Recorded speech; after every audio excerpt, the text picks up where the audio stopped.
All right, welcome back, guys. You know, I'm bored, so I guess I'm just going to date some more furniture. You know how it is. And then you get bored and you're like, I think I'll date my fridge today. I've been sitting here trying to work, and all I can think about is the fact that you're, like, dating your couch and your TV. I haven't dated them yet.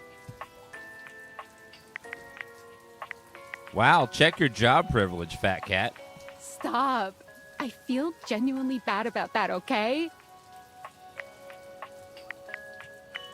I think it's going good. You think? Is it or isn't it? Dating is harder than I thought it was going to be. Oh, you're just realizing that now, huh? It is hard out there.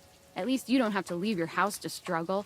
The rest of us have to get dressed and shit, do our hair, put on a little makeup. Okay, but honestly, like, can you just tell me what it's like? Walking around your house and having, what, hundreds of potential suitors just around? Like, you gotta feel, like, super eligible, right? I feel super awkward. Aw, don't feel awkward. Just believe in yourself. I just gotta know one thing.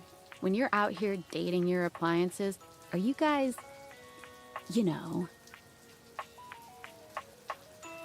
Holding hands? You know what? All right, keep your secrets.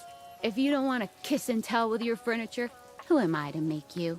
All right, well, I've wasted enough of my workday. All my love to your household object lovers or whatever. Bye. That's a very good question, though. Are we, entertaining our furniture? Salutations, and a good greeting from your CEO, David Most. Wow, the other night was quite a lively celebration, wasn't it? Honestly, I don't remember much.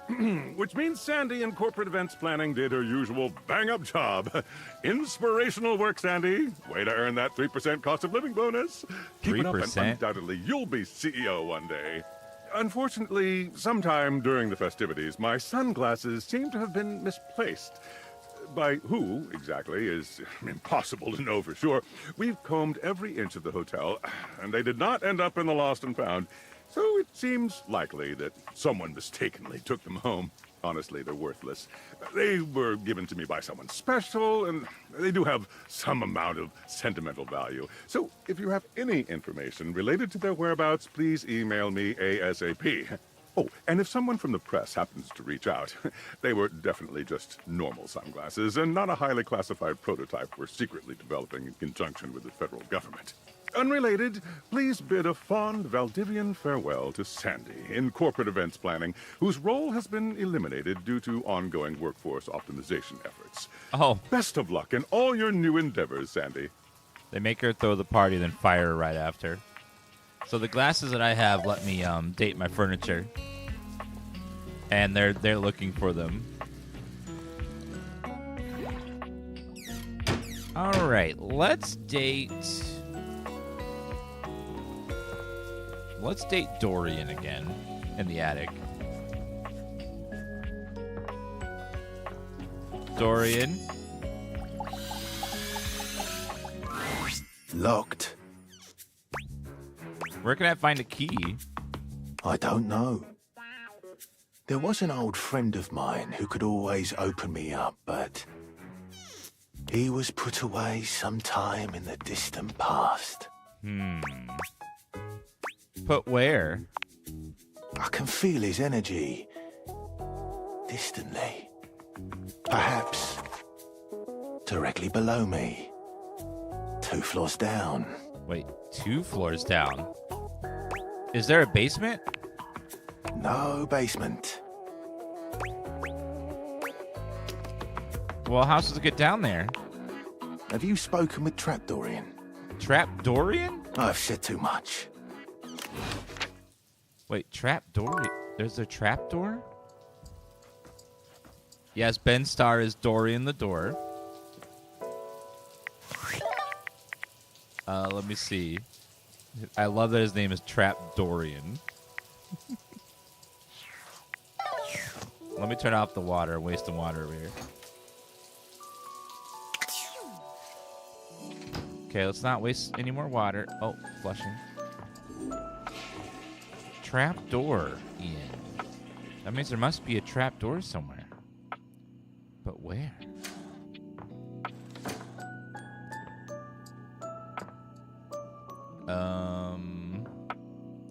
We have dated the toilet. The toilet is... He is a cool rapper. As he puts it, a crapper. So, yeah. Inverted. The cursor feels sticky today. Maybe there's a trapdoor in here. Oh. Oh, yeah. Hello, Dorian.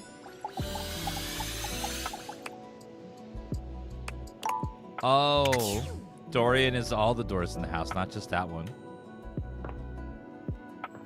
You know what? Let's date the water heater again. She's kind of hot and cold. There you are, sweetness. I was just thinking about you. Really? About me? I told you to swing by, and I was wondering if you were gonna. I'm glad you did, because I just finished a shift. I have some time to spare if you want to talk some. Should I ask the water heater, what are you doing? You work a lot? Depends on how up and about you are, really. The more you do, the more I gotta do. Oh no, I didn't know that it was my fault. Ain't nothing nobody's fault. It's the kind of thing I love. I sit in here and I make sure everyone who needs some steamy attention gets it. It's what I'm here to do. Goodness, it's what I love to do. I didn't think about a water heater giving people steamy attention. How long have you been doing it? Is this your sly way of asking how old I am? See, where I'm from, it's not polite to do that. Winifred's Deborah Wilson? That's awesome. Although, moving around by what people thought was polite and correct never really suited me anyway.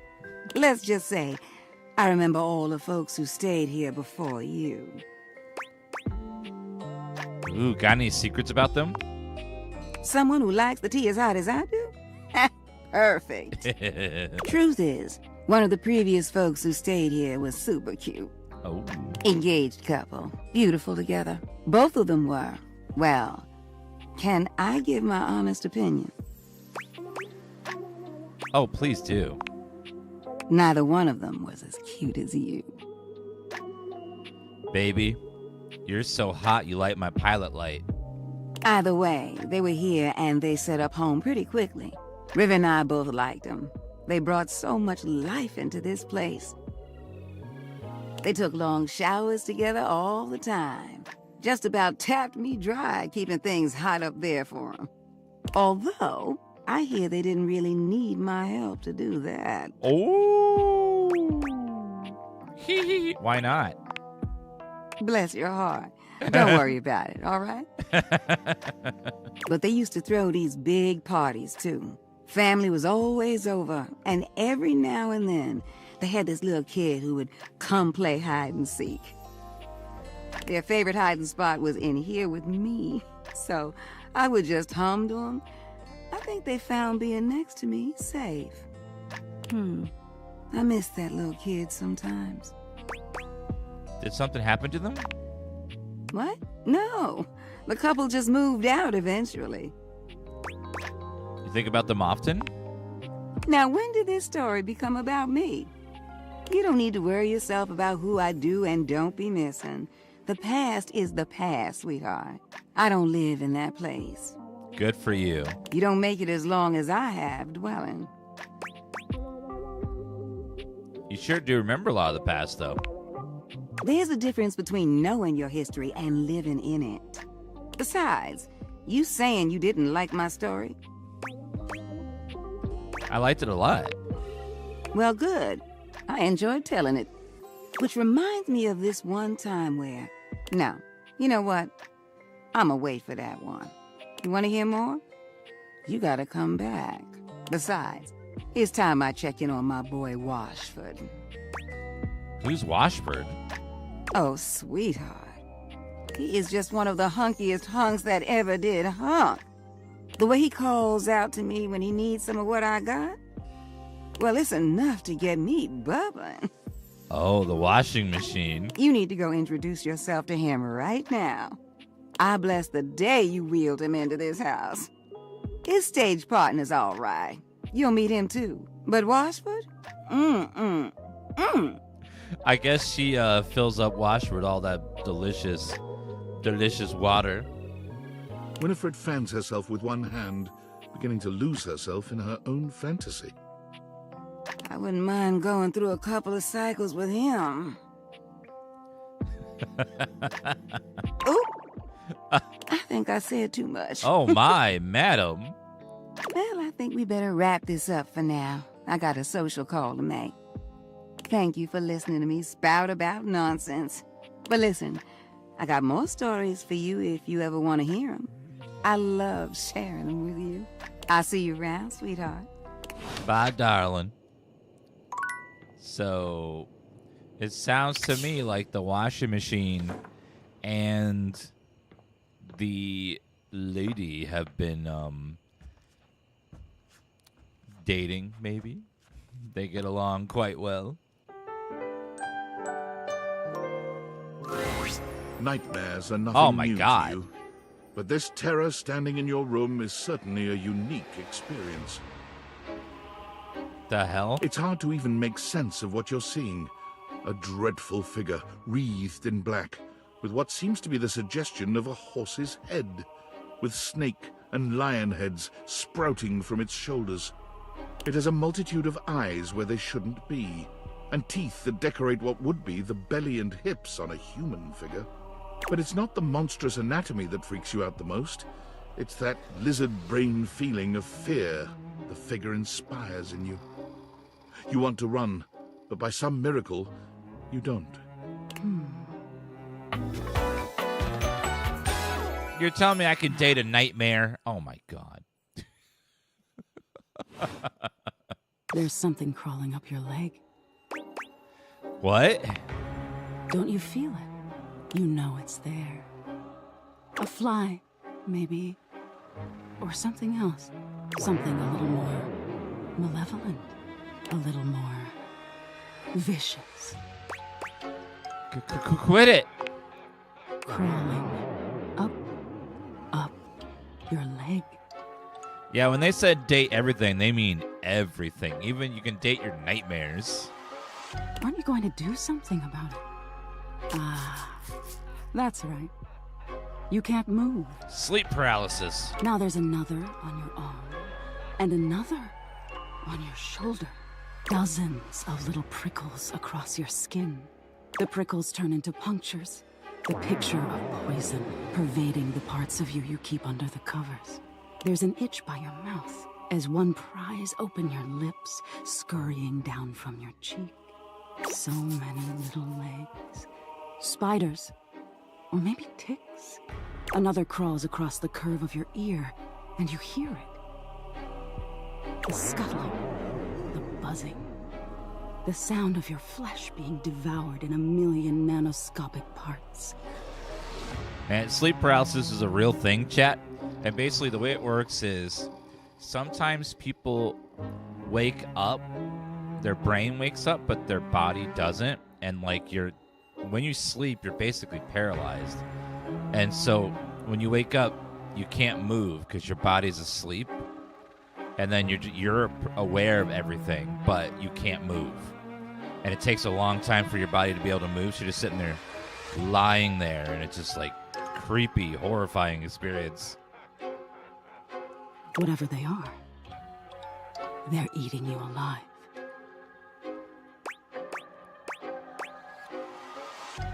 Stop, please.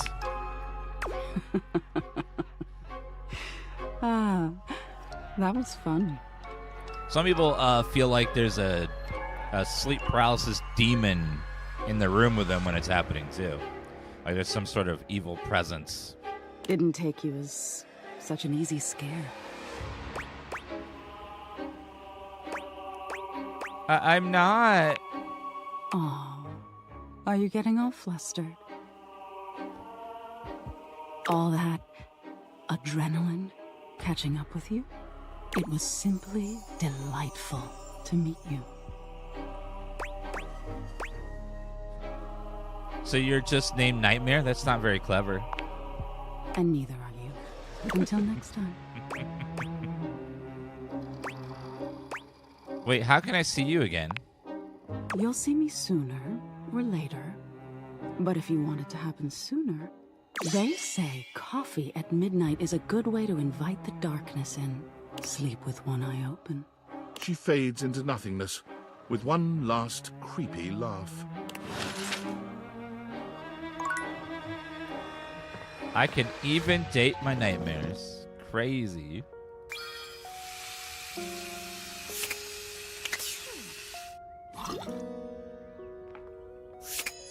I can date makeup. The towel.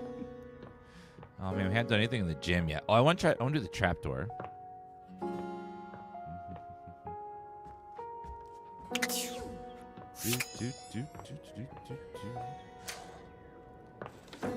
All right, let's see if we can open the trapdoor. Dorian is less clothed than the last time you saw him. But when your eyes meet, he doesn't seem the slightest bit embarrassed. It's almost like he wants you to see him like this. Oh, dear God. Dorian. Oh. You've caught me in my horizontal state. Oh, my God, Ben Starr, please. I try to stay hidden under the rug because this isn't a part of myself that should be out in the open. Don't date the towel. Not that I know, but they cheat. Towels sort of get passed around. They don't really care who uses them. But even us doors have to cut loose from time to time. Oh my God. You look hot, Dorian. Dorian's abs seem to glisten a little more with that response. Do you like what you see? Oh my God, Ben Starr's voice with this guy.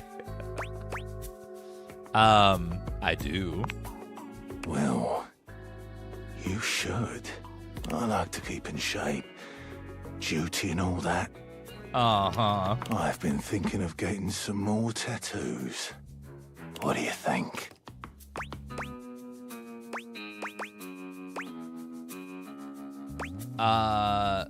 You look good as you are. That's why I'm undecided. Getting a tattoo is as permanent as scratching your name on a doorpost. That's why I tend to stick to door-themed tattoos. Can't go wrong with that. Thanks for chatting me up. We're friends, but... The ghost of a smile tugs at his lips. Even friends can have little benefits here and there. Oh, Dorian. Dorian. Holy Dorian. Oh, my. Oh. Trapdoor. Enter the crawl space. Oh my God, there's more dateable objects in the crawl space. Oh, there's the key. Wait, do I have to date the key? Oh my God. You're not sure what you expected Wow, to find Daddy. in the crawl space, but it certainly wasn't this well-dressed, regal figure. He seems quite stunned by your arrival, but the moment you liberate him from his underground prison, he comes alive with joy and gratitude. He looks like me. Thank you, Jim Raynor. Ah, fresh air. It has been far too long. Thank you. You're welcome. I have been trapped within that accursed crawl space for so long that well, I don't even know how long it was. I love all the keys in his outfit. The keys, the keyholes, keys there, locks. Time lost all meaning under there. But never mind that now. I am Keith, and I owe you Keith? a real debt of gratitude, eh? Such a classy man indeed. This guy is a keeper. Ah, eso! I love the pun Please names. tell me, is there anything you're wishing for that I can help you with? Yes. I'm actually looking for a way to get in the attic. Do you know where I can find it? Ha! Do I have some good news for you? I am in fact a skeleton key. I can unlock just about anything with a keyhole in this house. Oh. And a few things without keyholes besides. Sounds very useful to have. I am nothing if not full of surprising talents. So, Dorian is giving you some trouble, eh? Nice to hear that some things haven't changed while I was gone. Well, fear not. Dorian and I go way back. We were practically made for each other. he and Literally. I. If you'll allow me the briefest intrusion into your pocket, I'll gladly accompany you. Without further ado, Keith leaps straight into your pocket. On the first date? Oh my. Okay then. Yeah, his outfit reminded me of Verso.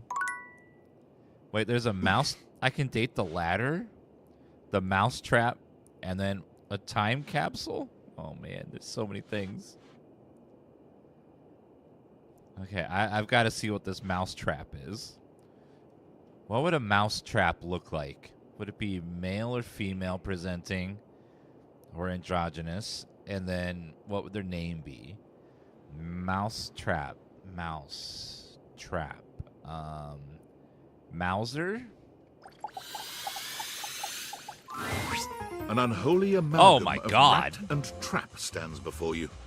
He regards you as you do him, with surprise and disgust. He holds his hands up to his chest in a distinctly rodent-like gesture, his nose twitching at intervals. This is not what I was expecting. Holy frickin' shit! What am I looking at here? A new face in the crawl space? Are you real or what?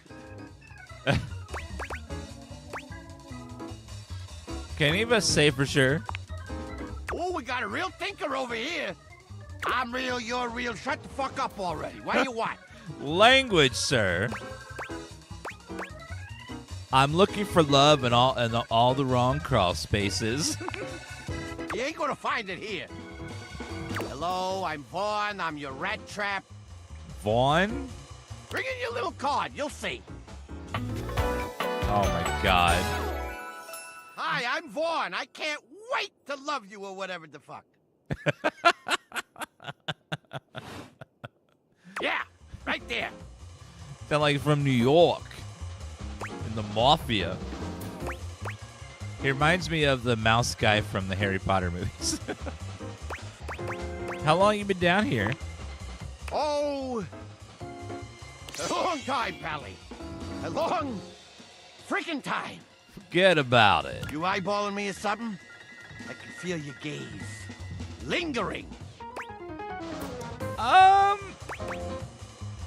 I'm sorry for that. You're a lot to take in. Oh, well, that's all right. I guess it isn't really your fault. I do think of myself as a very well-defined character of a sort. How do you do? Vaughn stops for a moment, his nose twitching as he sniffs the air. He squints at you, suspicion in his gaze. Hey, buddy, you got cheese on you? No. Should I? Shouldn't you? Shouldn't you? You come into my crawl space and you got no cheese? This frickin' schmuck? Listen up. You seem like the fancy outside of the crawl space sort. Is that right? I don't live down here, so Yeah, I would have noticed you amongst all the detritus and such. Wait a minute. His name is Vaughn Trap? Oh, my God. I didn't even put that together. So I'll let you in on a little something. You want to make a good impression? Sure, why not? Then you bring some frickin' cheese with you. Vaughn Trap's a character in The Sound of Music. That's a life lesson for you too, kid, in a metaphorical sense. Though in this particular instance, I mean it very literally. Give me that cheese, baby! Get some cheese, I start chatting, okay? Oh, my God. You want to know more? Throw me a slice. Cheese. Got it. Check the fridge, slowpoke. I'll see if Fridge will give me some. Okay, let's get out of here. So I gotta bring Von Trapp some cheese. Okay, let's see if I can use this key to open the door now to the attic. Let's see. Can we open the attic door? No, not yet. I'll have to wait till tomorrow then. Let's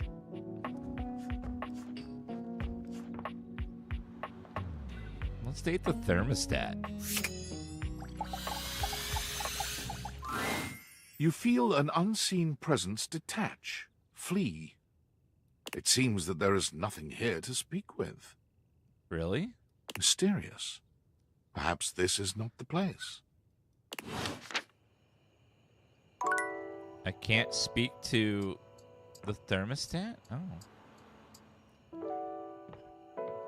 Okay, well, how about the piano? Try that song right now. A beauty dressed in black and gold stands before you, her eyes closed and one hand held delicately to her chest. She sways softly, silently, as though she were listening to music you can't hear. Ooh. The silence is so long and profound that you begin to notice just how noisy your house is.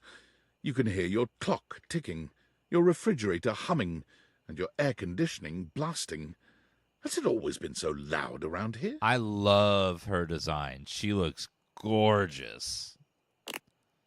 The silence persists, and the stranger continues to ignore you, lost in her own world. Whatever it is that she's doing, she's clearly very serious about it. Is she broken?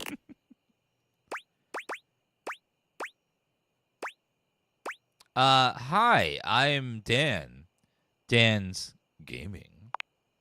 You introduce yourself, and yet still she does not open her eyes. We need a medic stat! Finally, she opens her eyes, heaving a polite but obviously impatient sigh. Maestro? How's it going? The performance? Oh, I love her accent. It was coming along nicely. Oh, you seem like you're just standing there.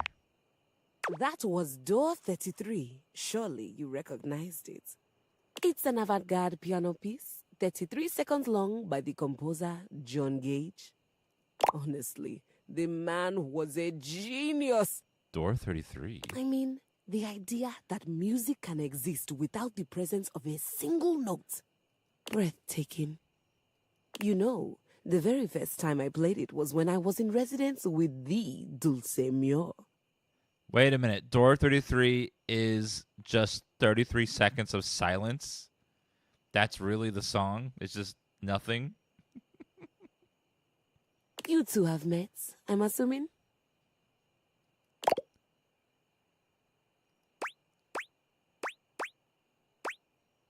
Is that Dulce Mia? No. Dulce Mio is completely different pronunciation, spelling, and comportment. Sorry. Anyway, our audience that night was completely hopeless. They all kept waiting for the music to start. as if they couldn't already hear it. A rustling program, a muffled cough. It was all being performed in real time, but they kept staring at Dulce and I like we were the Philistines. Still, it was one of my finest performances to date. My best performance also lasts 33 seconds. Rob Quark, come on. Everyone point at Rob and tell him that's bad, naughty. You can't do that. Type damn point. Still, it was one of my finest performances to date. It also didn't hurt that Dulce had requested to work with me specifically. I can't tell you just how often that seems to happen. The talent always just seems to flock to me. Speaking of, what is that bizarre little refrain you've been playing over and over as you pass by my keyboard? It almost seems like music. Very atonal.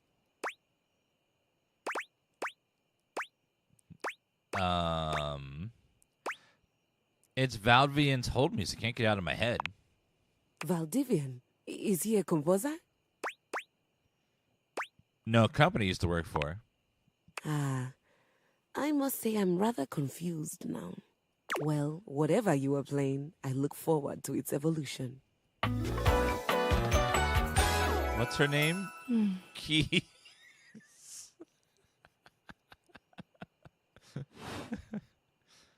So long, Maestro. Her name would be Keys. Well, we can't make love to any more furniture today. Let's go on this chord. Unfortunate about Sandy and corporate events planning. She was responsible for all the best casual Friday themes. Now that she's gone, there's finally nothing left of the 7 pioneers. Uh-oh. 7 pioneers? In the beginning, there were 7 of us, working out of David's dorm room, stealing Wi-Fi from the neighbors and using cardboard boxes for chairs. We had no idea we were changing the world. We just wanted to design a more efficient paperclip. But then the money started flowing. Money always changes people. True. Didn't take long for the 7 pioneers to be whittled down to 1. You? Not me. David, the CEO of Valdivian. Seems like you're not paying attention, but I suppose it can't be helped. I am mysterious and only message you sometimes. I'm paying attention. So you say. And all this? The wretched soul-sucking corporate monster that Valdivian became? The pioneers never wanted that. One by one, they left, but I stayed. Deep down, I really believed David, the old David, was still in there somewhere. But when he wanted to use the Dateviators for military applications, I knew more drastic action was necessary. Quickly. How exactly are glasses that date objects in your house supposed to be used for military purposes? So you stole them? I'm sorry, but there's no time. I'm using the display phone at a wireless store, and they closed 30 minutes ago. The sales associate is giving me the stink eye. I'll follow up when I can. I guess maybe you can get espionage, I guess. Be a little weird, though. Dating someone's boiler just to get information. Art? Oh. Oh, concept art. Ooh.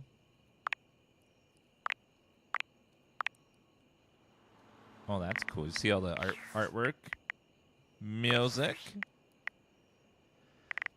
Title, check this box. Noon theme. Dialed in. Wallace theme. Credits, specs, Reggie. Phoenicia. I forgot about Phoenicia. Need a charge awaken Phoenicia. Alright, well, let's go to sleep. Man, there's so many people in this house to date. Okay, let's go date Dorian and see if we can get him to open up for us. Dorian looms over you, arms crossed over his broad chest. He seems almost smug about blocking your way today. Hello, mate. Let me give you a tip. When you see me with my arms crossed like this, it means you're not getting through. Oh. What might it take to uncross them, I wonder? Keith? Is it really you? Keith. Hello, old friend. It is me, all right. Where on earth have you been? Yes, Dorian is voiced by the one and only Ben Starr, the voice of Verso from Expedition 33, Clive from Final Fantasy 16. I've been tucked away with my thoughts, you might say. I never knew why you left. I am so sorry I never said goodbye. I never had the chance. It makes sense that Keith and Dorian would be lovers because Keith's been inside Dorian many times. Well, I've missed you too, dearest Dorian. And I am back to stay. Now, come here and give me a hug, won't you? I could never resist you. Dorian and Keith curl their arms around each other, fitting together as perfectly as, well, a key and a lock. And just like that, door is open. You two seem like lovers. We've tried that. Indeed. It did not really work out. Aww. I prefer to cherish the fact that it led to our friendship. Quite so.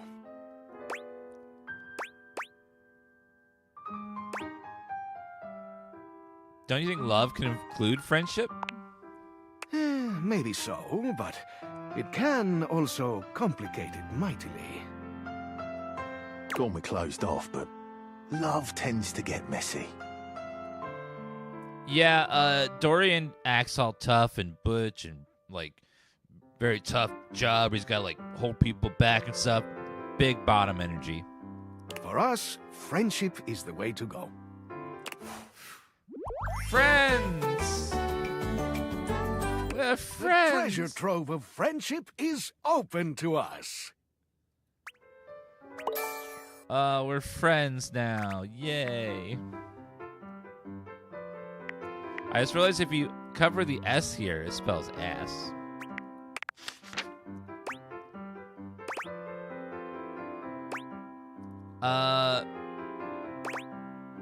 I hope someday I can open you up like that, Dorian. Maybe you can.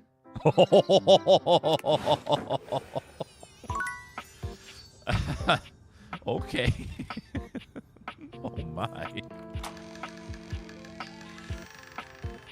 That's the key named Keith. Well, we finally got into the attic thanks to the help of Keith.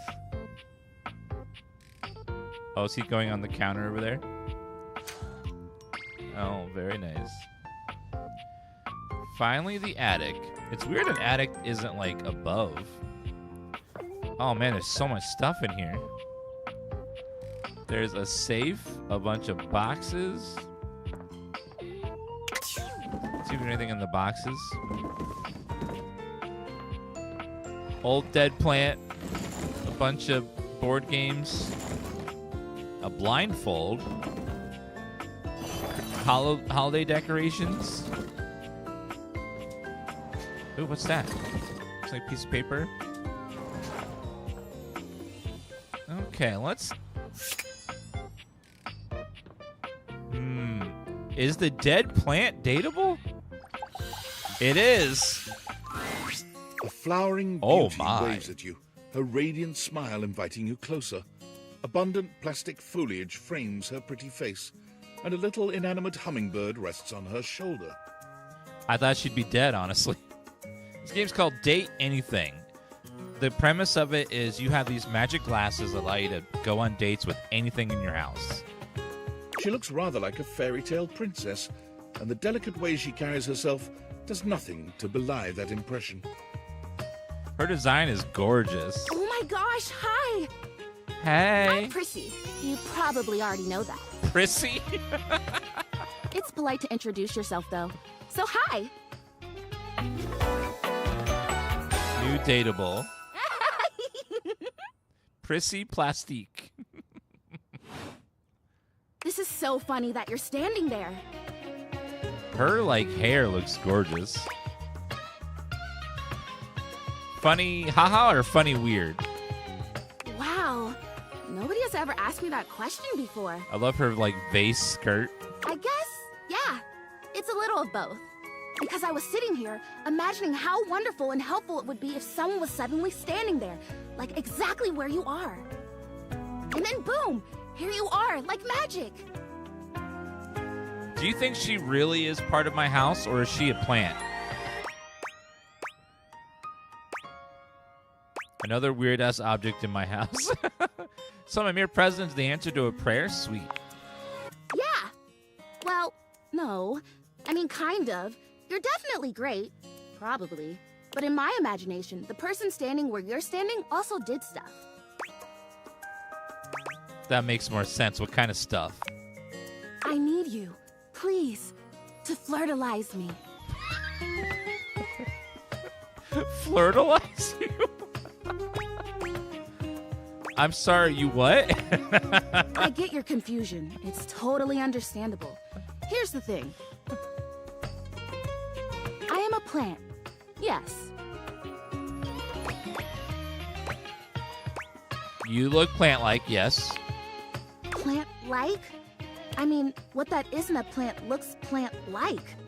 I suppose paintings of plants look plant-like, or those big plastic hanging privacy curtains that are supposed to look like walls of ferns, that's plant-like.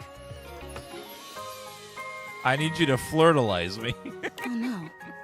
Are you telling me that I look like that? That I look fake? You know, actually, now that I've asked, I take it back, because I don't want you to answer that.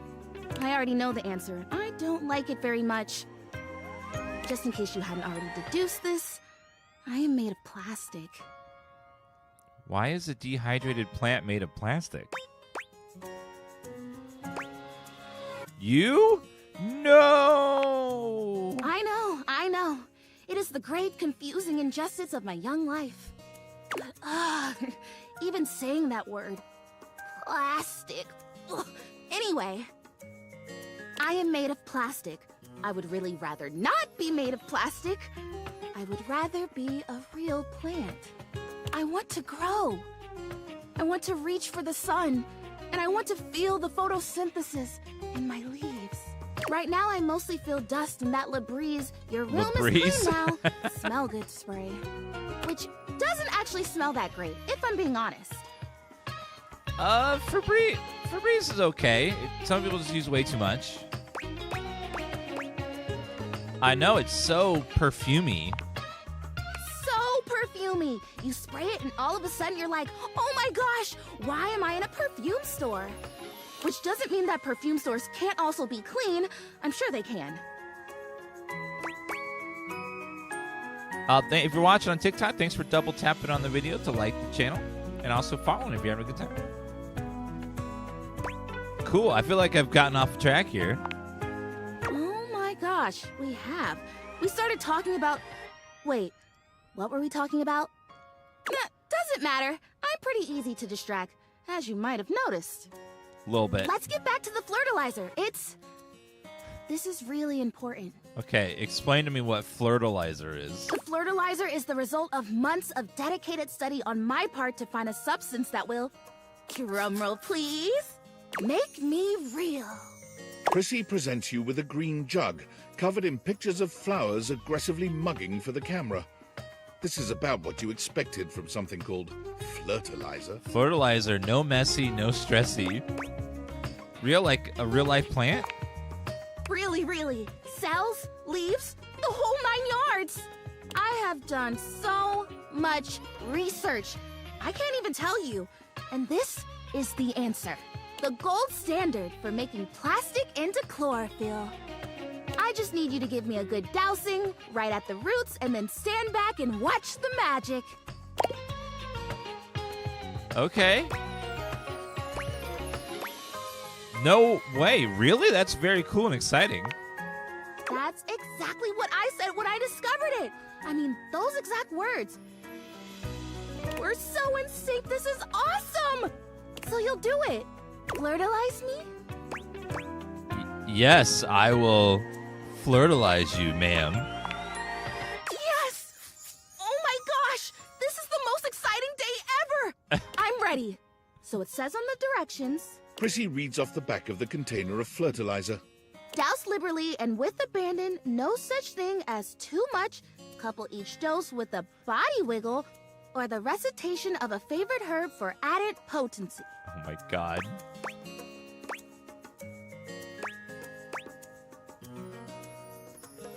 Oh, a spell? Perfect. I know! I love the honoring of all these magical elements. So excited! Douse me. Douse, wiggle, and recite. You spray Prissy from head to toe with the fertilizer, punctuating each spray with a wiggle of your backside. When you're done, you cap it all off with a recitation of the most delicious herb you know.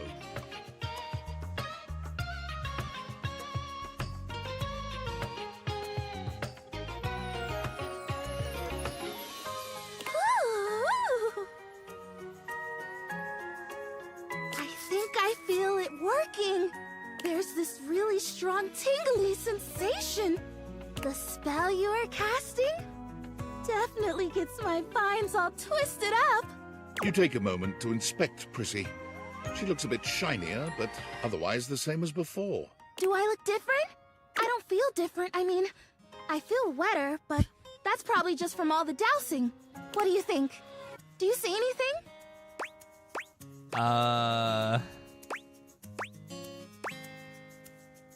I don't think it did anything. It's okay. I'm okay. This was a result of a lot of research and a lot of investment. Like, heart investment.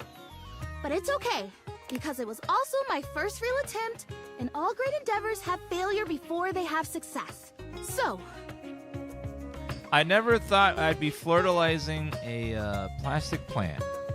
I'll try again. Hey, would you be willing to help me again? If I need it? Totally. You're like fun. Thanks. I am fun. Well, I better go dry off. Don't want to risk mold and mildew. Okay, I can understand she's a plastic plant, but why would she just be a bunch of like not even there's no green on her at all? It's a little weird. All right. What the hell are holiday decorations gonna look like? I don't like what it. How do you even put that into a person form? It takes you just a moment to Wow. properly evaluate the figure standing before you. Her hair and clothing are such a jumble of various holiday decorations. Oh my It god. throws you. She's got Valentine's. We got I believe that's Hanukkah, maybe Chinese New Year, 4th of July, Halloween, Christmas, Easter, St. Patrick's Day, Valentine's Day. Oh man, there's so many holidays here. What time of year is it again? She is adorable, though. And her energetic greeting shocks you right out of your quiet contemplation. Hey, boss! You've caught me at a bad time. Heading to work. Well, the other work. Or is it the other work? What day is it, anyway? Oh, what's up? What do you need? Okay, what's her name gonna be? So she's decorations. Decor. Just want to introduce myself. Joy? And I to you. So many things and so little time. Makes you want to cry. That was bad. Holly. Holly Day. I get it. Holly, by the way. Yes.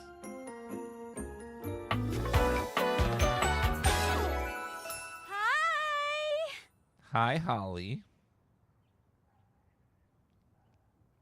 Holly Day makes sense.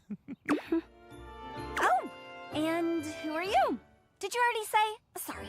I love her hair with all the decorations on it. That's amazing. And a little rish rash rush for the dish dash dash. Rat race, all that. Cinco de Mayo? Yes, that's on there too. I'm Dan. DansGaming. Oh, I've heard about you. That is such a funny name.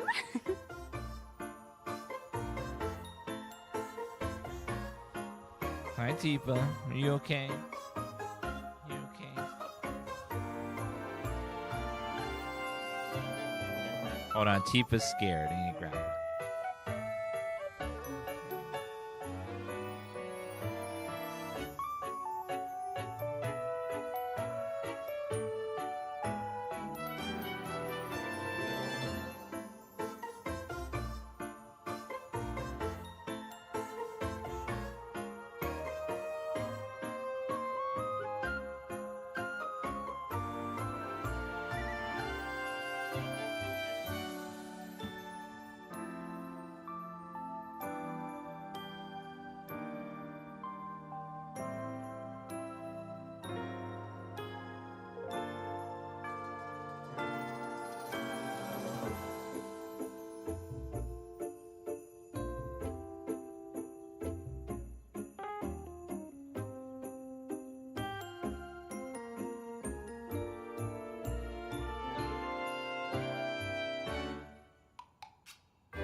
You want some catnip? Hey, Tifa.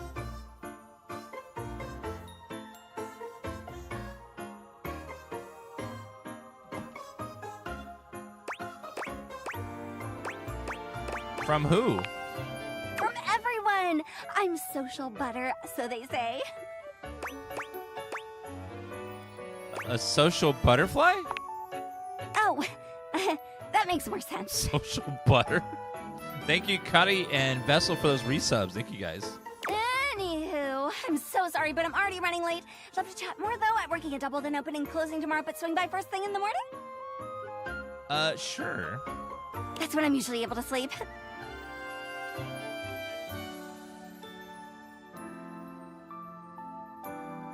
That work? Great. Okay, bye! Bye. Oh my god. Okay, we got 2 more charges. We have the window, the safe. Oh my god. What's that gonna be? I can't imagine. What would an old, like, heater look like? The furnace. Probably like a big man or lady. Gruff. Wait, what? Here. Why? No, this is all wrong. You cannot be here, okay? Not yet. What?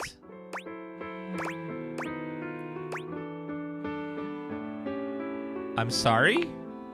Oh, so am I. So am I. More sorry than I could say. You're kind to say it. I wish I could feel the kindness more than I feel the fear, you know? Oh, God. What would you say if you knew? Is this guy... He's the air system, so his name's gonna be Vincent, probably? You cannot be here with me, like this. There will be a time. I know it, but it isn't now. So get out. Get out, please, and don't come back here.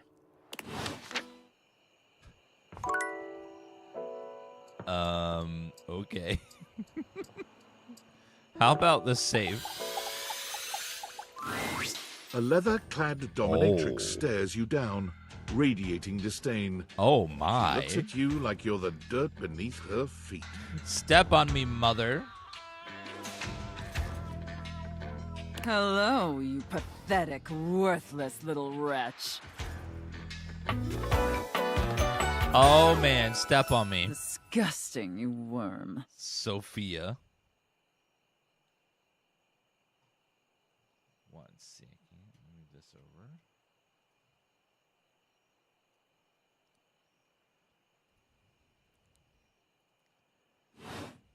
I do not recall her. asking anyone for your presence. So indulge me. What gives you the misguided confidence to stand here before me, wasting my time?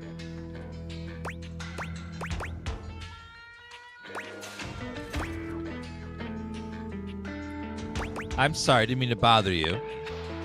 so submissive so quickly. That's very good, wretch. Oh my god, mother. You clearly know your place. Damn. Yes, ma'am. We obviously haven't met before, so I want to be clear. Going forward, you will address me as Mistress, if you wish to continue this conversation. Is that understood, wretch? Yes, mistress.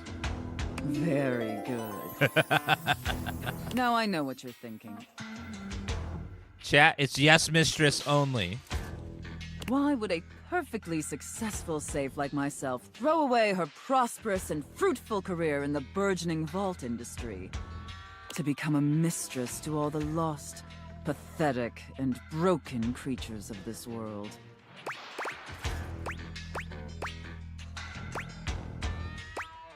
Wait, you're a safe too? Yes, I'm predominantly a safe.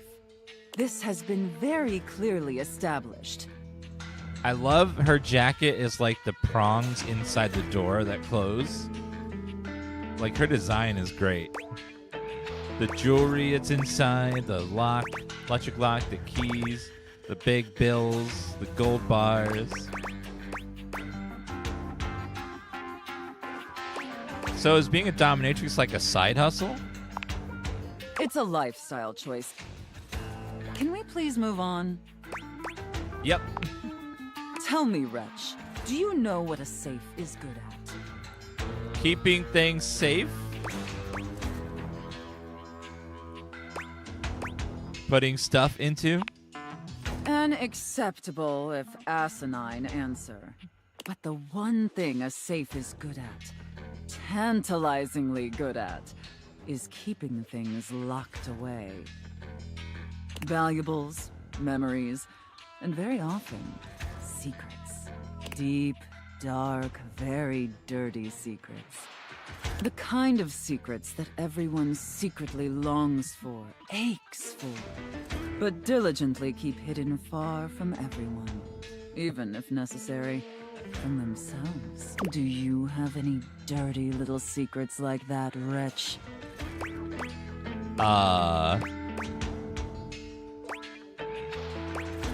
I definitely do now. Of course you do. I expected nothing less. You intrigue me, wretch, in the way a drowning kitten might intrigue a jaguar. So sad, helpless, and ultimately pathetic. You possess a feebleness that instinctually repulses me. Yet if I save you, you may prove yourself of use to me. The only question is, do I waste my precious time letting you serve me? Or do I leave you to drown in your own ineptitude? Whatever mistress wishes. Very good answer. All right then, wretch. Against my better judgment, and because things have been so frightfully boring lately, I'll allow you the opportunity to serve me. I am so grateful, mistress. You should count yourself extremely lucky. Not everyone is given such an incredible, life-altering opportunity. And rarely do I make this offer to worms as painfully tragic as yourself. Thank you, mistress. Of course. Anything for my compliant little wretch. I can't wait to test just how compliant you truly are. And who knows? Perhaps in the end, you may even have the opportunity to open up my chassis. Oh. That is, if you are skillful enough to figure out the combination.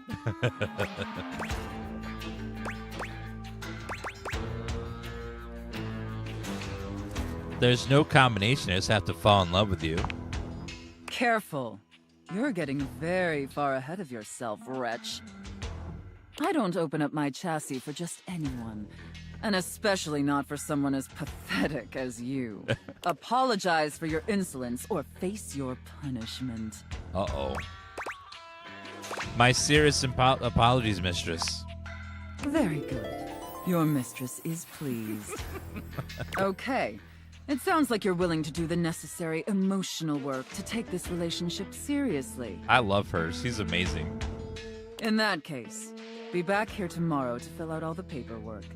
There's some important ground rules we need to firmly establish before we take this any further. Ah, safe word. But once we get that out of the way, I'll open up your dirty little mind to fantasies you dare not even whisper. Ooh. Now, affirm that you are my compliant, needy little wretch. Yes, mistress. Again, like you mean it. Like you'd unquestioningly do absolutely anything I'd ask of you. Tell me that you're my compliant, needy little wretch. Now. Yes, mistress. I'm your compliant, needy little wretch. Very, very good. Then I will see you back here tomorrow, wretch. Oh, Sophia. Do not keep me waiting. Yes, ma'am. Oh, what's that? When you bought this house, you Is that heard a rumors ghost? the place was haunted, but you never paid it any mind. But there's no question that the spirit floating before you is a ghost. She looks like she came straight from the 80s. Her clothes as dated as her skin is translucent. You're telling me I can date a ghost? Her eyes lock onto yours, and a chill runs down your spine. But where you feel a tingle of apprehension, this ghost seems elated. Oh my god, oh my god, oh my god! Oh my god. Hi! Hello. Wow! Zoe Benet? Hi. Whoa, holy cold front. Who the hell are you? Cold front! You can feel it? Yes! I'm very cold! Oh my god, what are you? Where are you from? Do you like ice cream? This is the best day ever. I am so confused. Same here! Same here! I've just been up here all by myself for God. I don't even know how long. That is, that must be Ashley, because it sounds just like Alloy. You'd be amazed at how bad my sense of time is. Like, it's actually kind of crazy. I can't even tell the difference between a minute and a month. But I have just been here, you know? And I am so bored. And I'd just give anything for someone to talk to. And I don't know, chat. Dating a ghost seems like a dead end to me. I was just thinking about that. Like, I think a lot. Like, I'm such an intellectual. And then here you are. Like, there you were. You might eventually be over there. And that's nuts. Wait. Though, what are you? Good question. Let me explain some stuff. Life, as you might know it, is kind of a complicated proposition for me. I don't know if you can tell. I hide it pretty well. Oh my god. I rhymed. Ah, that's amazing. Oh, she's kind of annoying at the same time. Honestly, it's amazing to even be able to speak because a lot of the time I can't make sounds, which is weird. And a lot of the time, like most of the time, I think I'm invisible because nobody can see me. And that's super weird because I'm totally real. You know, I mean, I think I am. So why wouldn't I be? Because if I can think, I must have a brain or a consciousness somewhere. Focus. Right? Yes. Sorry, I am just so excited. My name is Zoe. Hi, Zoe. I know. It's like the coolest name ever. I actually picked it myself. My name when I was alive was something really dull, like Lucinda or like Elvis or something. I don't remember. You can tell why she died because she obviously is very, very derpy. But the moment I died, I picked the name Zoe. It was one of the ways I made myself feel better about being dead. So yeah, I'm a ghost. I'm totally dead, which is probably why you felt cold when you first saw me. Because you can see me, which is basically the coolest thing that's happened ever in the history of the world. Except, of course, for me dying, which was equally awesome because being a ghost is the best. You're a ghost? Ah! Wait, are you screaming because it's awesome or because you think maybe a spider just crawled up your butt? Spider up the butt thing for sure. Oh, okay. Maybe we can get that looked at later. Hey, listen, something's happening. I don't always have control over when I evaporate, and it kind of feels like I'm about to just, like, cease to be here right now. So, such a bummer. I want to talk to you. Just, come back and see me again, okay? This is gonna be so cool. No pun intended, because I'm cold. Thank you, Raven, for that resub. Chat, I can't date a ghost again. Zoe is already beginning to fade, her voice growing fainter. Oh, here I go. See you later. Poof! I just got a Discord message. I'm sorry for the abrupt intrusion, but there's an urgent topic I need to discuss with you immediately. Is everything all right with the Dateviators? Are they operating efficiently? I think so. Why? Well, as you know, I'm able to remotely monitor their functionality, and I've been noticing some deeply troubling readings coming from the quantum catalyst activator. What's that? That's very sci-fi, but essentially, the quantum catalyst activator is the internal hardware that allows you to directly acknowledge a thing's existence. And recently, it started to emit metacognition readings unlike any I've ever seen before. I'll keep an eye on things over here, but please inform me if anything unusual happens. Oh, and if they get too hot, throw them in the freezer immediately. Your life depends on it. They get too hot. Wait, why? Sorry, it's not safe to talk anymore. I'm in a really sketchy neighborhood, and this phone is super duper expensive. But I'll keep analyzing the data.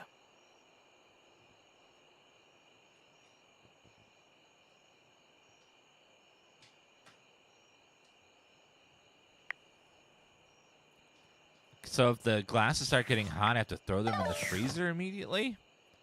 Seems a little suspicious. Man, there's so many objects we haven't even touched yet in the house. This is crazy. All right, we go to bed. So I guess I'm unemployed and I just walk around and dating the stuff in my house. Okay, then.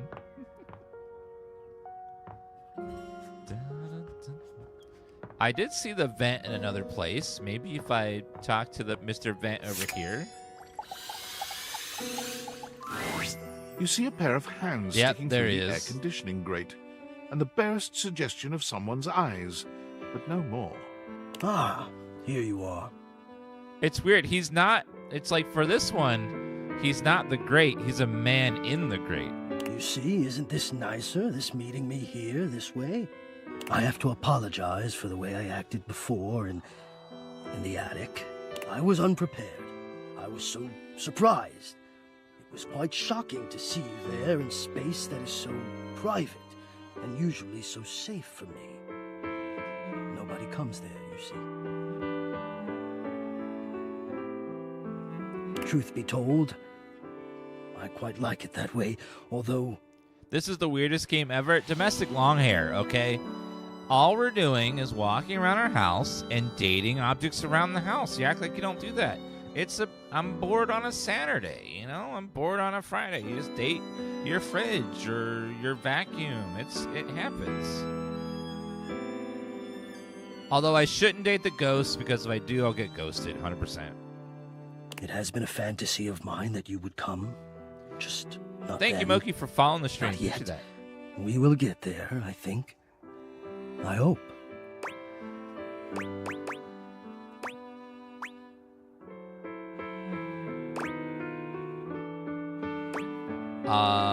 Fine with me. I am relieved. Oh, he's an introvert. Hello. I am Hector Valentino Ernesto Condicionado. At your service. HVAC.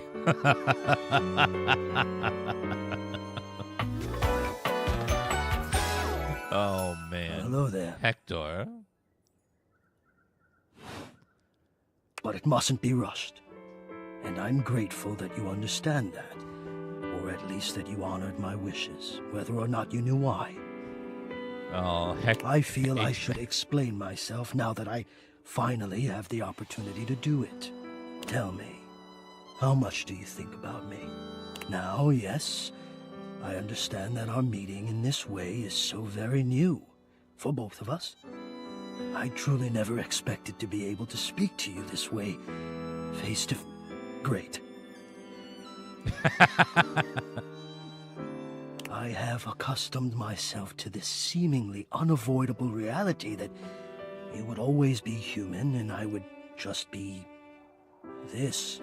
But even as this, I have dreamed, and I would know. How much do you think about me? Snowman, thank you for that 48-month resub. Thank you for 4 years.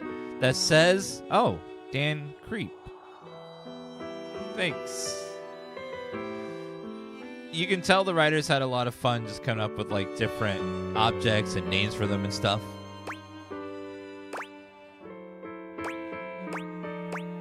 A lot? Are you kidding? I love me some AC.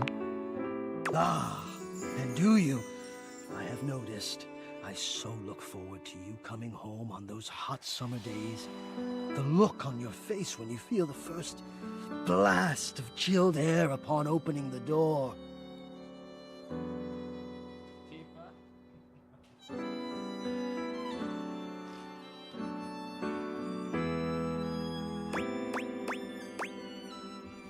Oh yeah, as soon as I get cooled down, I feel better about life. Yes! And when it is cold outside and you walk in and you can slowly warm up and remove your coat, your hat, you can begin to get comfortable and relax into the evening ahead of you.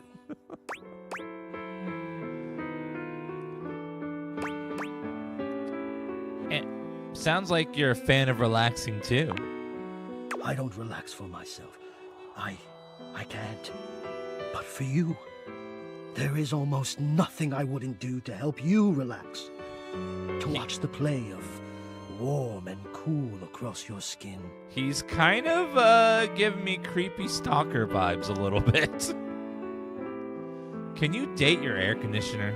I'm ahead of myself. I never thought I would get to say this and to say it to you. Let me explain. You are the prime feature of my thoughts. Oh.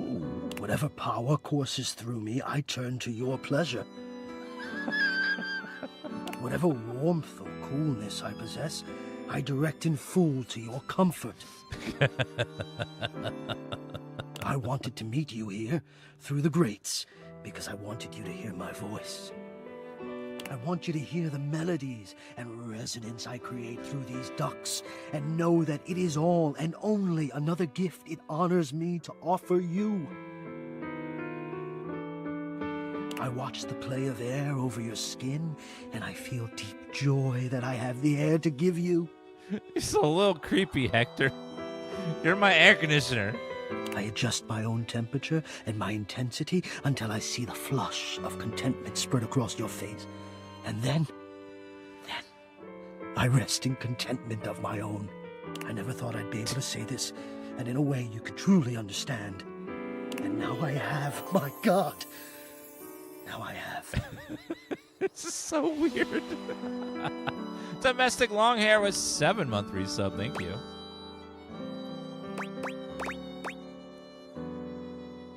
This is so hot. Hot? No, I would say I'm set to more of a temperate zone right now. Ah, I said hot. I think perhaps I've heard the word used this way. Do you mean you find this sexy? Yeah, I just needed to vent my feelings to you. Yes, I do. Of all the dreams I'd held of how this moment might have unfolded, that you would be attracted to me too was surely the most fantastical. Perhaps I might share more. As I share with you, I can feel more and more air moving through me. As though there is a storm brewing, a cyclone beginning.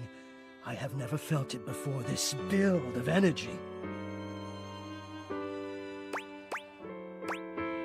That's called being turned on, Hector. I wonder sometimes about how I knew it was you. What was the moment? What was the sensation that told me you were it? Chad, have you ever wondered if your air conditioner's in love with you? I can only ask this of myself, of course, but I realized that it was how I felt around you. When you push my buttons, when you move my temperature setting up or down, I exist only in service to you. Everything about me only is because you will it, because you direct it. Do you understand this? Of course I do. I'm in control. Completely. You do understand. So he's like the complete opposite of the safe. He likes me to dominate him and control him in every way. Can you also understand what that does to me? You telling me what to do, and I am powerless to do otherwise. Somehow it relaxes me. And to know that I'm giving you precisely the thing you want at that moment. Oh, it fulfills me. It makes me whole. As soon as I fulfill your command, your desire, I become the one with the power. You ask for chill, and I watch the goosebumps play over your skin as you pull the blanket up more closely under your chin. You ask for warmth, and I can almost feel you, basking as the tensions of the moments that came before just melt away. How do you even come up with this idea as a game, and then you write this, like, whatever this is? Sometimes I even take it upon myself to shift my temperature and my intensity all on my own. You tease. I know. It might not be strictly in my purview to do this, but sometimes I cannot resist playing your sensation just a bit. I am a craftsman, and you are my clay. I hope this is all right.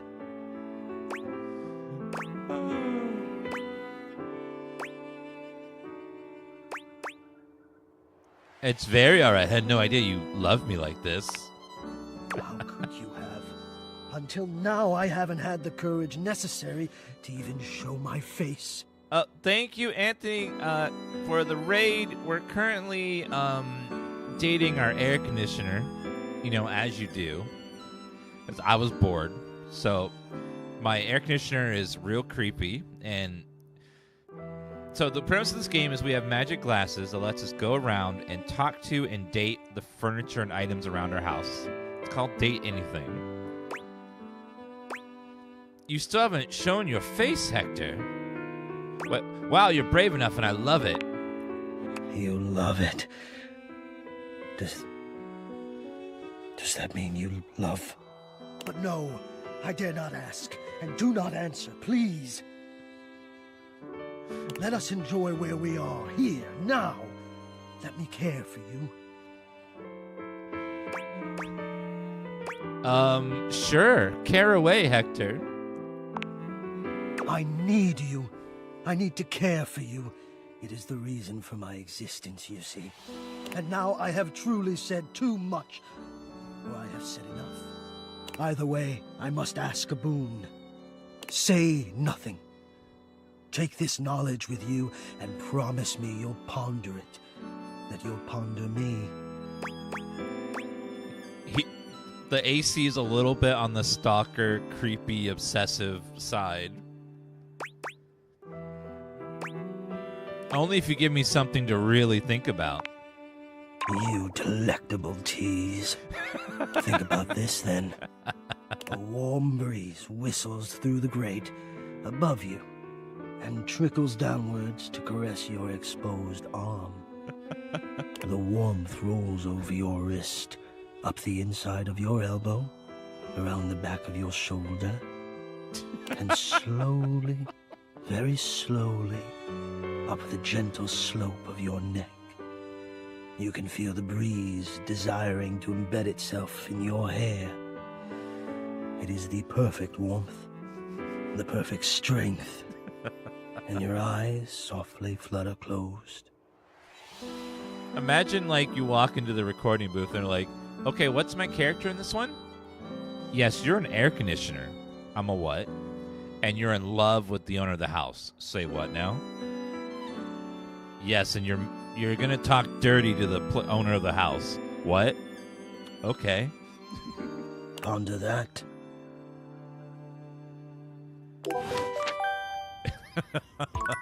Dear God. Okay, well. You know what?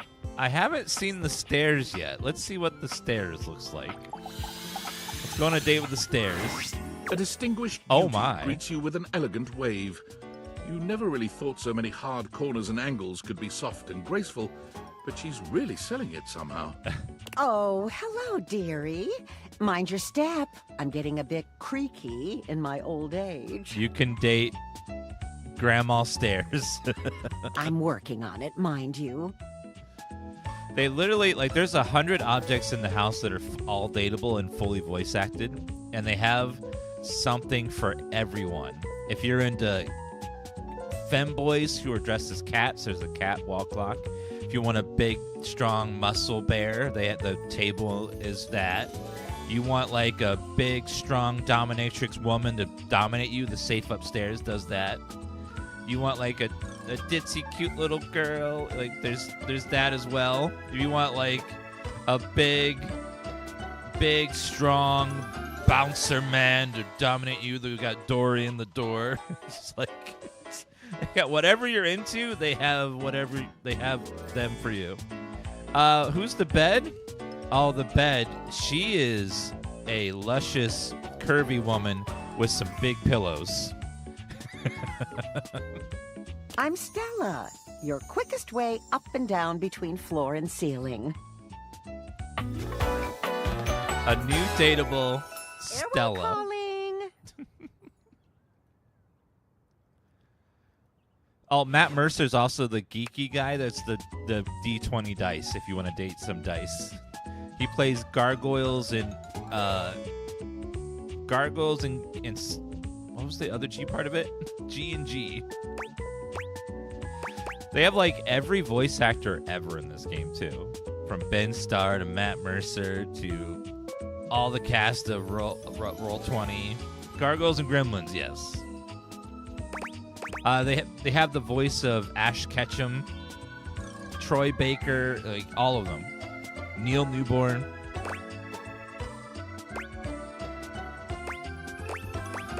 I don't mind the creek. Feels homey. Well, aren't you a sweet summer thing? I appreciate the sentiment. I'm not dating a grandma. Sorry. Still, one step at a time, all right? Just in case. And step and step and step and step. At least, that's what they say.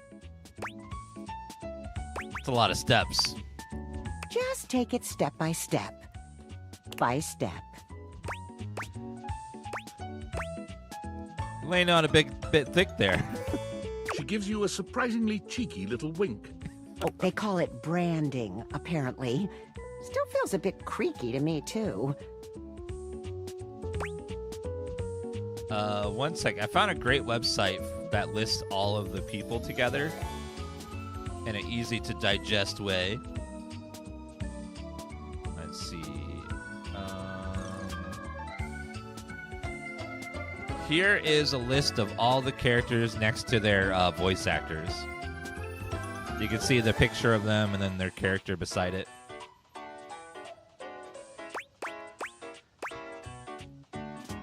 Branding for what? Self-sufficiency.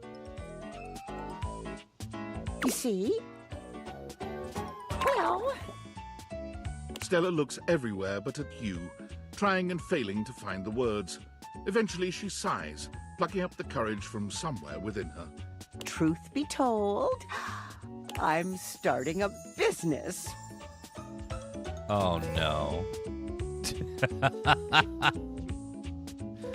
What business could a stair run? She gives you a nervous but sweet smile. What kind of business? Well, it's, a lot of things. but I'm focusing on a new release right now. Market research tells me it's a little lacking around here. No offense to anyone, of course. None taken. Oh, thank goodness. You know, if you were interested, I could get you in on the ground level. Are my stairs trying to scam me with the pyramid scheme? Oh my god. Tell me more? Oh! Stella looks almost touched. Really? No one's ever said that. Well, now I'm all a bit frazzled. Sorry, dear. I'm very grateful. It's just, I've not gotten this far before. Let me check the booklet. Booklet? They sent it to me when I signed up. Oh my god. Stella's Steps to Success. How to sell that sale and change your life, generate passive income and financial freedom, all from the comfort of your own home. Steps to Success? Stella pulls out a pamphlet from deep in her bag. Oh my god. I memorized that part at least. To Stella from Rufio.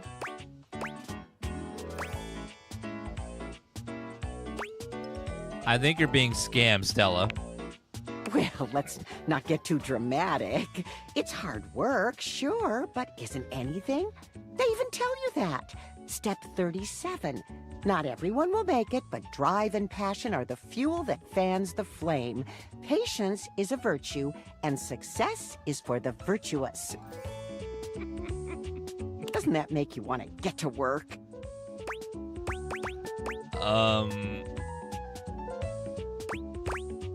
Does it make you want to get to work? Yes, actually, it does. Make something of myself.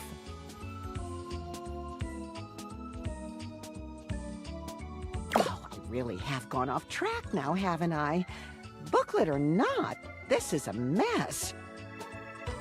Oh my god. Look, dearie, I'm so sorry to ask, but could you come by again someday soon? Give me another shot. I'm still working on my nerves. And there are really a lot of fancy words to learn. I'll throw in a free sample. Gotta get rid of them somehow. Free sample of what?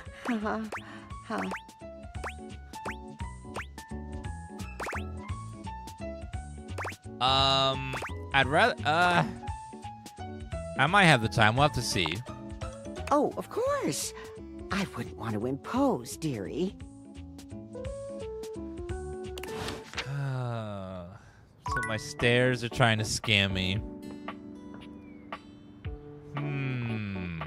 So we got blinds, window, bookcase, a box, some books, garbage, trap Dorian.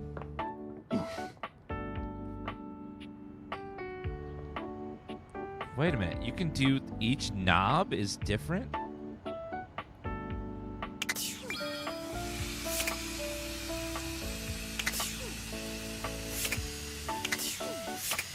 So can I date each knob separately? You're back! Oh no, it's Sinclair. Tell me your story, Sinclair. It all happened one rainy night on the north side of Turkleman City, the tough side. I'd stayed late at the office because I had extra work to do before the holidays.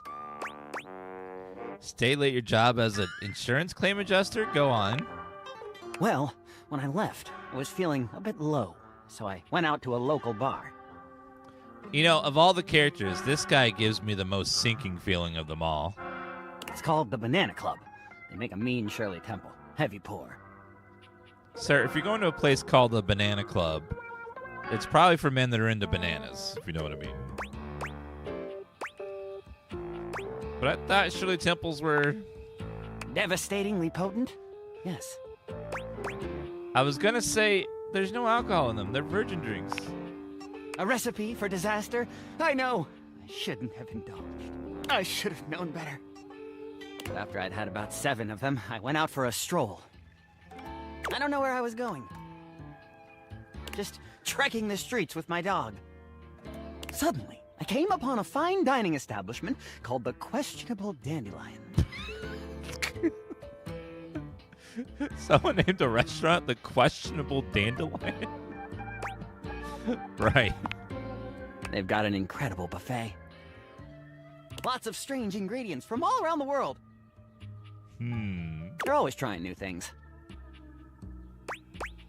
Okay. Like diplodocus berries. Diplodocus berries? And Jimson weed cupcakes. Naturally. They also sell Excedrin by the pint. The headache medicine. I'm tracking this, I think. Anyway, I ate my fill and went on my way. That's when things started to get weird.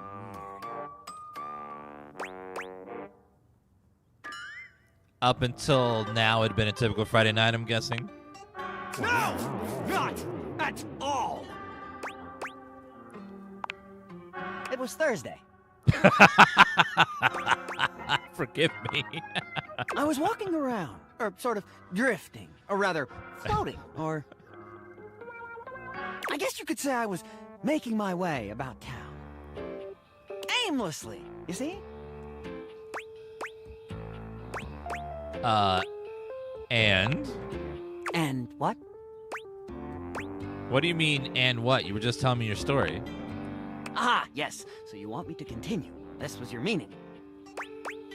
What on earth is the matter with you? Why, that's precisely what I'm telling you. I may just go insane here. Please don't. I can assure you, it isn't as much fun as it looks. And with two of us in the room, it might just start to get a little confusing. Oh, it might it? Please try to stay on track. Well, I came across an alley I had never noticed before. It was dark and had a rather threatening look about it. So naturally, I went down it. Naturally. Sinks sure are brave. Or stupid. Sinks? Oh, right. I forgot. You're an insurance claims adjuster named Martin Applegate. I am? I'm literally 2 seconds away from leaving. Relax! It was a joke. You really ought to lighten up. Anyway, I wandered down the alley and came to a door, lit by a red light. I opened it and found a long hall, at the end of which was a sort of booth. Sir, the red light district is for people that are selling services. And in this booth was a fortune teller.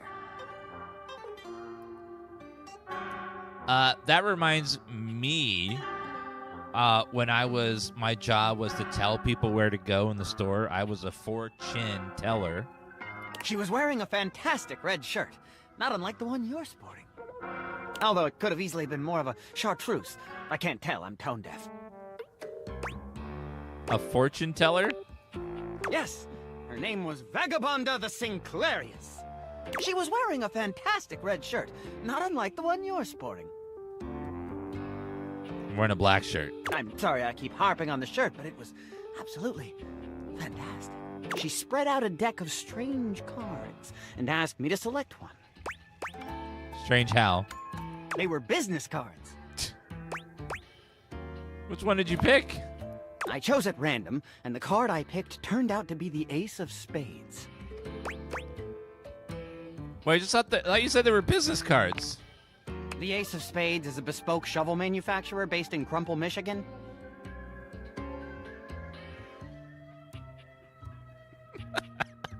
The owner's name is Ace. Oh my god.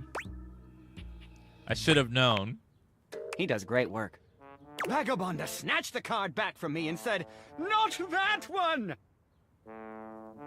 Turns out she had her rewards program on the back. 12 stamps and you get a free spade. Thank you, Deganatos, for the 50-month resub. It says Big 5. Thank you so much for that resub. Thanks for supporting the channel. You are wonderful. That's rude. We agree! Besides, she only had 2 stamps. So I snatched it back from her again, and we had a bit of a row, and I'm sorry. God damn, that is a nice shirt. Thank you. Anyway, I guess that wasn't a very good start to our fortune-telling session. I think that's why she cursed me. How do you figure? Because right afterward, she said, Martin, that wasn't a very good start to our fortune-telling session. I'm going to curse you because of it. And then she cursed me. Curse you how? She waved what looked like a magic wand. Although, to be honest, it could have easily been a bagel of some sort. And then said, Martin, I doom you now to become a detestable object. I transform you thusly, so that you may go home and think about what you've done. Think about what you've done? Go home and think about what you've done? She wasn't above a bad pun. When you became a sink? And then I became a sink. Now you find me as I am, trapped in this porcelain prison. All I want to do is return to my old life. Chat, go and think about what you've done. To stroll the streets of Turkleman City once more.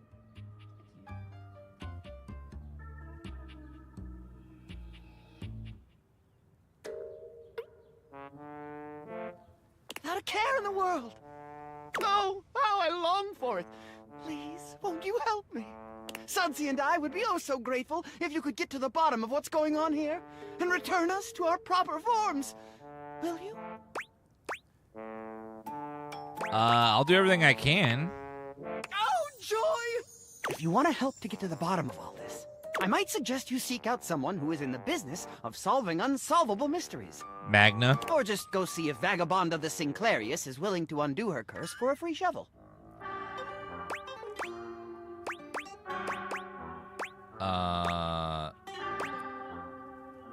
I think I just know the magnifying glass. He stands there silent and unmoving until you finally leave. Oh, God. Something ain't right with that man. You can date the towels, the toilet paper.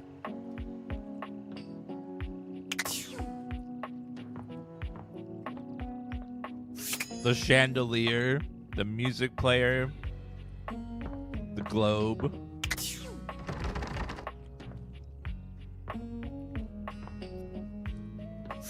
Well, we'll see what this guy wants. Champ, champ, champ! What? How goes it? Your butt. I guess I don't know how to speak to the youth today. Valdivian would like you to complete an exit survey based on your time here. How would you rate your time with Valdivian? You got a lot of nerve. Very short and not fun. All right, everyone has an opinion. And now that one belongs to us. I appreciate you participating. One more question. If you were to recommend, I don't know, Tom for a job somewhere, how likely would you be to send his resume along? Thank you, Spice and a Meatball, for the 42-month resub. Appreciate that. Not likely. Ah, that's just fine. I'll be straight. There was no exit survey. I just need some help. Now that I've revealed my own vulnerability and gained your trust, how likely are you to recommend Tom for a job somewhere? Not likely. Ah, can't win them all. I hate him because he was my former boss. Hello again, suspect. She kind of gives me Velma vibes a little bit. I'm hard at work on my current case. I've been hoping for a breakthrough. Sometimes I get so wrapped up that I start seeing everyone through the lens of a mystery. She's got a fabulous hat. Jojo Chamaru with that 93-month resub. Thank you so much. Let's do some Dan Hyper for our new subscribers and resubs. Are you really the detective? I am Maggie M. Glassbury at your service. Perhaps you've heard of me? I've acquired a modest reputation as a result of some of my previous work. What are a couple best-known cases? Maggie puts her hands on her hips, positively radiating pride. Why, it was I who solved the mystery of the missing sock. The missing sock?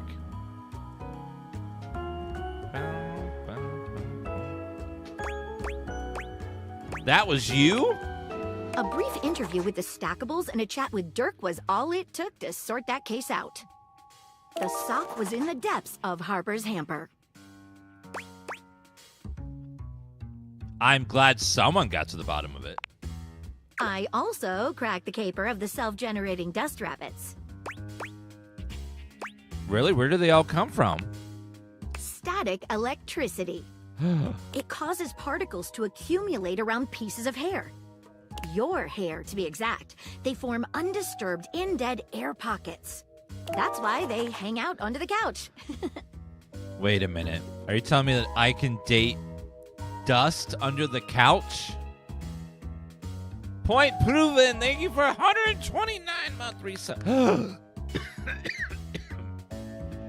And then Open Valentine was 66 months. Thank you so much. Open Valentine was 66 months says, so close to 69, I can smell it. Not going to go there.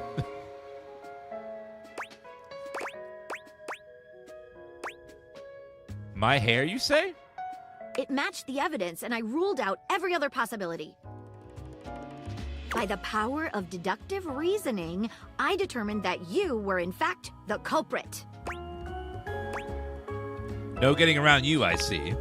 I pride myself on that. What mystery are you trying to solve? Lately, I've been taxing my lens to the utmost on a very interesting case. I'm trying to get to the bottom of a mysterious love letter. It was delivered to Dorian last night. Before that, does the name Martin Applegate mean anything to you? I don't know where you heard that, but I can't talk about it with you. At least, not yet. You're scratching the surface of something stranger than you can imagine. Maybe I'll feel differently later, after we've gotten to know one another a little better. Oh. Understood. Tell me about Dorian. At approximately 2 a.m., an unknown suspect dropped off a letter for Dorian. You mean that someone dropped off a love letter for my doorman? Upon opening it, Dorian discovered that it carried clear romantic intent. To be fair, Dorian is adorable. That is to say, it was asking him out. It described how his protective yet gentle presence had won over the writer's heart. If interested, he was to write back as soon as possible. But here's the catch. The letter wasn't signed with a name, just a monogram. A mystery. Though he might be hesitant to admit it, Dorian was quite taken by the letter. He isn't certain whether he wants to write back until he knows more. If you'd be open to it, I'd love to help. You would? Yeah, let's get into it. I've never worked with anyone else before, but I think this could be good for the case.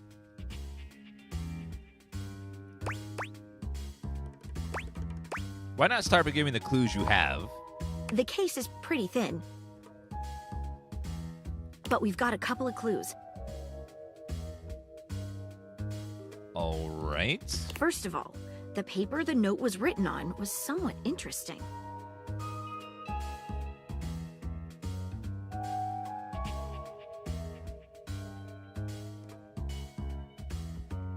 Second, although the letter wasn't signed, it did have a single initial on it. Finally, I think Dorian might have a clue for us. Let's start with the paper. Now, chat, are you guys taking notes? Because I need you guys to help me with this, this amazing mystery. Let's start with the paper. What makes it interesting? I have it here. Semi-transparent and very thin. With an M on it. It doesn't seem like ordinary paper at all. No. Looks like napkins.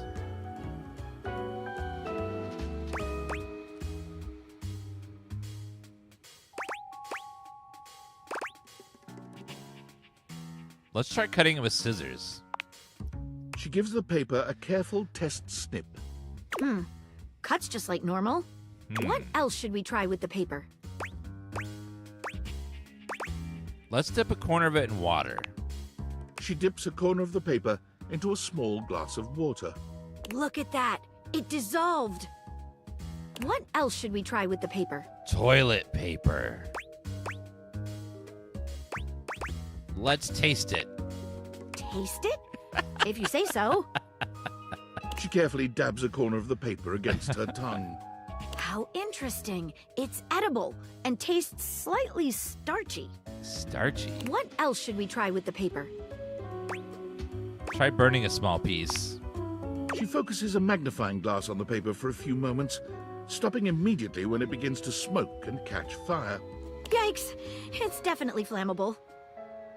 Does seem to burn slightly slower than normal paper, though. So it burns slowly, tastes starchy. What else should we try with the paper? See what other clues we got. What should we look at next?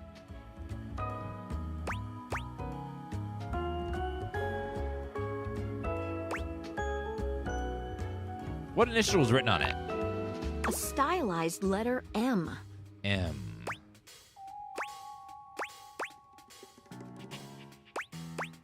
A first initial?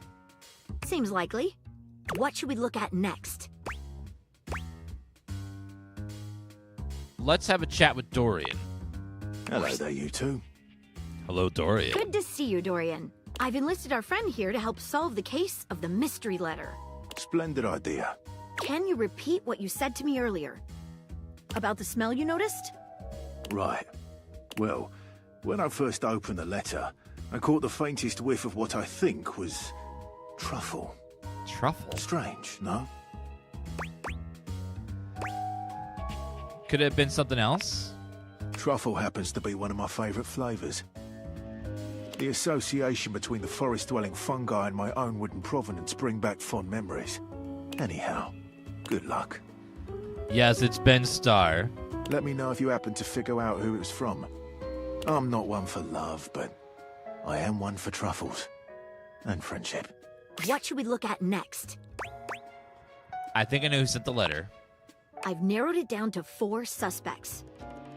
Penelope, Mitchell Lynn, Mateo Monta, and Freddie Yeti. Who do you think it was? I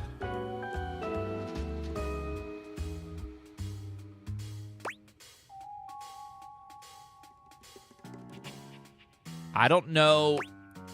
I don't know the names of the toilet paper and the toilet paper yet. Toilet paper, Mateo.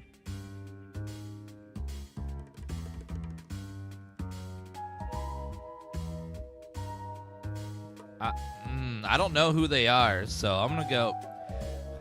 I don't know a Mitchell, but it's got to be him. Wait a minute. I think you might just be right. The stylized letter M is his signature. The smell Dorian noticed makes sense now, and the paper. It's gotta be rice paper. You did it. You helped me crack the case without even knowing the suspect at all. Yeah, I'm that good. Least I could do, Maggie. Guessing is my strongest suit.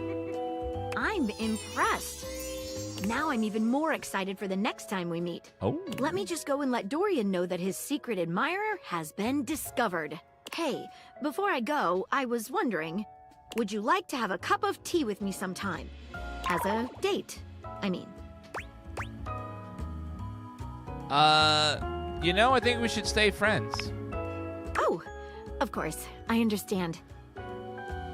Like, you're cute, but I can't have you investigating me all the time, so sorry. Keeping it professional is my preferred option. Yeah, I don't want to date someone I'm working with, and we're gonna work together on crimes. So, you don't want to like dip your pen in the inkwell at work, because it can get messy, and then it's all Hence why I was so careful to probe the idea of a love relation around you. Wait, so who's Mitchell? Who would have rice paper? Mitchell. I don't know a Mitchell. Someone that would have rice paper. Where do you keep rice paper? And what is rice paper used for?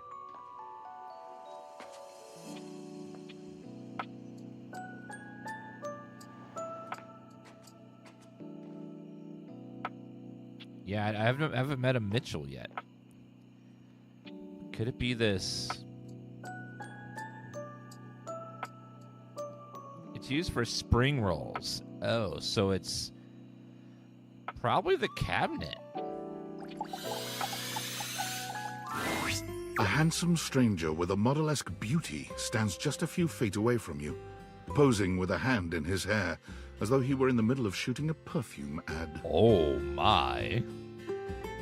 The moment he lays eyes on you, he lights up, drinking you in with a warm smile and warmer gaze. I have got to be putting more things in my cupboard. Oh, damn. Ciao, beautiful. What are you doing? And the accent, too? Oh, man. Admiring you. Ah, but of course, I am admirable in so many ways. Tell me specifically, per favore, and then I might do the same for you.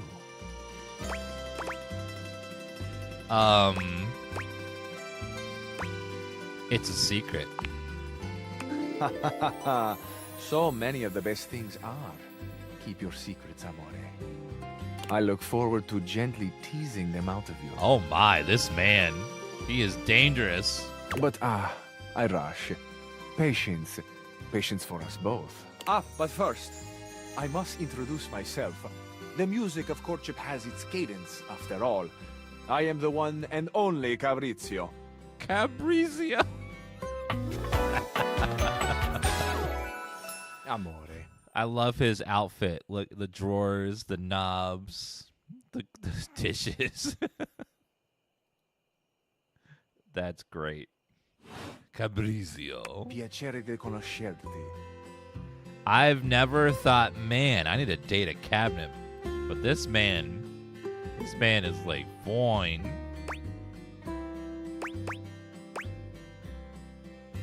Bastano Cambano Tutio.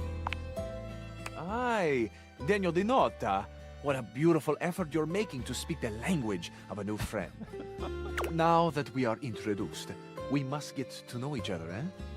Let us begin with a simple question. Un aperitivo. Do you, and so much is contained within your answer, have a favorite flower? Yes, I do, in fact. Ah, tessero bellissimo. Of course you do. A vibrant heart must have a love of nature. My favorite flower is the one they make cupcakes with. Picture it. I will try to guess what it is. I see. Amore, what a rich and colorful mind you have. It is a pleasure to me to be inside your eyes, seeing all your nooks and your crannies. I have crannies. Ah, do you ever, amore? And exquisite crannies they are. And somewhere buried in one of them, like a golden treasure waiting to be found, is this flower in your mind. I see red. No, not red. Oh, amore, how specific you are. I do see red, and also I see orange, the color of sunset.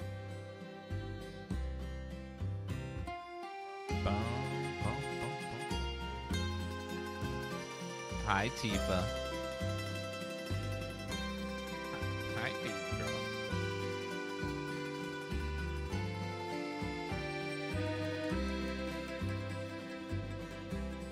Sorry, Tifa just going across the desk over there to lie down.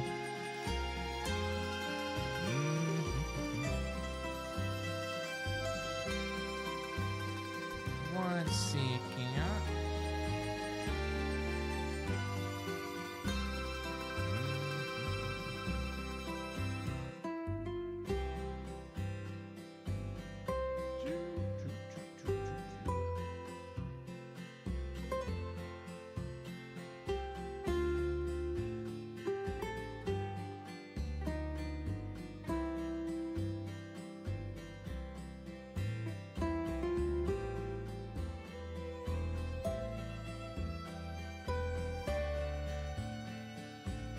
fix some on their monitor real fast.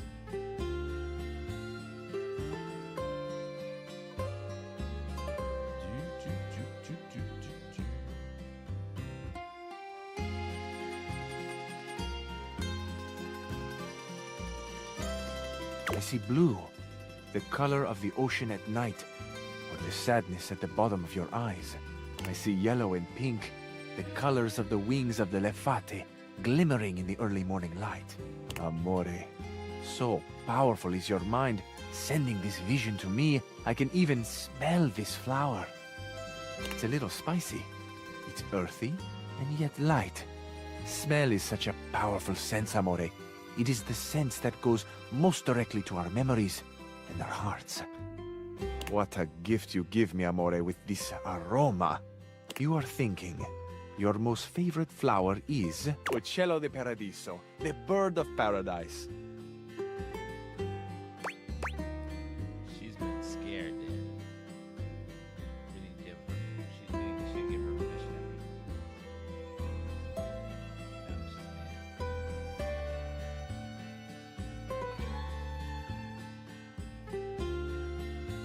How? Holy bouquets. How did you know that? Look at the cabinet.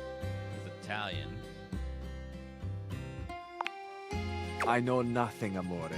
I know only what you show me, and I am at your mercy. Thank you for the gift of your favorite flower.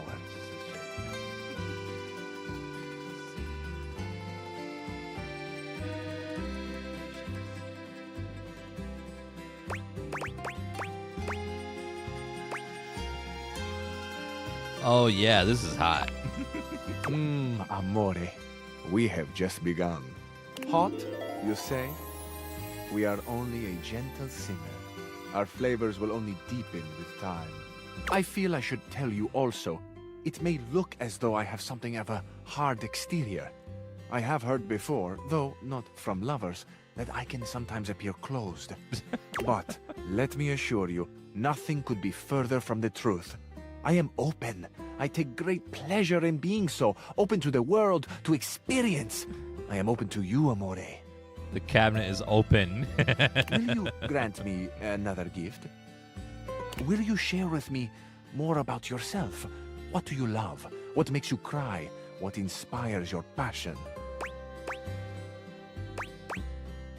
Wow, there's some big questions.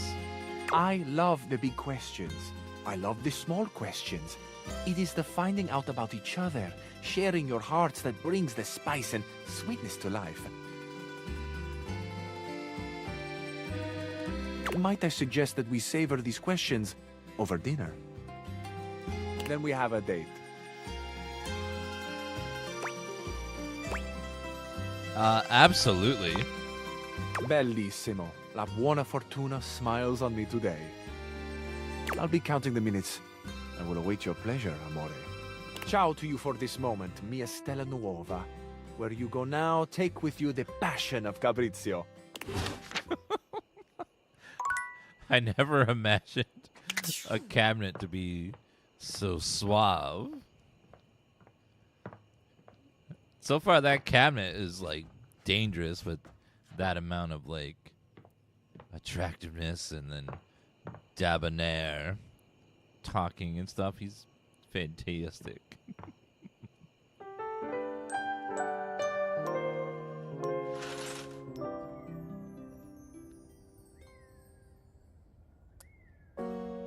Thank you, Punk is Tired Not Dead, and Mrs. Homer Simpson for those resubs. Appreciate that. Hello, Jonathan Alessa. Am I safe to watch this game at work? Yes, it's not an adult game, but there are some innuendos and stuff. Wait a minute. We haven't dated that cabinet on there. Who did we supposed to talk to again today? Maybe Maggie? Definitely some adult themes. What's in the journal? A strange figure stands before you, a whirlwind of conflicting energies and vibes. Manic and dignified, friendly and intimidating. She's dressed like some sort of quasi-Victorian text-themed aristocrat. Yeah, some of the dialogue's a bit spicy and probably not appropriate for a work environment. You couldn't have imagined what the date theaters might make of your thoughts transcribed on paper, but if you could, it likely would not have been this. As you approach her, she launches right into what feels like the middle of a one-sided conversation. Why do you ask? Good point. Ah! But the blue one, and then the butterfly. Why is there so much sand? Why is there always sand in places where sand should never be?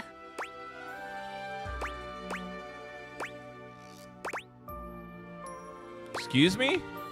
The sand on the beach was stuck under my nails. But I've never been to... Have I been to a beach? Why would I have been to a beach? Why can't I remember? You might have been to a beach, I'm not sure. Funny timing, band leader. It's a bad rhythm you're leading. Too much percussion. Far too much booming and banging around in here. So, as a journal, she's just a bunch of random thoughts. Not making any sense. Sense. Haven't you noticed? Never mind. At this point, since I've made my point, it doesn't matter. Come back for the county fair if you want a real point. The illusionist has a cane. Diana. So she's crazy. With that, she is gone. So if you want to date crazy, you can.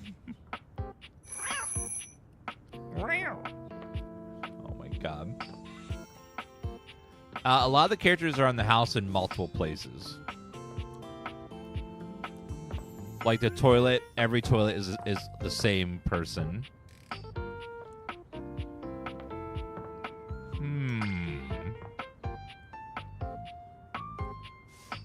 What about... Oh, we have to be a good, now this is chat's favorite character so far.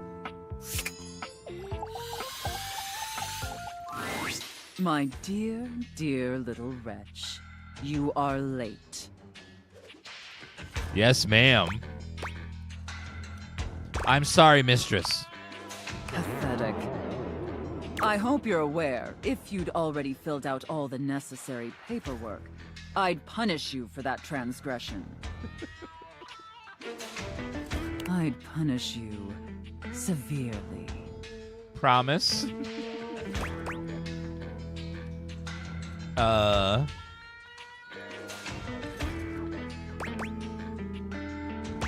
Then let's get to that paperwork. Yep, there's nothing I love more than filling out paperwork.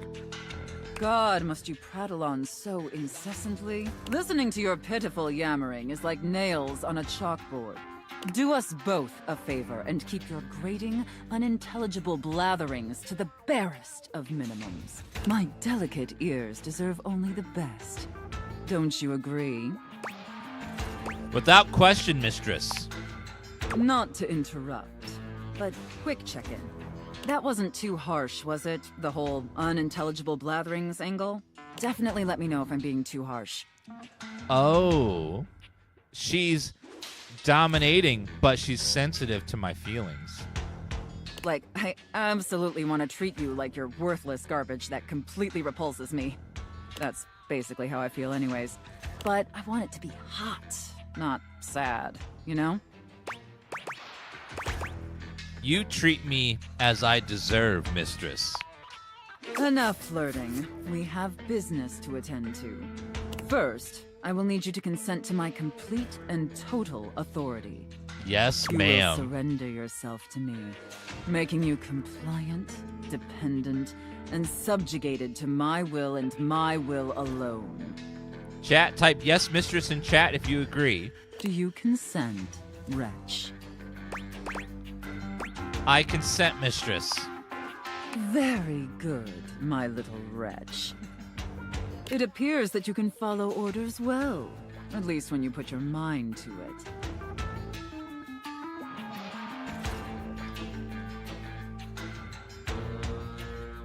That will suit you very well in your new position. And if you keep doing as I say, perhaps there are some other new positions we can try with you. Oh no. But first, your mistress has another demand. Yes, mistress. As you now have responsibilities to me, I too have responsibilities to you. And above all else, it is my responsibility to ensure your emotional and physical safety.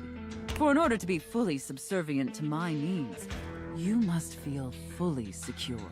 That said, in order to ensure the safety of my compliant little wretch, it's necessary for you and I to have a safe word. This is of utmost importance, especially since I am, after all, a safe. Literally. Oh my god, a safe word? She's a safe. I completely agree, mistress. Usually I would choose our safe word. But since you've been doing such a good job today, and because I'm feeling particularly generous, perhaps I'll let you pick. Do you have one in mind? Linguini. Gesundheit. Safe. Stop. I like linguini. Linguini. Oh, I love that. That's such a sensual, safe word. Did my little wretch come up with that all by themselves?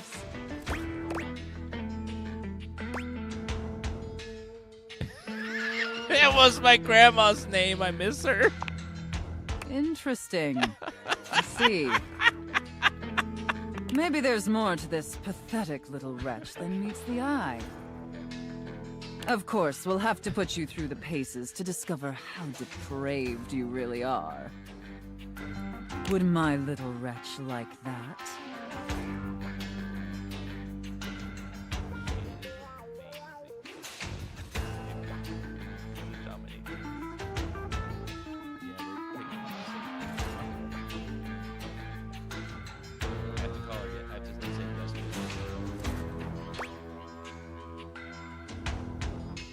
Yes, please, mistress. Good. Compliant and subservient. You're off to a promising start. She said, chat, if we are a good little sub, she'll open her chassis to me. But only if I earned it. But before we truly begin, I have one last issue that's been bothering me. Between you and me, I've become incredibly bored with most of my other, let's call them relationships. They've become routine and uninspired. Slam, thank you for the heart me emote. They're stale. And this displeases me. I'm sorry, mistress. It's all right. Lucky for me, you came along at just the right time. It affords us an opportunity to experiment with something new. Uh-oh. I think, perhaps, to ensure you reach your full potential, we shake off the oppressive shackles of our everyday humdrum reality. Do you understand?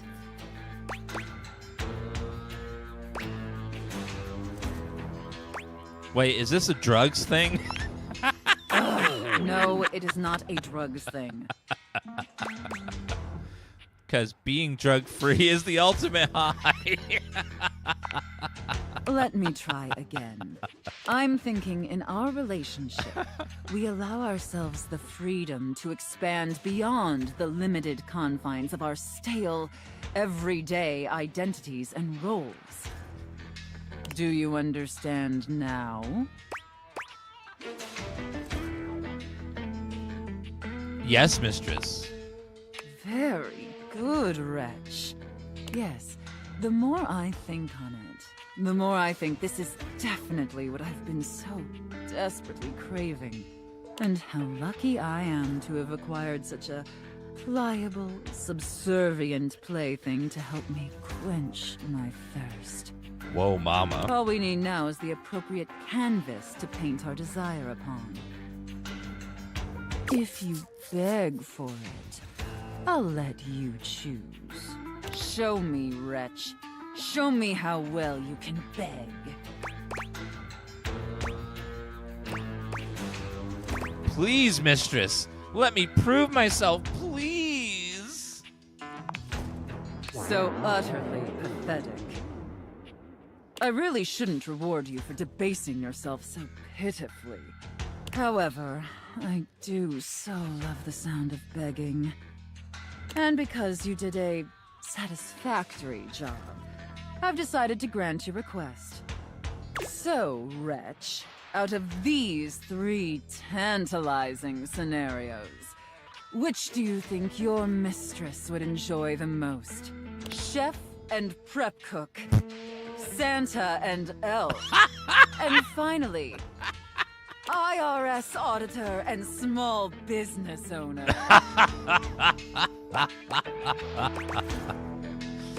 Santa and elf. I should have expected that. A rather pedestrian choice, but perhaps we may find something therein that I still find amusing. Now, I've seen more than enough of your pathetic visage for today. Be back here same time tomorrow and be ready to serve my every need. Do you understand? Absolutely, mistress. Very good, wretch. I look forward to experiencing your vain attempts to please me.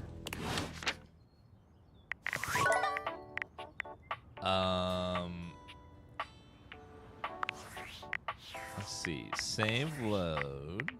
Dude.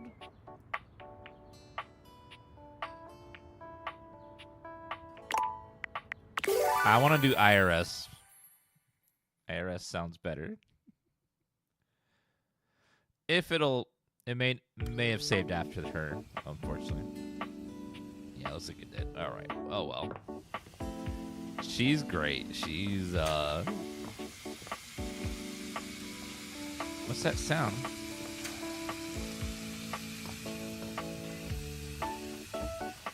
Oh, it's the sink. Oopsie.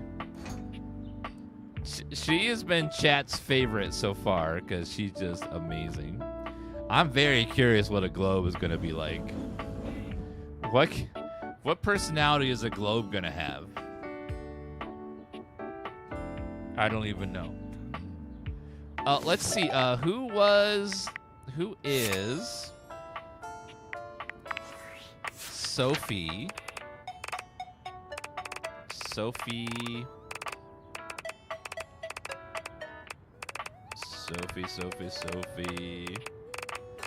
So many. Sophia, there it is. Laura Post. Let's see. Because she does an amazing job at that. She's voiced. She does Monster Hunter Wilds as random people. Oh, she does Emma Frost in Marvel Rivals. Yep, I see it. Yep, she does. She's used to doing that like dominating mother voice. All right, let's see what the globe is.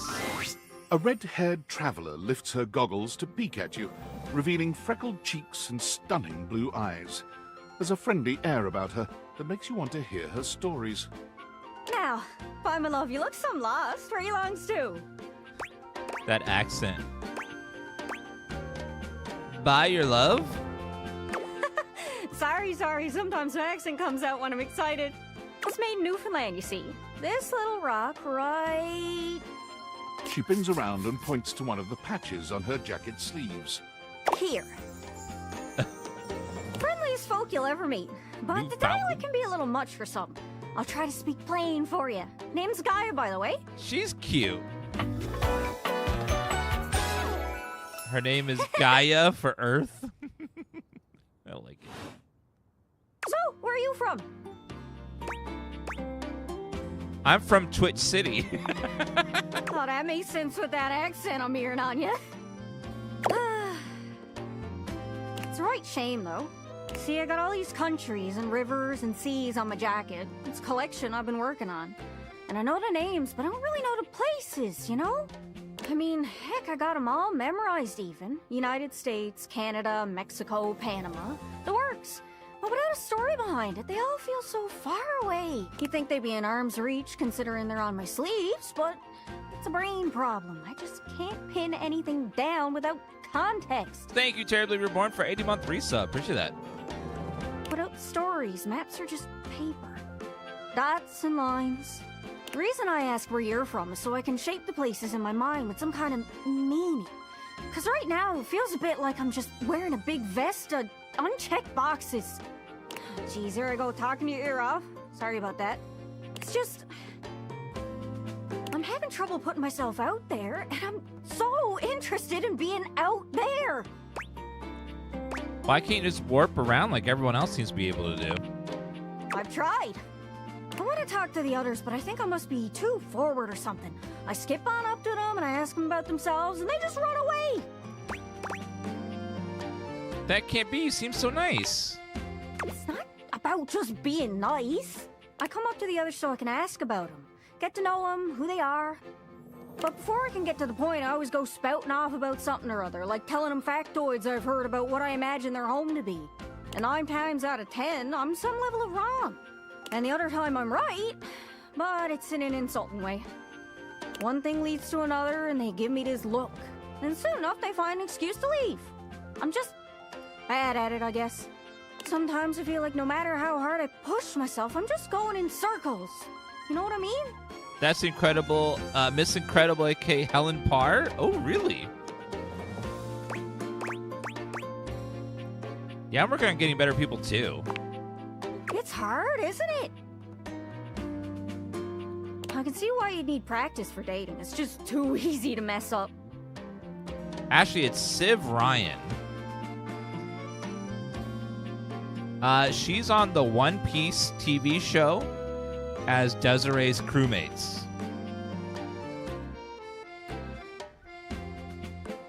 You say one wrong thing and poof, they're gone. It's so frustrating.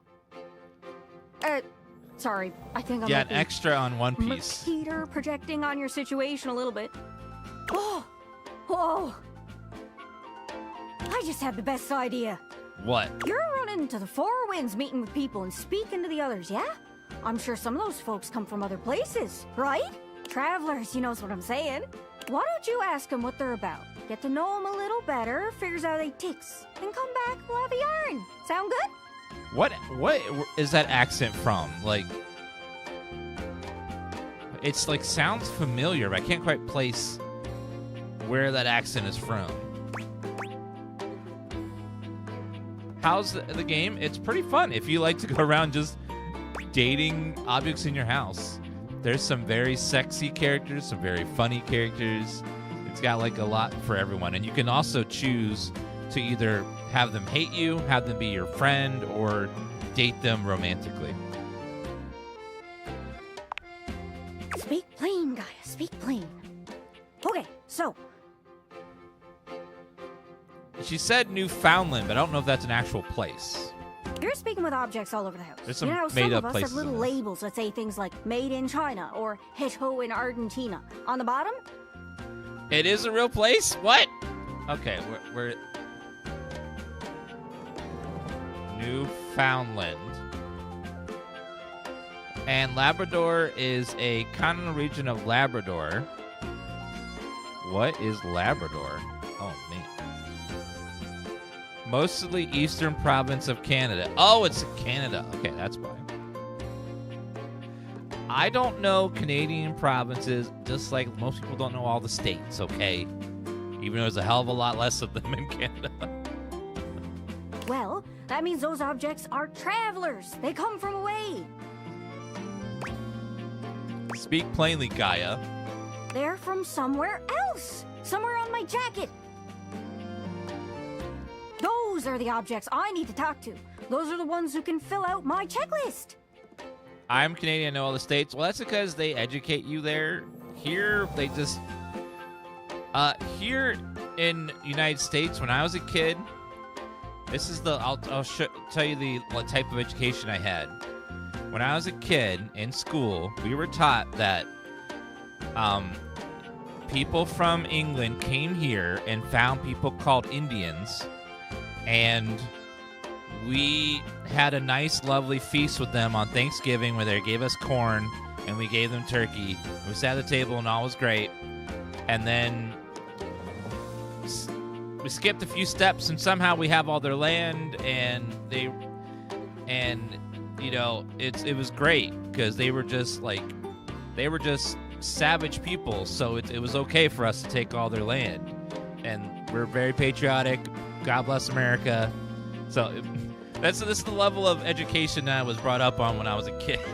Like, super propaganda. This map is uncharted, but if you can bring me back stories from those travelers, then I'd be able to write little notes down here and there, and pretty soon I'll be a bona fide travel guide. This is my, like, small town in Ohio education. It's everything I've ever wanted, and you'll get a chance to practice talking more. Are you shy? I can help. People tell me that I never shut up. I can help you learn to never shut up. Doesn't that sound great?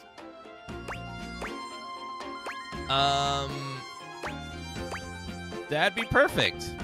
Right? I'm sure it'll work out. You scratch my cartouche, I'll scratch yours. Your what?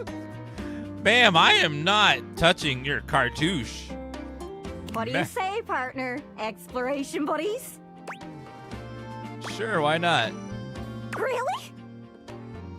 Oh, I appreciate it. Really saves me a lot of humming and hawing. You go out and find some objects from foreign lands. Oh, and let me know if you need any help. It's hard to explain, but I got a pretty good sense of these things. I can't give you an exact name or anything for her to talk to, but I can get you close. It's kind of like a geocache. I can give you an idea of their general location, but if you want to find those travelers, you'll need to hunt them down yourself. I've learned firsthand what others don't take too well if you run up to them and scream, "Where are you from?" True. Like you did with me? Yeah, like that. It was a disaster. Point is, you can't just ask objects about their origins out of the gate. You gotta awaken them first. Don't worry too much about the details. Once you're close with someone, you'll learn more about them automatically. So, what do you say? Do you want some hints on where to find travelers, or do you feel like searching on your own? Hint, please. All right. Hint. Hint, hint, hint. Let's spin me around and see which object I get a sense for. Yes. So, awakened objects in this game are, you know, just like in real life. You have, like, an air conditioner or a toilet or, you know, a vent. But until you talk to it and go on a date with it and either romance it or become friends or hate it, it's not an awakened object yet. So you just got to, like, go on a few dates with it to make sure it's awakened, and then it'll tell you where it's from and stuff. Sometimes I feel like I go round in circles. But you humans have these machines that let you walk forever and go nowhere. Oh, the treadmill. Hope that helps. Sorry, I'm still a little scatterbrained. Any other leads? Well, most TV comes from the US, but I know you watch anime sometimes. Hey. That's from overseas. No, I don't. I don't suppose you got any merchandise, do you? I don't watch that. Hope that helps. Sorry, I'm still a little scatterbrained. I don't know what you're talking about. Any others? Well, sometimes before going on a journey, it can be a good idea to reflect on things first. Look inside so you know where you want to be on the outside. Any idea where you might be able to reflect? Hope that helps. Sorry, I'm still a little scatterbrained. Thanks, see what I can do. Good luck. Don't get lost. So she gave me a whole new series of quests to do, including the treadmill. I'm very curious. The treadmill sounds like someone that's going to be very athletic focused. Someone that's very, like, a real go-getter. Okay, I have to run to the potty real fast, guys. Be right back in just a second.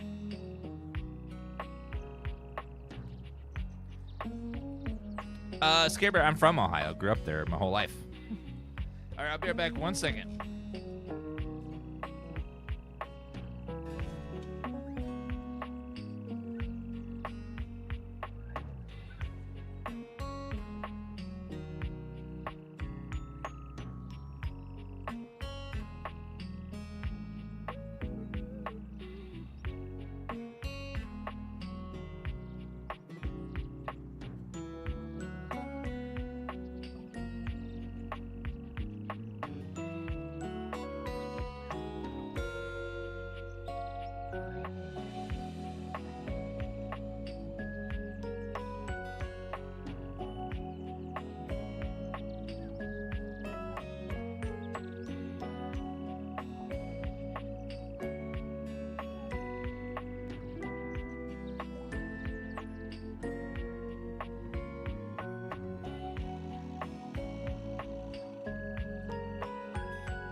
All right, we're back.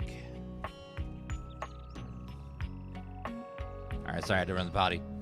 So let's see what the treadmill is from. Yeah, that's exactly what it was like for me in Ohio when I was in school. We did a play about pilgrims and Indians. Neck upwards as you try to take in the entirety of the blonde Viking towering over you. He stares down at you, cutting a truly intimidating figure. Oh my. You're...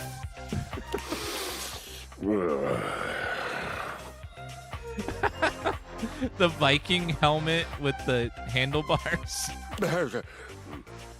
He says nothing for several minutes. You begin to wonder if perhaps your cross-trainer is broken.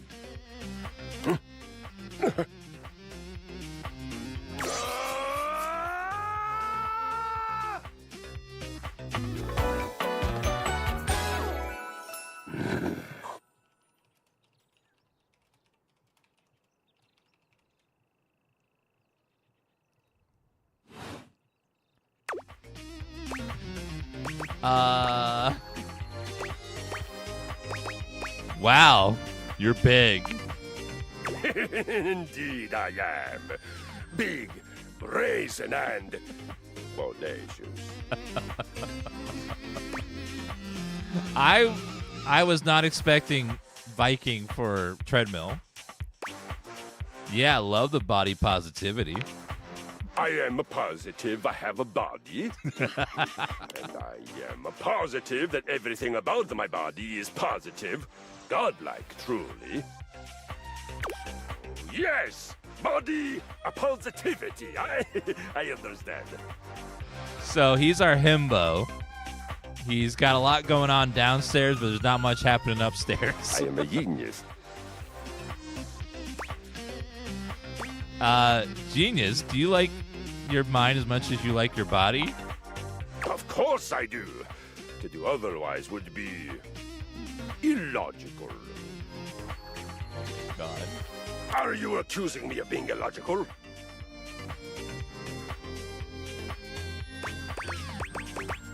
No.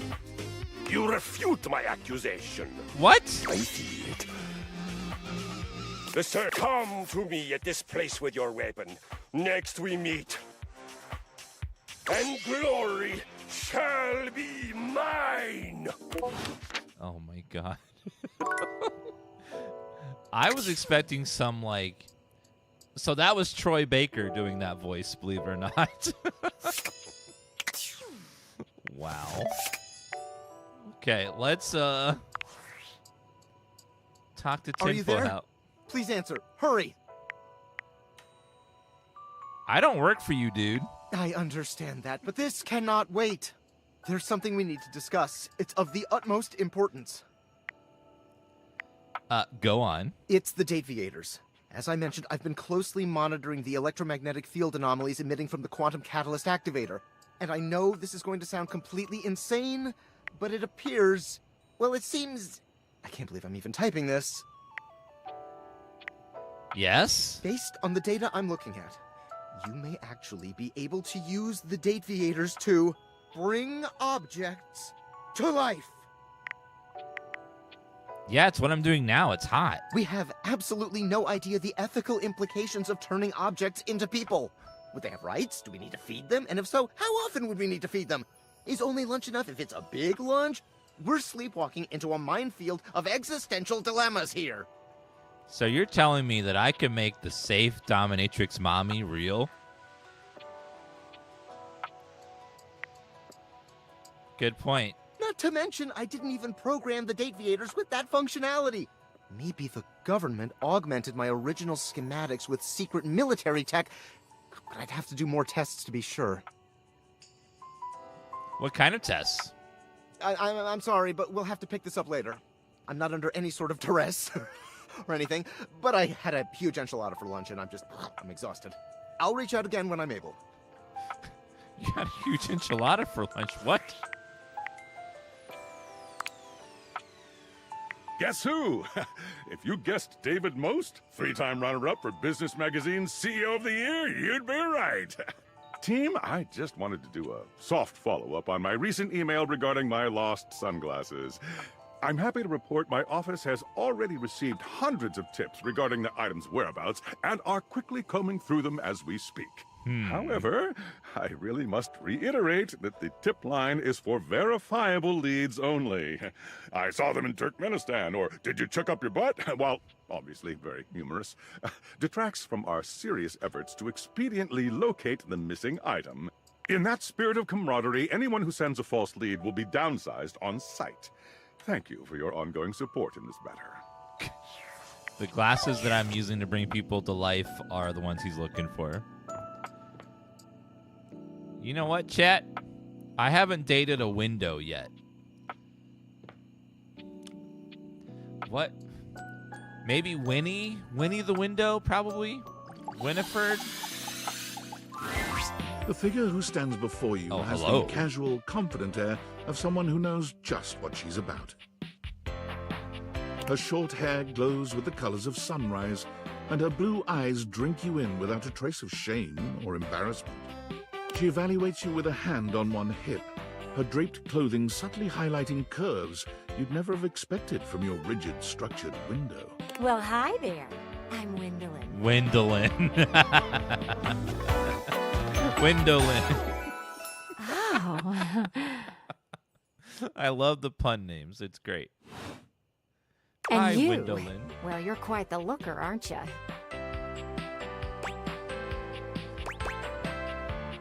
I don't really know what I look like.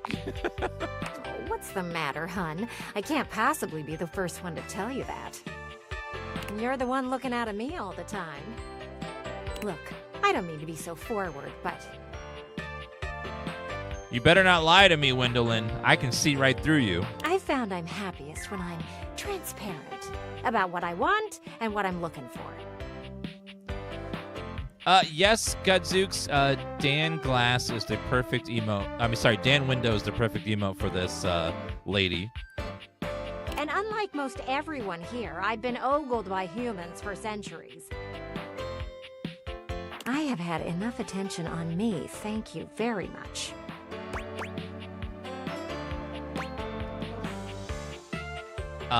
I'll look away then if you want.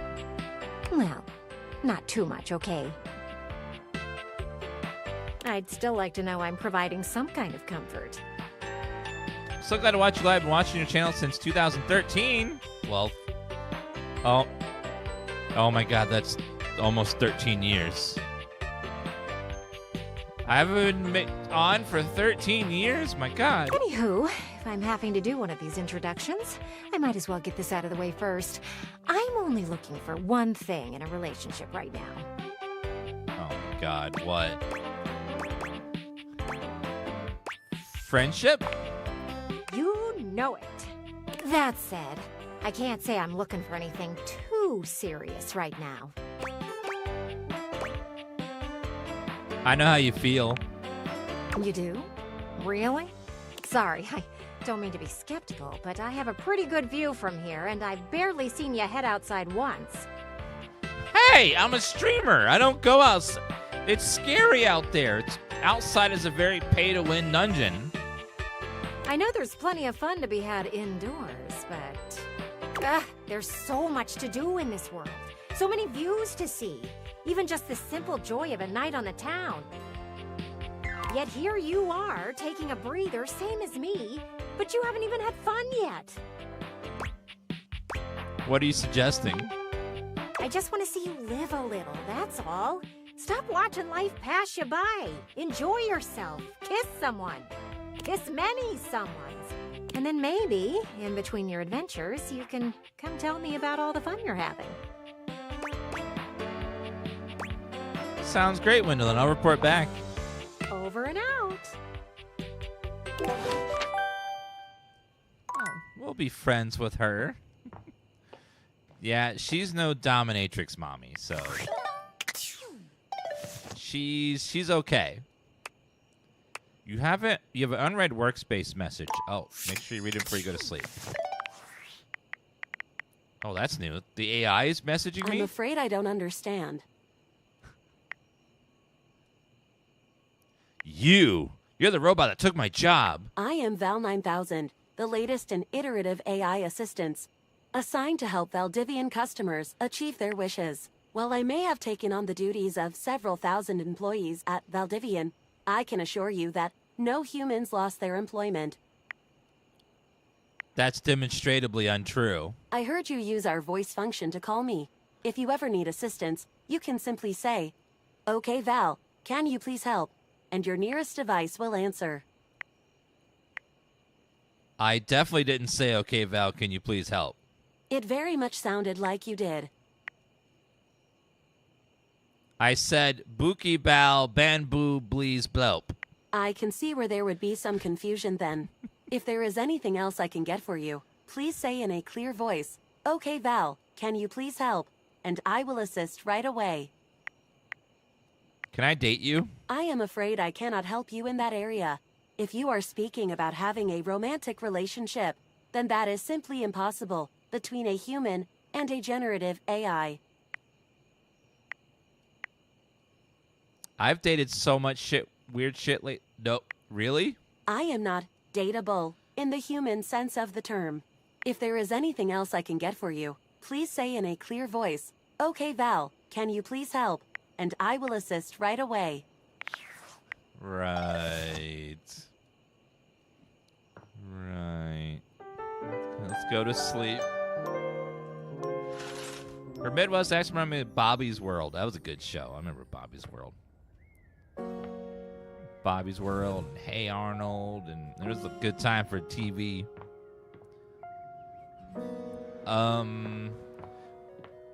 I think we need to talk to Dorian. Let me go talk to Dorian again.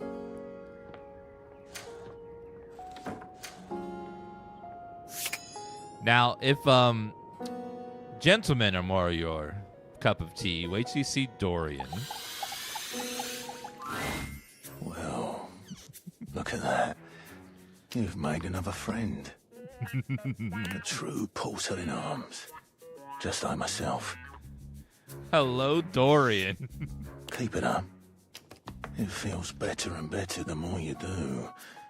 Trust me. Oh. There's a warmth in Dorian's dark eyes. Come back for another glimpse. Maybe. Yeah, it's Ben Starr, and Ben Starr's voice with the character models is woo.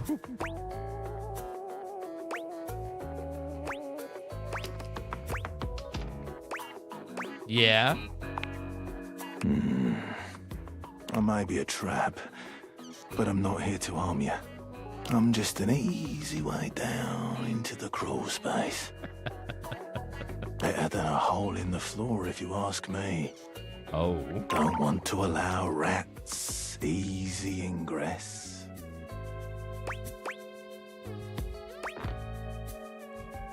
Dorian, stop talking, start flexing. As you wish.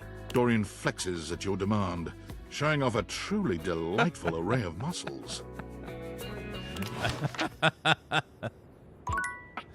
Oh my.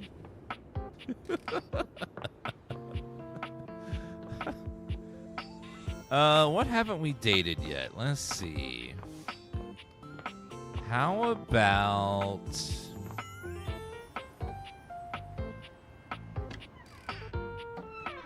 There's some bowls in there. Pans, dishes. A bunch of random stuff in there. The food inside is dateable. What about the freezer? Oh my god, there's so much stuff everywhere. Wait a minute. What's that? There's a chicken. There's a timer. A burly chef stands in your Oh, kitchen, that must have been looking the at you oven. expectantly as he stirs a sauce pot. Despite Hello. his intimidating stature, there's warmth in the depths of his dark eyes. Hello, Mr. Oven. You must be my new sous chef. Woo! I'm Stefan. That voice. Man, that voice. Hey. Hello. Are you ready for prep? You like a big, big man. Prep? Stefan regards you in silence for a few long moments. Then why are you here? An adorable chicken-shaped timer slides into the conversation, settling on Stefan's shoulder. Mr. Cluckles? You're right, Mr. Cluckles. I could stand to be nicer. He takes a deep breath, steadying himself, then points dramatically at you. You, what are you doing in my kitchen?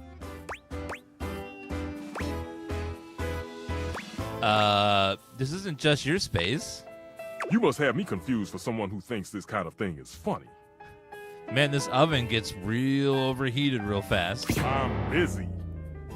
I've got a whole lot of folks to feed, and unless you are here to help, I need you to step out of... Wait. Do you smell that? Sorry. No? Yet you possess a nose, do you not? I do. I make do with my hood. Yes. I'm preheated. Thank you, Mr. Cluckles. Always keeping me on track. Like some humans who come in my kitchen just to distract me. It's a little chicken timer. That little chicken timer offers more help than you can imagine. He understands the type of establishment I'm trying to run around here. What are you even talking about? Food. Glorious food. Much more important than whatever little quest you happen to be on right now. Food is good. I do like food. Anyone ever tell you how rude you are? Well, of course they do. And they didn't know a crate from a grape. So I couldn't give a damn about what they say. Well, wait, I know a crate from a drape. Does that count? Go on, shoot. Okay, Mr. Cluckles. All prep should be done in 7.5 minutes. Start the timer. And go! What the fuck? Oh my god. I don't know what I was expecting for the oven, but that was not it.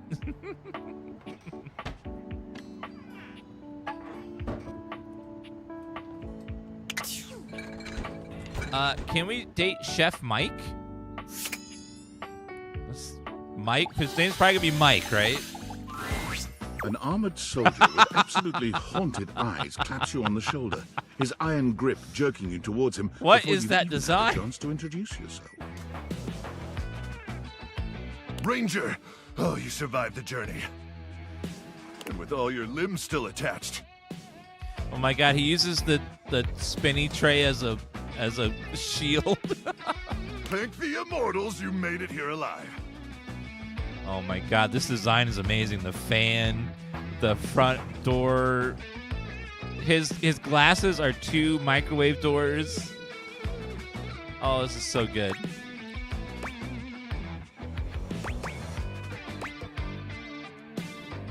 Thank the Immortals. Love those guys. Guys, sure. Oh, hello. Sheesh. This bunko buster crud nugget doesn't even know the lingo. Mayhaps my trust might be misplaced. He starts suddenly, clapping his hand to his forehead. Oh, and heck, where are my manners? Name's Nukem. Nukem! Luke Nukem. Luke Nukem. Look at you. Oh, no. Sorry, it's been a while since I've seen another face. Except the faces in the walls, of course. Oh my god. They tell me to burn things. But I try to tune them out. Yeah, I'm curious what the snacks are, too. Mostly because I already burned everything flammable weeks ago. Luke Nukem. Nukem? Huh? Like Duke? No. My title is Combat Crew Commander. But I did have a great-great-uncle who was a Viscount. So you're like royalty? Hell, I wish, Ranger. Truth is, I'm just a grunt. That's an acronym. Greatest Reserve Unit notwithstanding Trevor. But Trevor's been missing, presumed exploded a few weeks now, so I think I'm up for a promotion. Anyway, forgive me if my extended isolation has eroded some of my social skills. I've just been stuck guarding this outpost for months. And you spend enough time out here alone, it's real easy to go feral. Oh my god. But don't worry, they have great solutions for that now. Luke? Luke is voiced by Travis Willingham. He does... Oh, he did Sebastian Shaw in X-Men 97. In Marvel Rivals, he voices Thor and Doctor Doom. In Mortal Kombat Onslaught and 1, he voices Raiden. Man, he's voiced a lot of stuff. He's voiced in so many games and movies. Just crazy. Go feral? Total biological and psychological collapse. Oh, and he's on Critical Role, of course. Laura Bailey's husband. Not like you. Sorry. What was I saying? Yeah, his list of voice acting stuff is so long. He's been on so many things. Oh, I'm just so excited you weren't obliterated.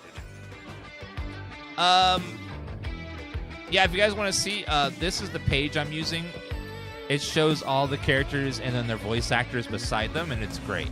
Lets you see all the names.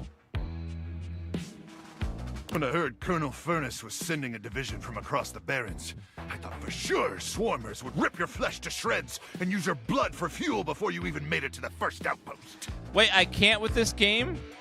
You mean that you can't take this game seriously? We are just in our kitchen dating the microwave whose name is Luke Nukem.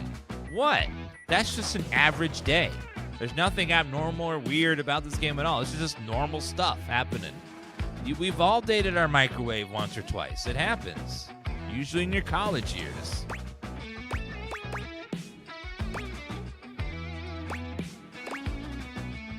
Oh, they did, but I'm very resilient. You certainly are. I appreciate that in a ranger. But wait, you came alone? Where's the rest of your division? I don't know. Can I have some tendies? Of course. You must be starving. Protein gels and carnitine chews keep the organs functioning, but only at baseline capacity. Am I right? That's what I hear. Listen, I wish I could give you more time to decompress. I know you must be exhausted after your journey, but time is of the essence. We have much to discuss, and dangerously little time before our mission commences. Our mission?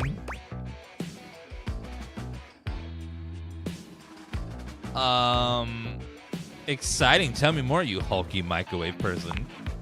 I trust Colonel Furnace briefed you on the mission back at the fortification? Colonel Furnace?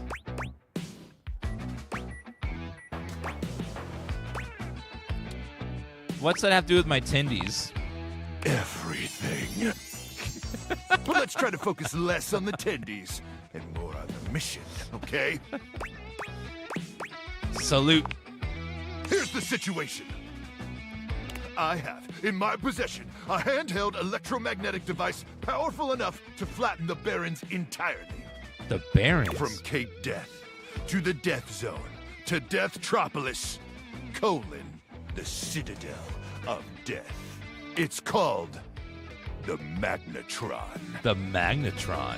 Here's an artist's rendering. Not Deathtropolis. Oh, yes. I'm afraid the blast zone would completely decimate Deathtropolis in an instant, killing millions. And worse, the fallout would even irradiate the scenic suburb of Deathville. Not Deathville. Home of the world's widest asparagus festival. Dear God. Anyway, to keep the device from falling into the wrong hands, it was permanently welded onto my armored exoskeleton, allowing me to transport it to its intended target. The Swarmer's subterranean nest. There, the device will be remotely detonated, eradicating the Swarmers and winning this war.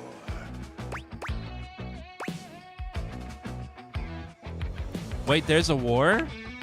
Of course there's a war! There's always a war! I need you to meet me back here tomorrow at 0700 hours.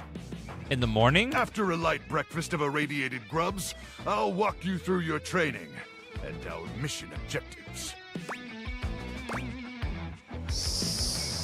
Can I have my tendies then? Ah, you keep on with the damn tendies, huh? Ranger, we win this war, and I'll get you all the tendies you can mash into that pretty little face of yours.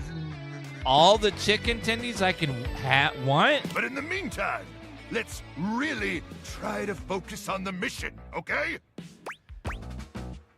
You think my face is pretty? Did I say that? I mean, sure. Anyway, all right. It's about time for me to begin my nightly patrol. Gotta make sure no swarmers infiltrate our defenses. May the immortals watch over and protect you. He's kind of cute. I like him. He's kind of delusional and crazy, but a man that gives you as many chicken tendies as you want, that's love. That is love right there. I've heard rumors that the voice of Astarion, does the dryer. Let's see. An acrobat in bright orange evaluates you with a smirk. Hello. His hair is streaked with grey, and there's a twinkle in his eyes that tells you this guy is definitely going to keep you on your toes. The socks everywhere. Well, hello there, new face. I may be quite excited to meet you. That's definitely him. Yes. Drysdale? God.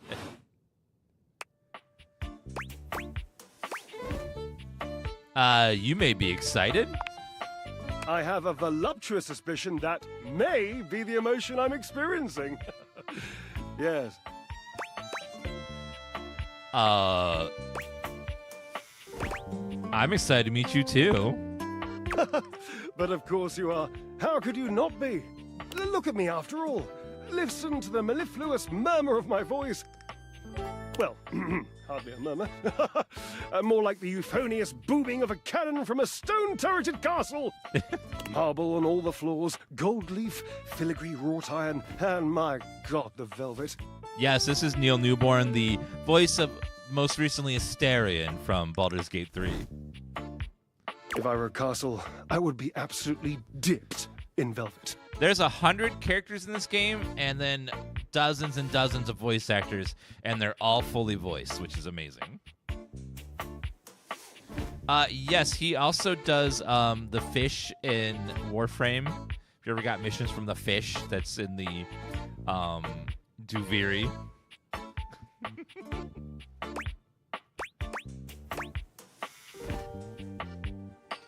If I were a castle, I think I'd probably have a big ass moat. A moat, eh? You'd surround yourself with a deep, muddy, deadly river of falsity and needless self-defense. Water. The substance that flows like secrecy through the crevices of our lives. Moving on. I do get distracted, don't I? Just so many wonderful things about me on which to expound. My form alone is a temple of wonders. Which part is your favorite?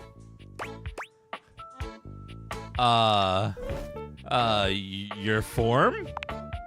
He gestures to his muscled frame, inviting you to drink him in. Which of my parts sings the most to you? For me, today anyway, it's my pectorals.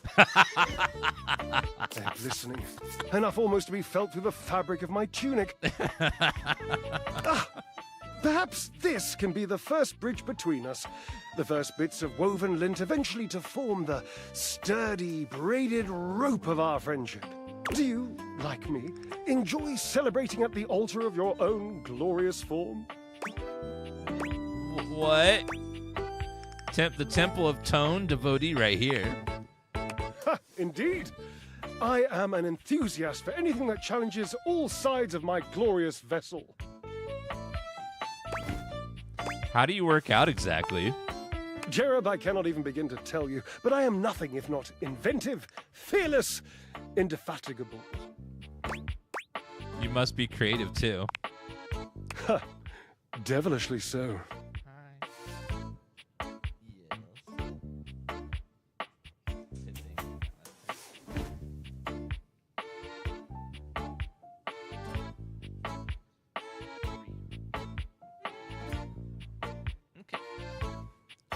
I'm just dating my dryer.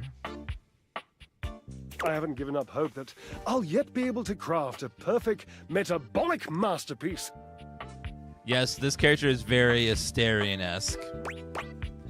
Using only what's here in the laundry room? Gasp!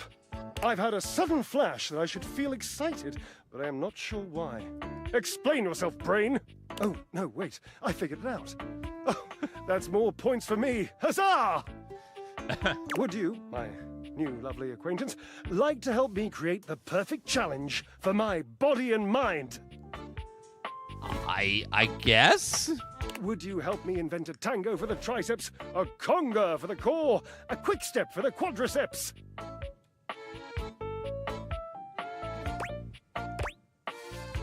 Build a workout together? That sounds awesome. Awesome, yes. As in capable of inspiring awe. Just like my obliques. Yes? Yes. Obliques, we'll start there. I know. I can lie down with Florence, grasp Titus by her intimidating epaulettes, and Russian twist her for 3 sets of 20. What do you think? How about hanging knee raises instead? Oh dear, no. I don't think that's a good idea. Why? Darling, where would I hang from?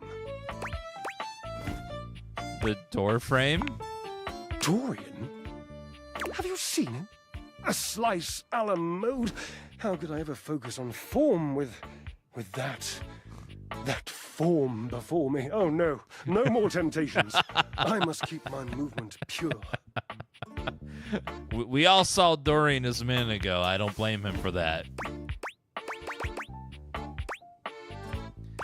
How about burpees? Ah, you are a cruel taskmaster. Lucky for you, I am exceptionally well mastered. Yes, Neil Newborn, the voice actor of Asterion, is voicing the dryer.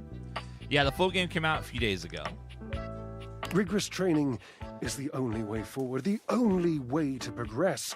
Bring me the ecstasy of discipline, the sublime breath of skill. Chat, what are burpees? I don't know what that is. Oh, for the love of Lint, I sound like him. Like who? Washford, of course. He's almost monastic in his approach to physical work. I've never been in better shape. Call Washford for me. Washford? Wait, are you kidding me? You're physically on top of each other, and you're not talking? Yes, obviously. If you were genuinely far away, this would be so much less torturous. But as it is the stuff of pure drama. Drama? Sumptuous, don't you think? I love the way he said drama.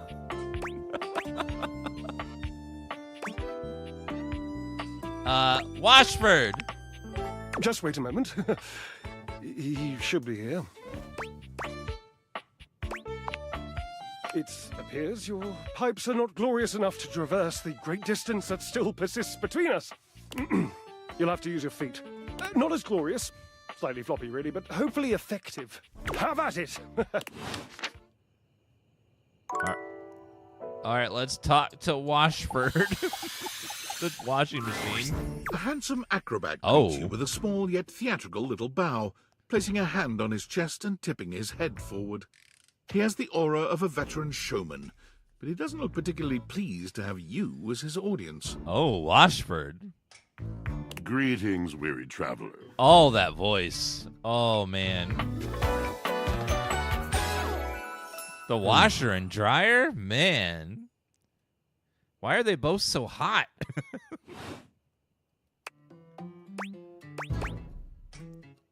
I am weary. Thank you for noticing. Naturally. My senses are heightened when I'm in a mood.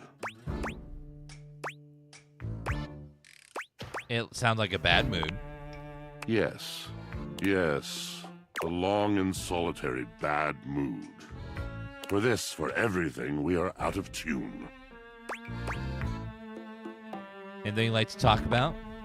You aren't serious. You jest.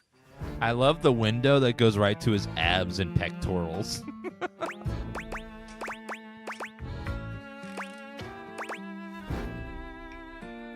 No jesting here. I've been told my jests are bad. You want to hear my story? For sure. I am a servant to the drama of the heart. This should be good. Good, bad, what's the difference? Is this about Drysdale? The mention of Drysdale makes Washford's eyes narrow. Is this about Drysdale? How did you know? I'm really smart at relationships. Not at this one.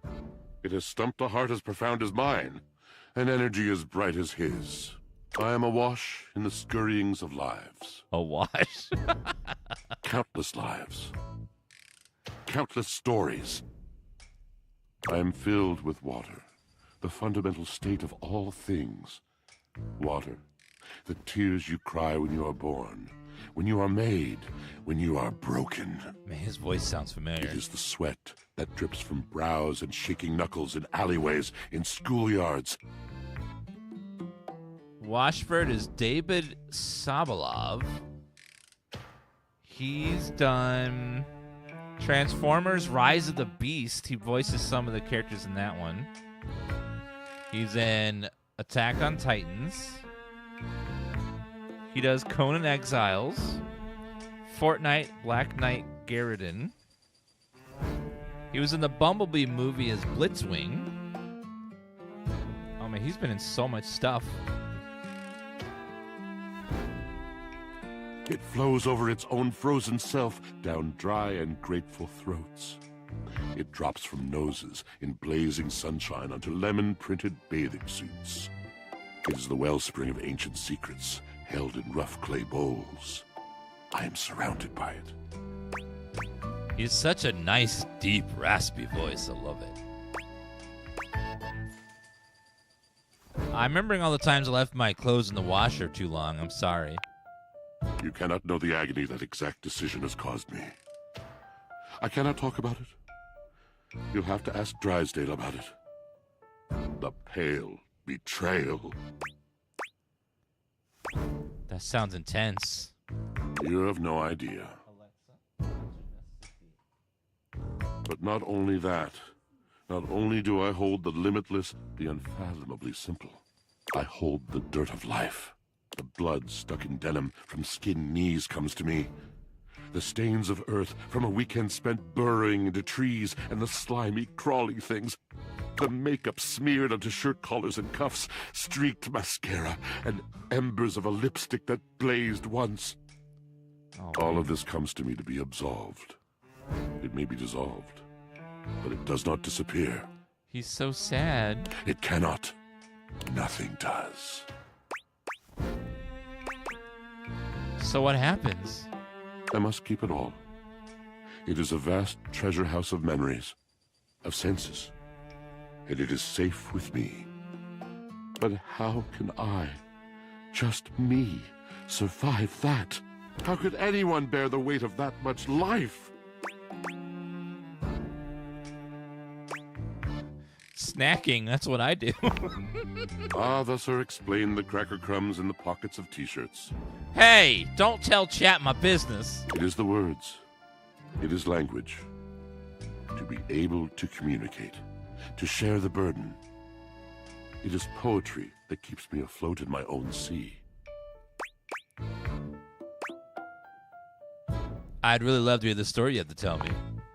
You mean it? And this at last is the dawn? Such bewilderment comes with the sight of the room. I cannot tell. A deep breath. I have lost my only friend. What? Drysdale. Drysdale. He was a phantom of delight when first he gleamed upon my sight. But we are quite forsaken. Yep, I know that guy. Is it possible to really know a true partner as I have? We were a duo. An acrobatic team rivaled by none on Earth. We were swift, smooth, and strong. I wish you could have seen him fly. So the washer and dryer are a pair of acrobats. To the vault of paved heaven. Our performances were legend. They came from many rooms away to watch us, to applaud us. And joy filled me as wine in a glass overflowed. Sounds like you guys had a really amazing connection. Past tense.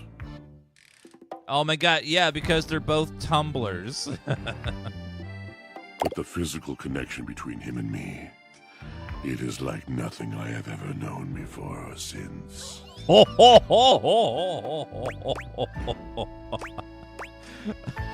I could really go for a glass of wine right now. I no longer partake. Wine was something I shared only with him, like so many other things. He does not need poetry like I do. When he talks, it is a breeze to my tempest.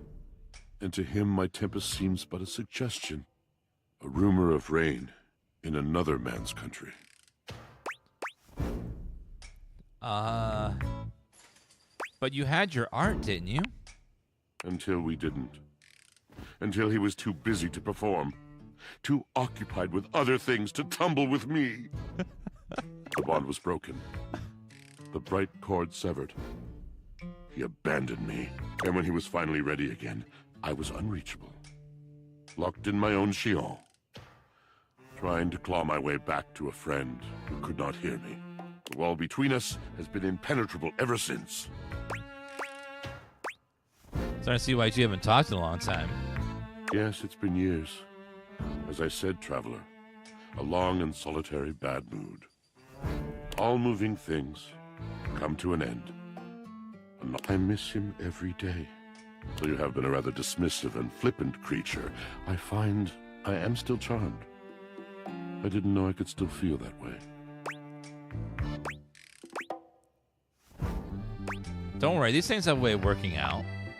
You're asking me to have faith. I would be hard-pressed to acquiesce if not for, well, I've tried everything else. Thank you, sincerely, for listening. It has been so long since anyone has stopped, has heard me. We need to get the washer and dryer to be back in love with each other and tumble together again. They deserve love and happiness. We gotta make sure that the washer and dryer are back together. They're like the perfect couple. Well, well, well. If it isn't the Casa Casanova.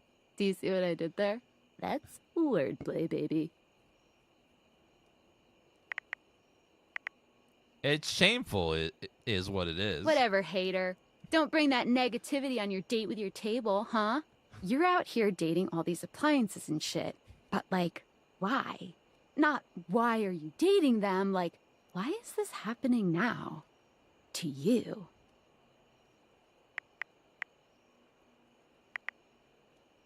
I got caught in a game of tech cat and mouse. Hope David doesn't catch you. He thinks he's sneaky with his email blasts about his precious sunglasses, but only your partner and spy, Sam, knows the truth. Glad it's you, super spy. So, like, where did the date-viators come from? Like, what's the point of them? Who made them, and why?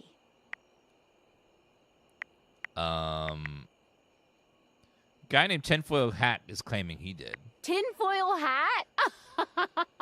Okay, this is some conspiracy shit. Your life is half political thriller, half harem anime. So, like, did you find out what your purpose is or whatever? Are you a top-secret operative in the furniture dating war? Are you collecting data on people in love with their shower? If I am, it's a pretty small sample size. God, yeah. Oh well, guess we can just make up our own theories. Or maybe just enjoy the furniture dates for now.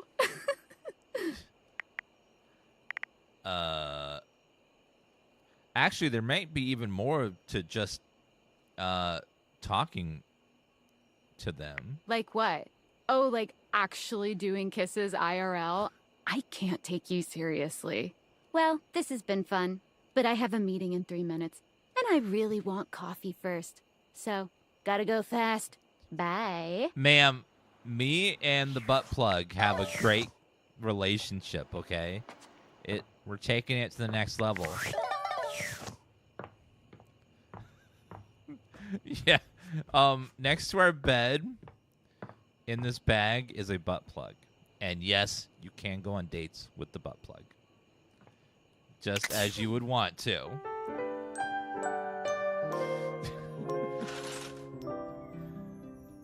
What is it 7 a.m.? The Luke Nukem wanted us to go to there at 7 a.m. sharp. I think it's 7 a.m. now. No, it's 9 a.m. Uh-oh, we're gonna be late. Since we're already late to Luke Nukem, let's go up to Safe Mommy. Safe Mommy is a dominatrix, and I want her. We have to obey whatever she says. It's Lucinda Lavish. Oh no! She seems to enjoy this hijacking of your intentions. Well, we have the DLC, and sometimes a DLC woman comes out and lets us squeeze her bazoongas. Tell me, lover, what should we get up to now?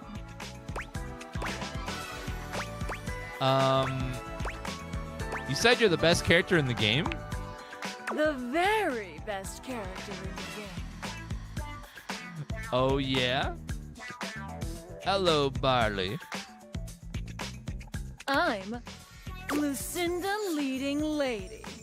Oh, yes. Prove it. Prove it? I'm proving it right now with my exceptional voice, body, and other things. But okay, I'll show you anyway, since I've got nothing better to do. I've got the most range, the most interesting stories, the most everything. Really? Everything? Everything. By the way, this is the voice of Ash Ketchum from Pokemon. Check out my range. Same actress. Glass, my dear Zebediah. There won't be any more glass for the winter. Hey, Chunky! What's going on today? Me and Mellywinks are gonna go to the Boom Boom Zoom room! Side effects may include drowsiness, hypothermia, stomach upset, and turning into a ghost. Yes, almost every single, character that's a boy or a young boy is voiced by a woman because they have they don't have a deep voice. They can do it way into their 80s and 70s. If they need to have a character be a boy for decades, Bart Simpson is voiced by a woman. Ash Ketchum is a woman, so it's easy for women to voice young boys because their voice can go to that most boys have not a non-deep voice, so it's easy for them to do it for long term. And each of those lines was recorded in only one take. One take, damn. I'm basically the best actress. Pretty good. In fact, I'll give myself that award right now. Best actress, Lucinda leading lady. Oh! Remember Rugrats? All the boys in that were voiced by women. What do you think?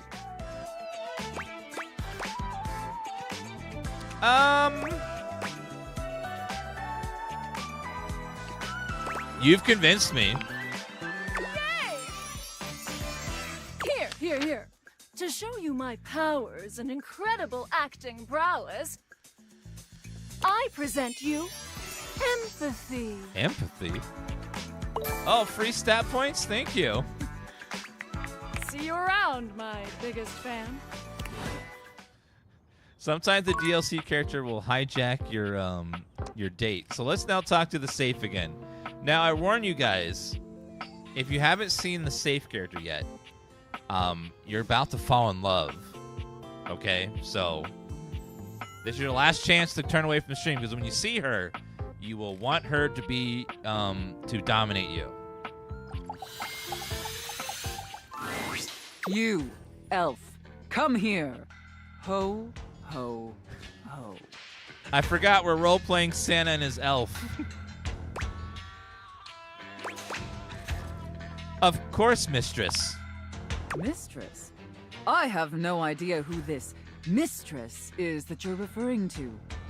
My name is Santa Claus, which you, seeing as you are an elf, are obviously quite aware. I forgot we're role-playing. She's Santa and I'm a lowly elf. So stop these absurd shenanigans immediately. We've got an enormous amount of work to do. Dress yourself. Oh my god, an elf outfit? She has an elf ball gag? Oh my god. And the clock is ticking.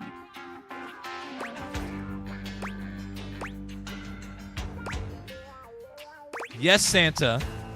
Very good, elf. Now, as you are well aware, it's Blissmas Eve. Blissmas Eve. But in case you hadn't noticed, we're in crisis mode here at the workshop. Oh my god. Not on Blissmas. Yes, it is a truly lamentable tragedy. Unfortunately, our head chef, Tinselface, served some spoiled reindeer stew, and it's rendered our entire workforce incapacitated with horrific food poisoning. Oh, this is hot. Whatever you do, stay away from the bathrooms. Now there's no one who can help finish preparations for Blissmas Eve. No one except you. We've gotten like 40 characters of the 100 that you can date so far. How can I help, Santa? I'm going to be completely honest, Elf. You were not my first choice. There's a reason I didn't have you on the production line at all this year.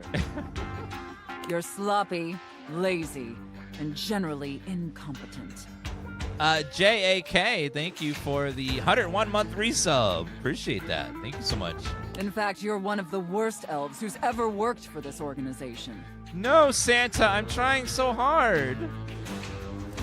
Just a total embarrassment to the entire North Pole. Wow. If there was anyone else who could save Blissmas, I would call them. But there's not. It's up to you. Do you understand? I understand, Santa. Good. All right. First, let's take a look at your workstation. This is where you work. This is a sty. Moldy gingerbread houses, half-eaten candy canes. I've never seen such a nasty, unkempt, unprofessional workspace. I am sorry, Santa. I deserve punishment. You are beyond disgusting, and you should be deeply ashamed of yourself. I'm sorry, Santa. Tell me how ashamed you are, Elf, or you're fired. Deeply ashamed, Santa. You're absolutely right, Santa. Such a pathetic and insincere response. It's painfully clear you're not taking me or this position seriously. And you're insulting every hard-working elf that does. You must be punished for this insolence. Here, take this old, gross, half-eaten candy cane and lick it until there's nothing left. What?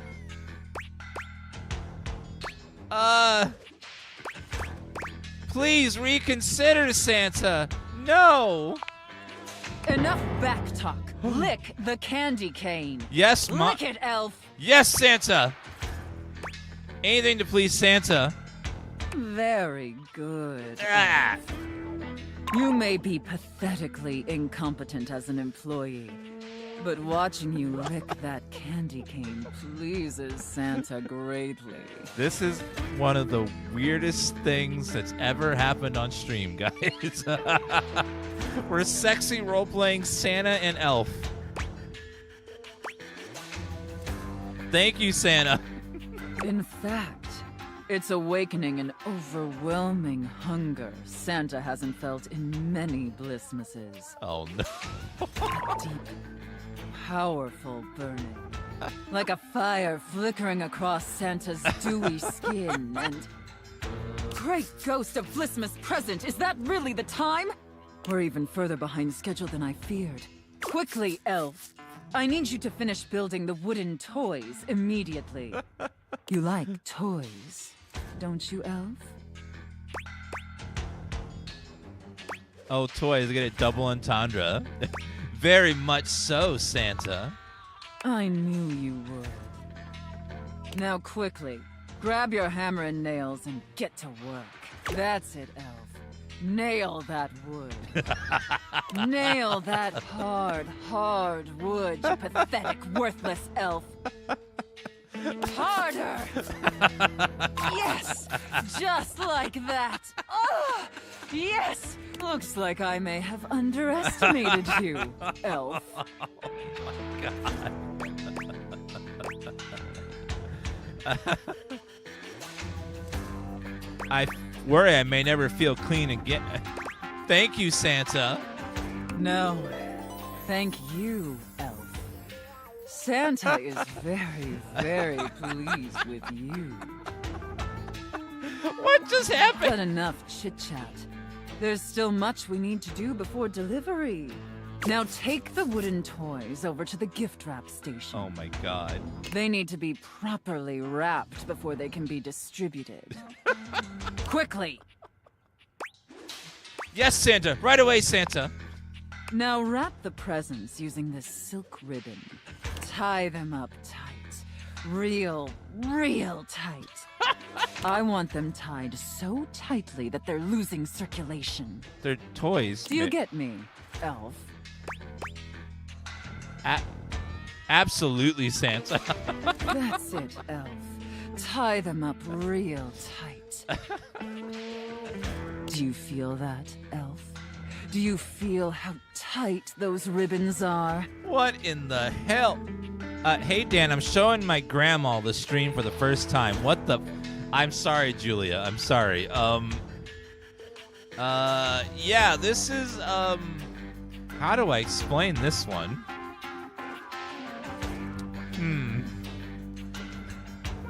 I don't know how to explain this one to anyone that's just showing up. I imagine anything tied that tight would be completely immobile, trapped, and utterly helpless. Can you imagine that, elf? Oh, yes, Santa. All right, enough gift wrapping. Now let me check the time and... You did it, elf. You successfully fabricated and wrapped all the gifts with seconds to spare. I saved Blissmas? Honestly, I didn't think it would be possible. But despite your myriad inadequacies, you actually managed to save Blissmas. God, the voice actress for Sophia is just amazing. So good. I think that deserves a reward. Don't you? Oh.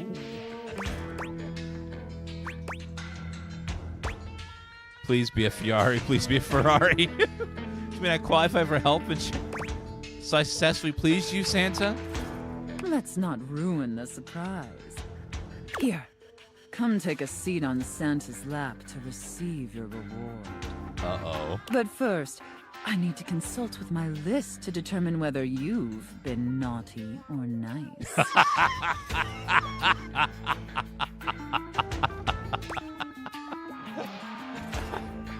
Makes sense. It's tradition, after all.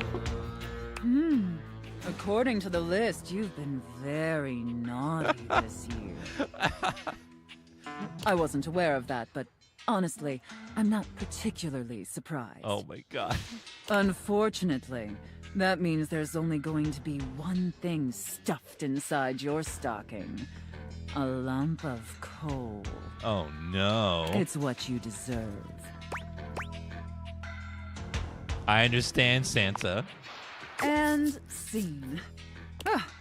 I don't know about you, but that left me quite pleased. I think you ruined Christmas for me forever. An adequate That and was a lot. serviceable job, my little wretch. Tell me, did you find it as satisfactory as I did? Absolutely. Thank you, mistress. Very good, wretch. That was cinema. Pleases your mistress to hear that. And considering you were not a total disappointment, I'd be interested in exploring another scenario with you. Yes. See you next time. I look forward to experiencing your vain attempts to please me. Oh, Sophia.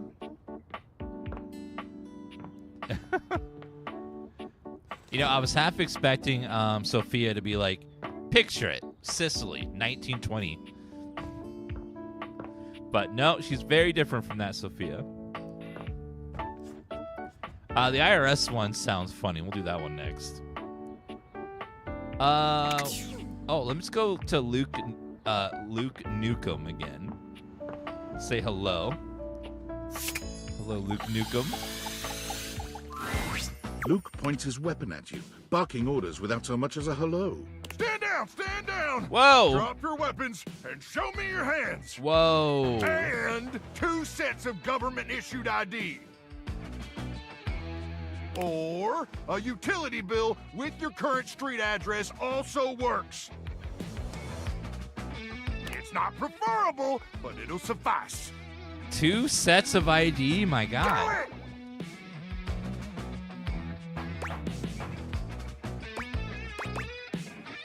I only have my driver's license. I'm sorry. Did that sound like a request? Oh, God. Chat, type Dan Cott if you want to put your hands up. You want to get out? Okay. If so, that's my bad. Sometimes my orders come out sounding like requests. My intonation gets wonky when I'm, frazzled. I've got the same issue, no sweat. You do? Well, I appreciate you sharing. Well, you're welcome. It's nice to not feel Anyway, I swear to the immortals, if you don't show me your hands this second, I will blow your head straight back to the Barrens. Whoa, whoa, whoa, whoa. Agent Smart, thank you for 10 gift subs.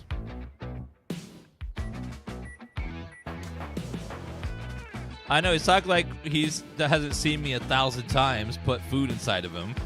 And if I do that, it's a 3-hour drive for you to get out there and retrieve it. It's a toll road, too. It'll just waste your entire day. I'm gonna give you to the count of 3, 2, 1. I'm Dan. Luke squints at you for just a few seconds, and then he lowers his weapon with a relieved expression. Oh, Ranger! It is you! Oh, sorry. I'm just so popped up on Power Crank that everything starts blurring together like a Monet knockoff that fell in some acid. What appliance is Luke? He's Luke Nukem,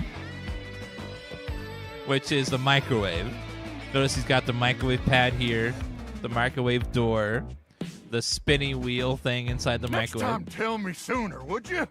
I don't want to accidentally blow off any of those pretty limbs of yours. You really think they're pretty? Ooh, best limbs on a Ranger I've ever seen. Oh. I am sorry about nearly blowing your head off, though. I just thought you were a swarmer. Oh, you make me blush, They sir. infiltrated our defenses last night. Sneak attack. They came about 0200, probably intending to assassinate me, ensure I don't complete the mission. But I got the drop on them. How'd you manage that? Well, I continuously pump Power Crank directly into my veins. Keeps me perpetually alert. Power Crank? On account of the power. And also the crank. Reckon I've been awake now for 49 months or so.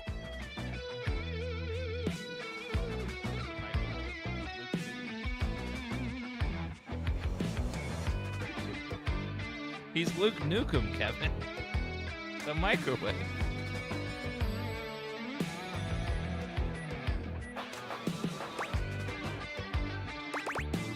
Can I have my Tindies now? Absolutely. Just as soon as I finish debriefing you. Oh. But between you and me, Ranger, you're kinda starting to get on my nerves with this whole tendies thing. Whoa, and I'm you sorry. do not want to get on my nerves. Sorry. But getting back to the issue at hand. The Swarmers did their best to neutralize us, but I dispatched them easily. They never would have reached the device anyway. It's hidden deep, deep, deep within my chassis, and no one gets in there. What if they open your door? Well, sure, if you open the door. Anyway, I'm glad you're here now. We can go over the details of the mission.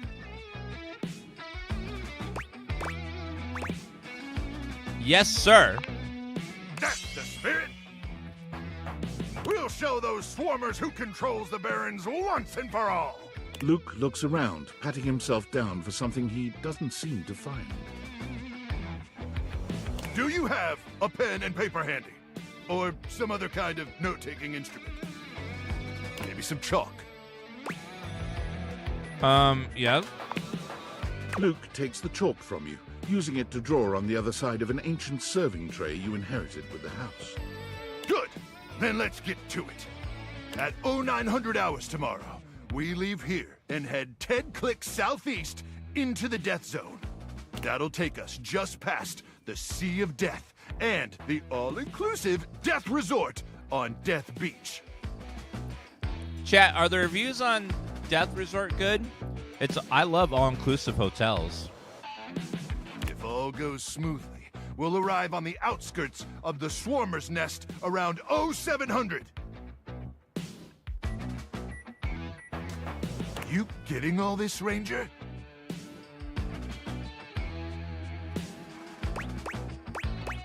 Yes, sir. Once we reach the Swarmer's Nest, I'll need you to initiate some sort of distraction. Something that'll allow me to slip past their security undetected. Any ideas?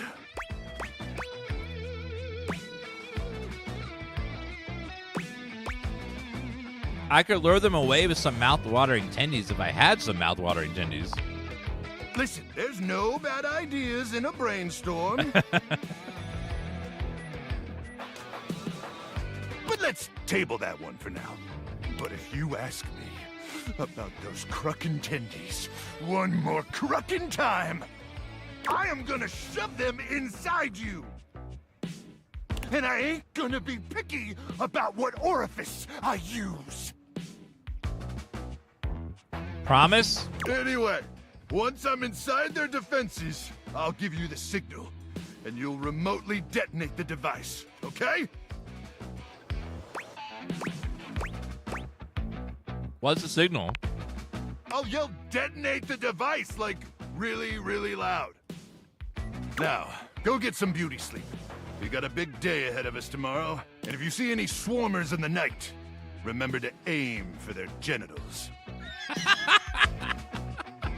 That's where their brains are. Oh, it's men. Okay. May the immortals watch over and protect you.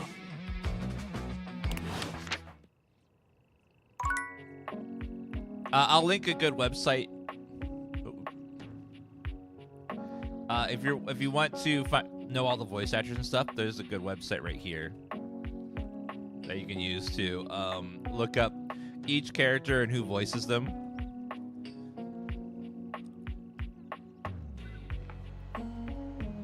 Okay, at the vacuum cleaner.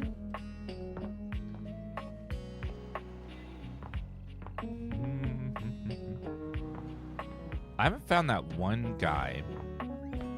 Where else would I find paper for that one mystery? What is that even?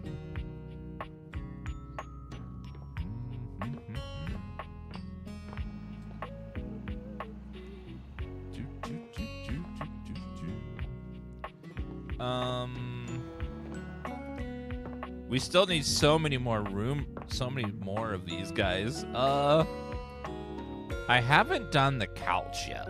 Let's see what the couch looks like. Seated in your living room is Oh a being my. who seems to truly embody the concept of comfort.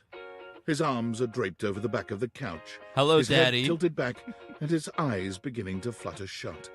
The coins and money and stuff in his little couch cushions. He looks just as though he's about to fall asleep. But when he sees you approaching, he shakes it off, looking up at you with a sweet smile. Hello.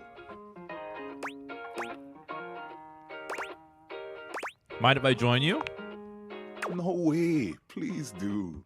He pats the seat next to him. Come on and take a load off. I'm Koa, by the way. Koa. Aw, Yeah, he's boy. nice.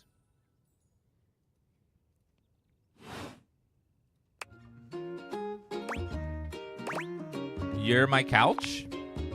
Sure am. Most everyone would continue the conversation from here, but Koa only closes his eyes, sighing pleasantly.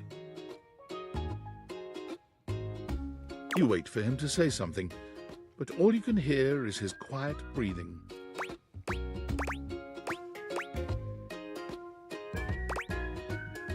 Do you want to be alone? No, that's okay. Oh, you're right. The necklace is common stuff that drops inside the couch. Candy, keys, coins. And those coils are like the coils usually underneath the cushions of a couch. Koa opens one eye, but he doesn't move. I just thought you might like to share in all this comfort, you know? Couch culture is really all about taking it easy together. You know, like, you ever heard people talk about alone together?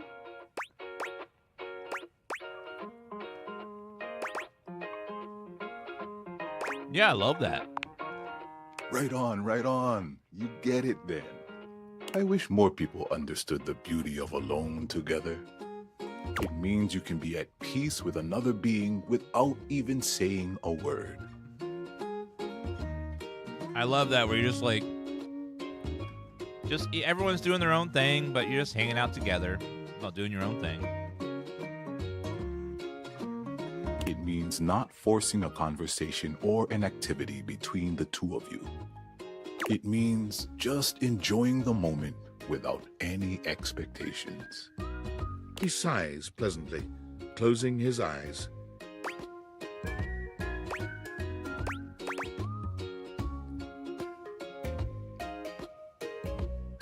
Guess we'll give it a shot then. Beautiful. You'll see. Koa breathes in deep, sighing pleasantly. When he relaxes, the entire room seems to relax with him. You find yourself growing sleepier alongside him.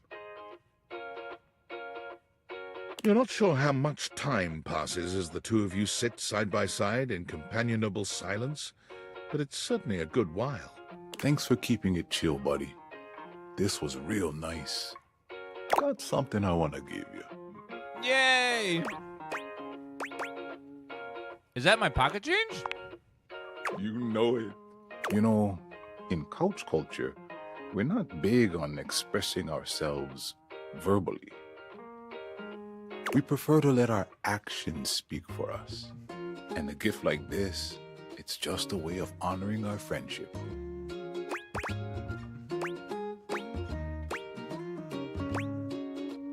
I'm touched you shared your culture with me. I'm just glad you appreciate it. Koa yawns. I'm gonna take a nap. Feel free to stick around as long as you want, all right? I'm just so comfy.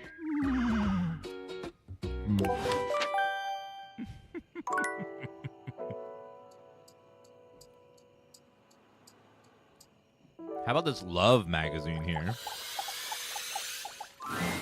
The distinct scent of books, that slight hint of vanilla and mystery, fills your nose. And while it's not at all unwelcome, it is strange to smell it when you're not actually paging through any of your books. It only takes you a few moments to track down the source of the smell. What appears to be the spirit of literature hovers a few feet away from you, nose in a book. When he sees you, he nearly drops the book he's holding, rewarding you with a glare. Oh, hello. Ah! Oh, for God's sake, you cannot sneak up on me like that when I'm reading. I'm sorry. You have no way of knowing what world I've been in. I might mistake you for a zombie or an ill-mannered country gentleman, and, well... There's lots of husband do's and waifus in this game. Tons of them. I have to act accordingly, you see.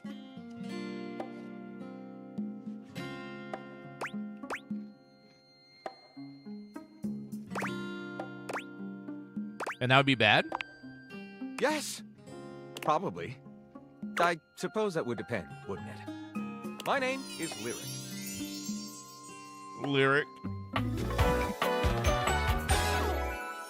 I chose the name myself, you know. I was originally written as Lionel. Can you imagine? Lionel.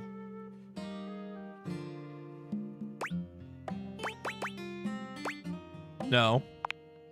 I am the embodiment of all literature, an indisputable master of the written word.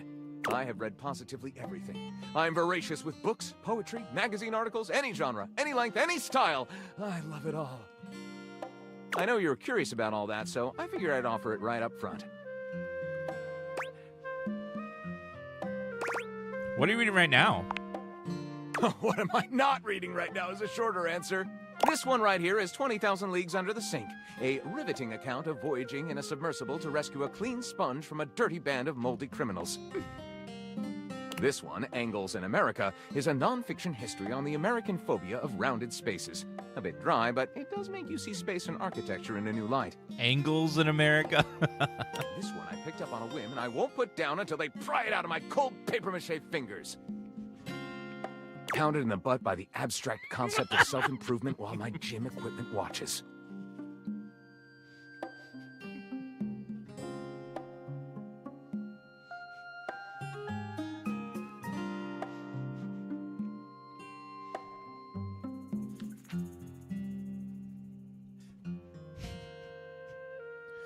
The name of the book is A gay dumbbell fucked my car's butt, and now they're both pregnant by Chuck Pringle.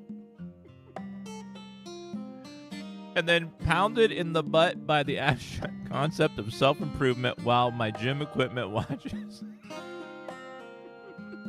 Chuck Pringle. This Chuck Pringle fellow, he really has a line on the object erotica market. Oh my god. Do you have a favorite? That's like asking if a potter has a favorite ball of clay. I couldn't possibly choose among my balls. They all contribute to this chaotic and adorable additive sculpture that is me.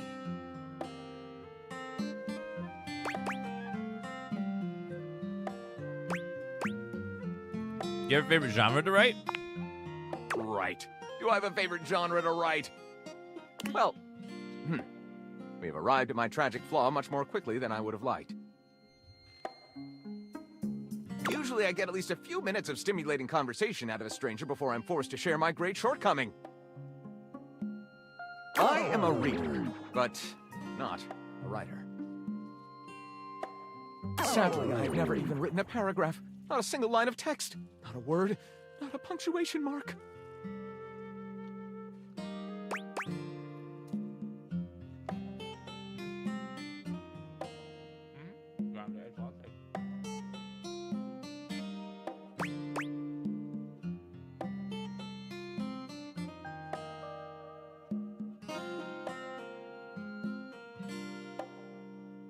The one you brought me the other day wasn't as good as it was there.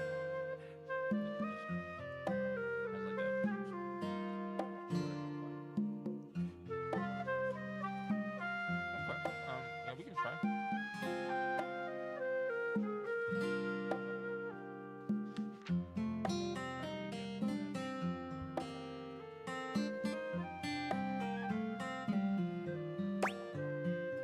We gotta do something about that.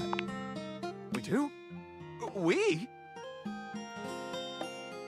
Do you mean that you would help me write? Write with me? We could co-author the first book of lyric? Yes, the book of lyric. We would be about cats and battle royale games. First book of lyrics, pretty cool title, honestly. Well, I never. This is most excellent. I wager you're about to become the first human in history to help a book write a book. All very exciting. I have some materials to gather. Pens, paper. We'll probably need quite a bit of extra paper to crumple dramatically on the floor when writer's block sets in. Oh, how fun! I'm about to experience writer's block! All right, I'll get to gathering. I'll need some time, but when you return, ready shall I be.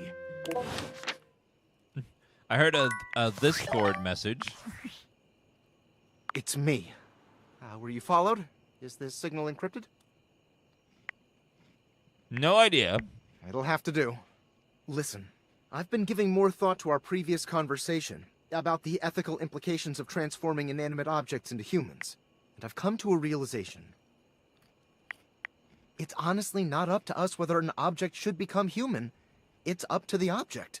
And if an object expresses desire for personhood, who are we to deny them? Makes sense. I did discover one other interesting piece to all this. After analyzing the data, it appears that certain objects can only become human if the Dateviator user possesses the necessary personality traits. I'm not sure why. I theorize it's because certain character attributes emit an energy vibration on the same resonant frequency as the molecules of a particular inanimate object. But in all honesty, it's likely a mystery that science will never solve.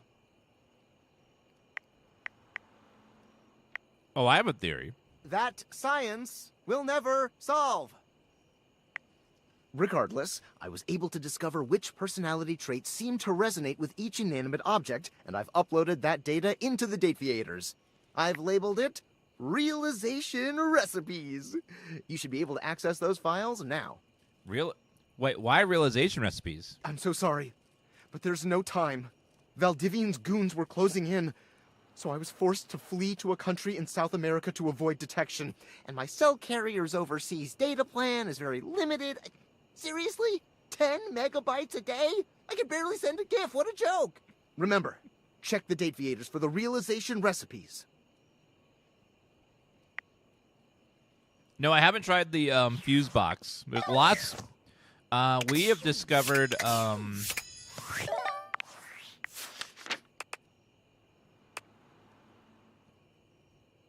43 of the datables so far. So we got a long way to go.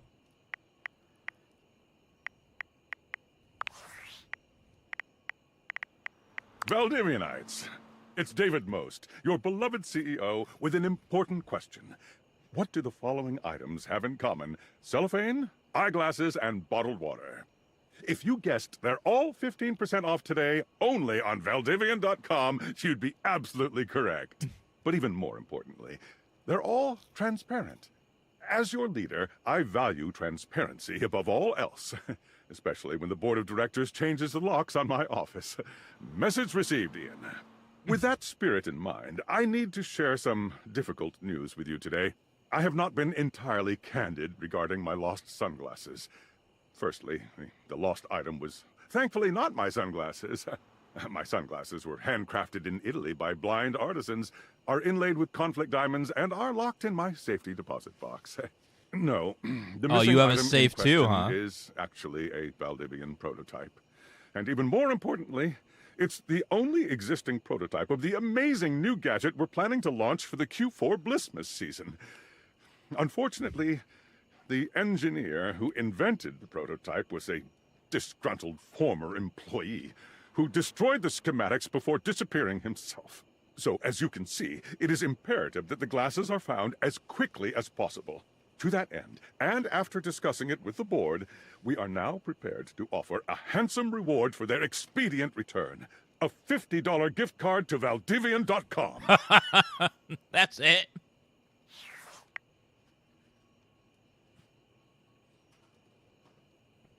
What is with companies and being like, man, you've been working at our place for 10 years. Here, have an $8 gift card to Starbucks. It's like what? Huh? That's it? That's what my 10 years are worth to you?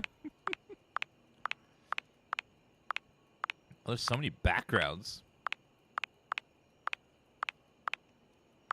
Oh, there's everything in here. Oh, man, it's so many. I forget what the original one was. We'll do Pride one for Pride Month. Art? All right, art. Reggie, Phoenicia, Skylar, Specs, Data Dex.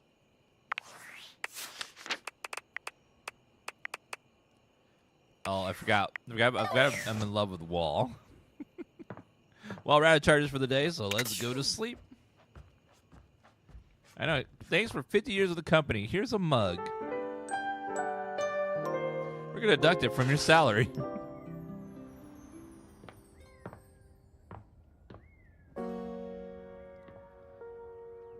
Okay, we haven't done much stuff in the bedroom. Let's see what other things are in the bedroom. The rug? Or is it the floor? It's probably the floor.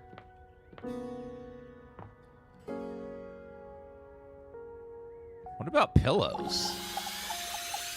Pillows? There's a supernatural it's still darkness around your bed when you enter. Oh, it's still the bed. A strange void that makes you feel slightly uneasy.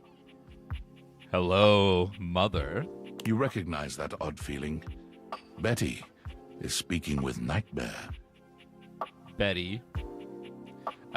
It's funny that they went with Betty because in English, when you say Betty, you don't say the TT sound. You do the TT together. You use like a D sound, so it's like Betty. Betty. You really don't think you could do it? Oh, God. Is that really something you want? It would be fun for me, but I don't think it's really your thing.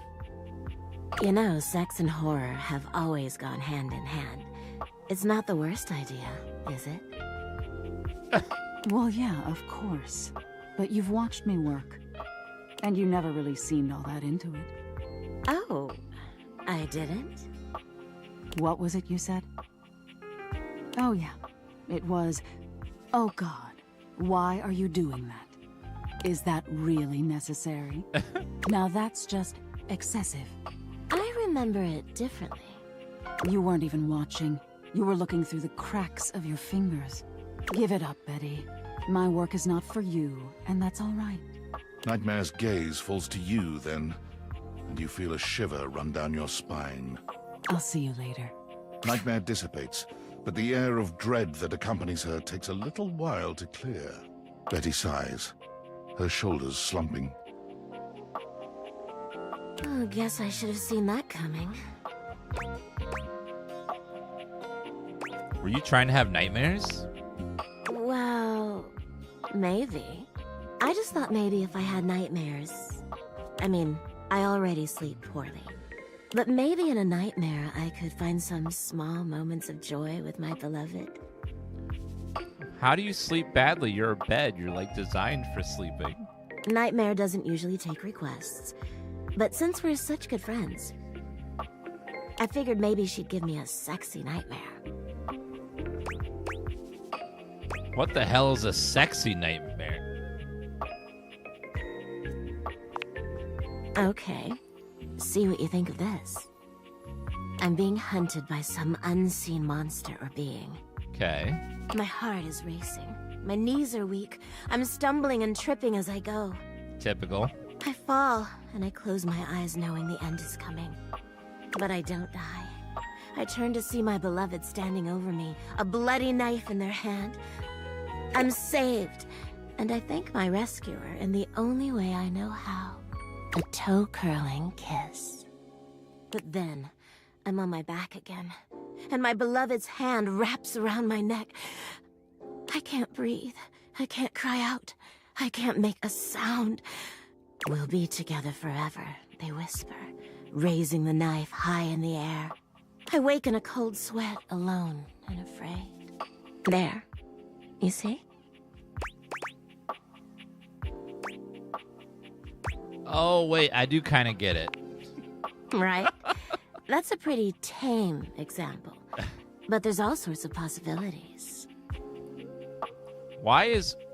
I did not remember buying a Gooner bed, but apparently I did. Nightmare really seems to think I shouldn't be bothering with all this dream stuff.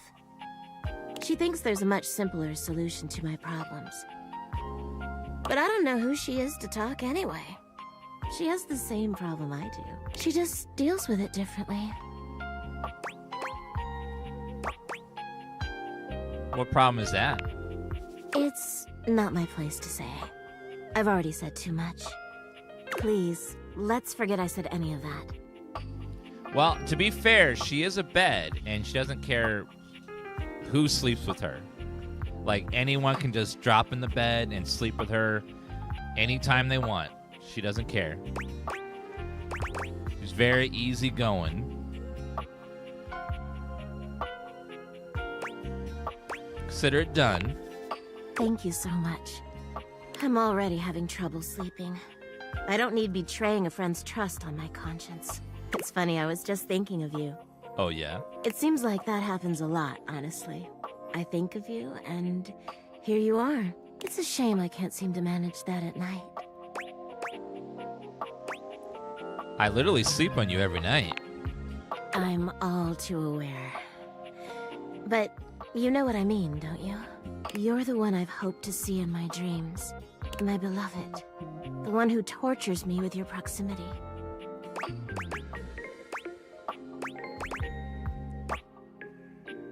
What?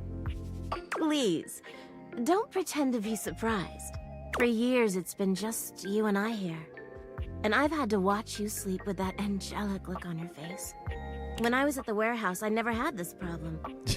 But the day I was delivered to you, you laid down. And I knew right away I was in trouble.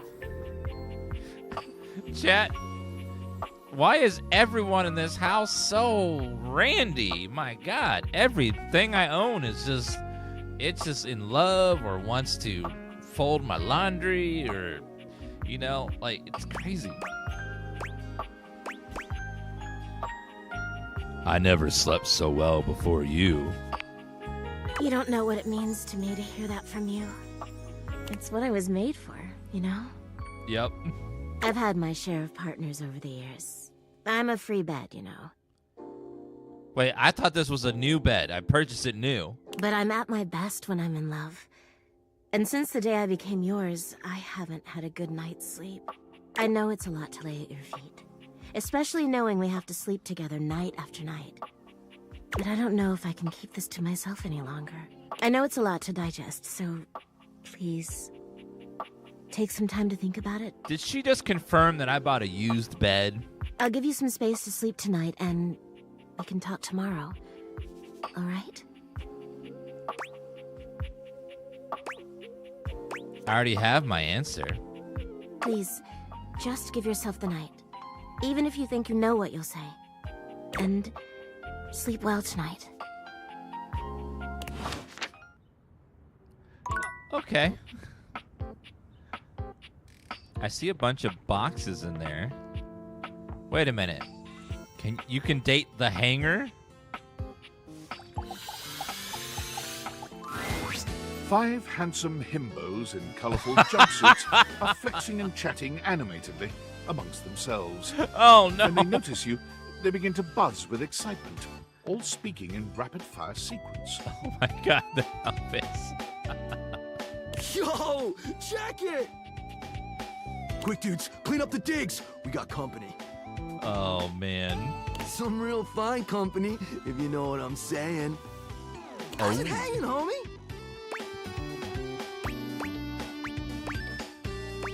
All good, fam. Word. Oh, that's facts, amigo. That's straight facts. Well, what are you waiting for? Slide on in here and take a load off. And, anything else you want to take off?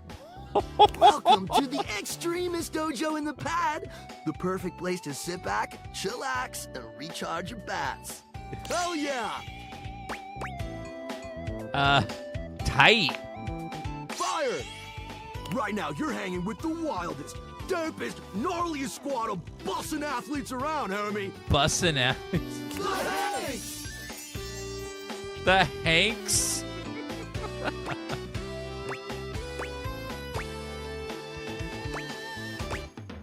Wait, if you're the Hanks, does that mean you're all named Hank? Yeah. Oh my god. We're the Hanks! All the hangers.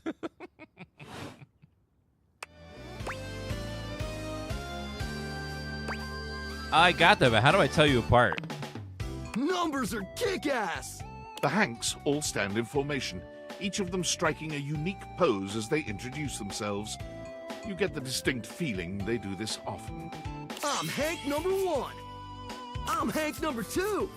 I'm Hank number 3. I'm Hank number 4. And I'm Hank number 5. We're the Hanks! Brought to you by Red Bull. Red Bull? Well, that explains it. Cool! What are you guys getting up to in here? It seems pretty sporty. That's right! We're the wildest, most fearless, gnarliest squad of extreme athletes in the house! We base jump, we lava board, we cheese roll! You cheese roll? If something's hot enough, we'll ride it all night long. We laugh in the face of danger, even though we probably shouldn't. We've tasted the adrenaline of them all. Oh my god. What's your favorite extreme sport? Hank gliding. It's like hang gliding, but with us. We're the Hanks. Man, you guys are adrenaline junkies, aren't you? Oh, we're way beyond junkies, hot stuff. It's legit insane. But no cap, we live here with you. We're casa roomies, amigo. Deadass? I've always wanted roommates. Right? Life's way more kitchen with friends. Or friends with benefits. No cap? That's why we partnered with Red Bull. What is Red Bull, anyways? Red Bull's our sponsor, brah! And what's that, some kind of energy drink? No, dude. It's a company that makes Red Bulls. For like cereal or soup or whatever. That's why we get so many free Red Bulls. Don't know exactly what to do with them all, but we'll figure it out. That does explain all the Red Bulls. And they're not just a sponsor. They're our fam. Oh, of course. They fuel our adventures. Of course they do. They provide our wicked gear, get our exploits killer exposure, and provide the best medical support when things get gnarly. Let's be real. They do get gnarly. If by gnarly you mean dope AF. Sounds like a great partnership. Through every stunt, they've always got our backs. We high-key love it all, homie.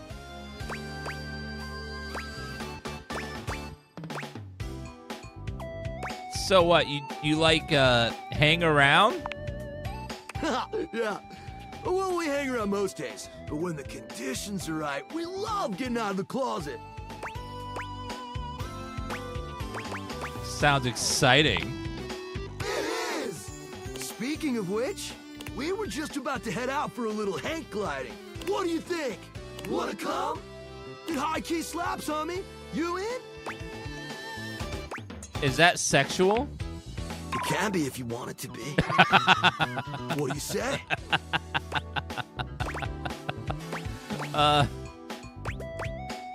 Why not? Sure, sounds rad. Sweet! This one, number 3, is a horn dog. You're one adventurous spirit. We love it. Epic. Just remember to stay focused and trust the wind. And hold on to me real tight. Follow our lead and we'll be shredding thermals in no time. Get ready to soar, house homie. 3 is the one that hangs onto pants. Thanks. Away! Oh my god. They hang glide with the clothes. Oh man, okay. There so much is happening in this game. Was that a brawl? Hey, all right, don't judge. We have a coffee table. Where would rice paper come from? I would assume in the kitchen somewhere. What's in here? Looking at the tiny, it's Dorian. big-headed Dorian who stands before you, it's hard not to wonder if perhaps the deviators have glitched. But a quick inspection does seem to show they're working just fine. It's just a little version of Dorian. What are you looking at? You're small. I am slightly smaller than the rest. No big deal. I'm still a door, not a cabinet, not a hatch. A door, just as much as the rest. Understand? I understand. Good. Does it not open? Tiny turn is locked tighter than even the front door. You'll need someone to open this with the help of a lockpicker's friend. A bobby pin, perhaps. Bobby pin? Oh, you can open these drawers here? Oh, I didn't think about the dishwasher. And the silverware. Is that a liquor cabinet?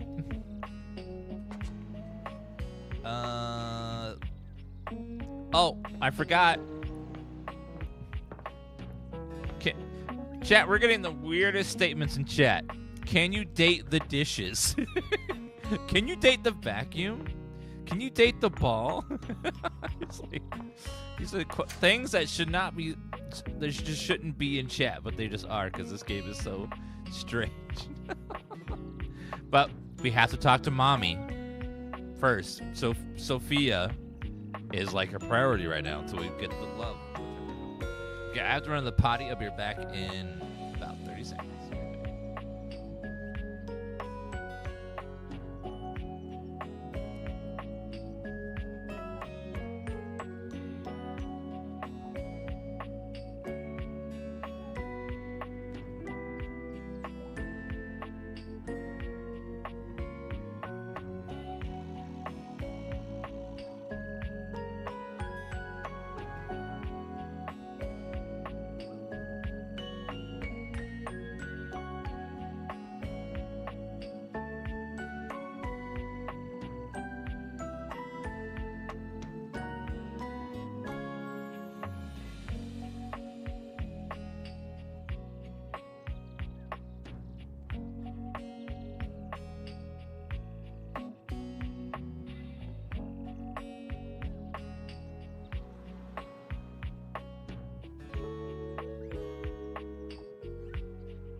right.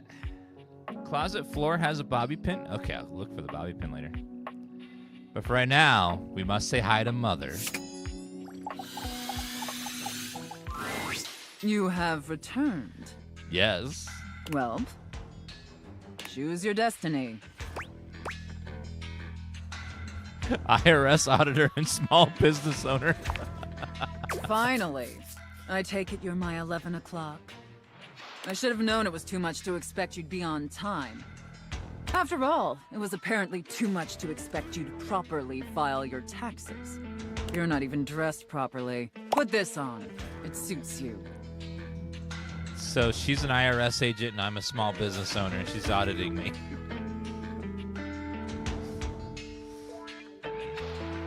The handcuffs. I trust you brought your financial documents, receipts, and records to support all the information reported on your most recent tax return.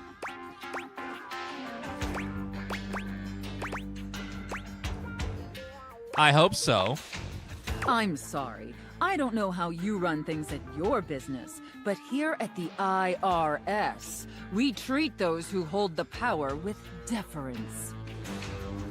So if you want to walk away from this audit without the IRS putting a permanent lien on your checking account, I'd suggest you do the respectful thing and refer to me by my proper title, IRS agent. Yes, ma'am. Do you understand, taxpayer? Yes, IRS agent. Much better. Now, that wasn't so hard, was it, taxpayer? If you've ever been audited before, this is pretty much how it goes. You keep complying and showing me the proper respect I deserve, and I can make this process much less painful for There's you. no safe word, though, with that audit. But step out of line, and I have the power to make the rest of your existence a never-ending fiduciary nightmare.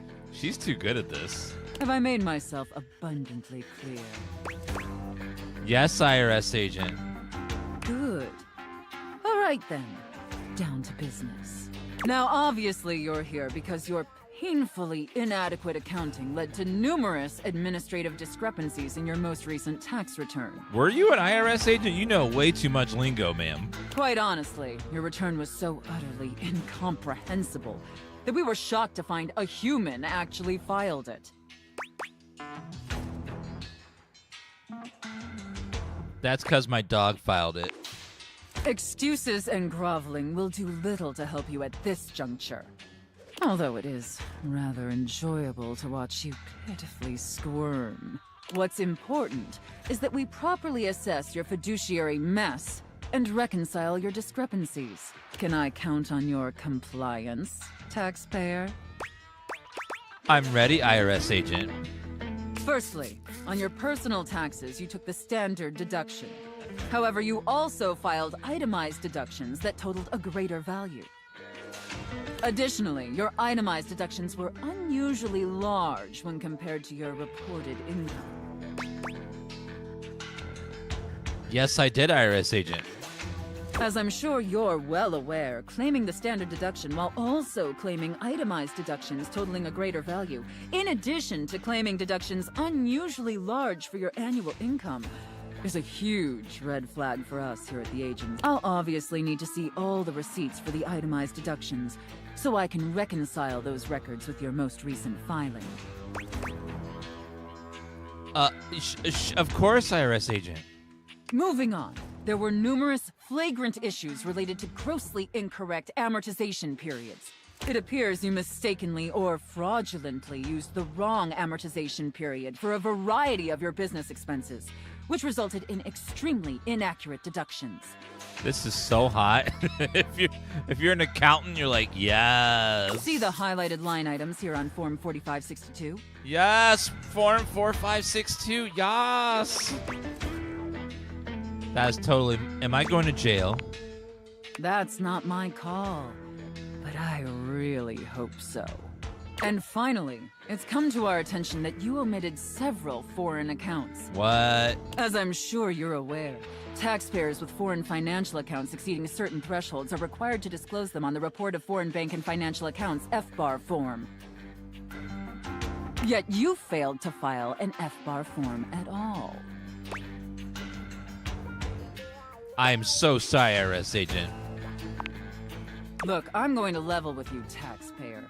Given the numerous omissions and inconsistencies in your filing, it appears this audit is undoubtedly going to be an extremely long and painful process.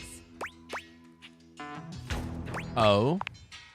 Additionally, I will be sending a team of agents to your home to oversee a field audit in order to conduct an on-site examination of your financial records and other relevant documentation. Depending on your compliance during the field audit, I will consider suggesting that my superiors treat you with leniency. What game is this? understood? LOL? What do you mean, what game is this? It's clearly recognizable. I am dating a safe, and she and I are role-playing that she's an IRS agent and I'm a taxpayer, and she's dominating me right now. What? This is just normal game stuff you see on Twitch every day. Yes, IRS agent. And scene. Whew. I don't know about you, but that left me quite pleased. That was... An adequate and serviceable job, my little wretch. Tell me, did you find it as satisfactory as I did? That was not that great, ma'am.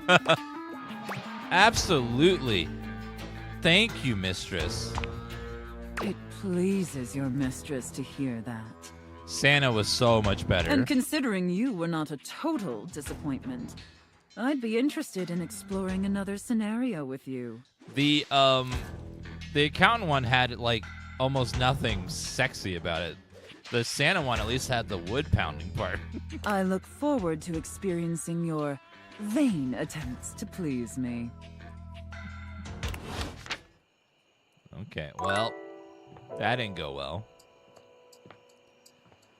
All right, well, what have we not dated?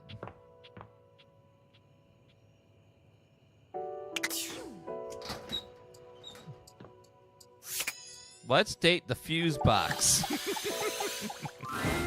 You walk into what you thought was your breaker box, but as the dark door swings open, you realize you're somewhere entirely more stimulating. A classic speakeasy club welcomes you in. The low electric lights glow warmly.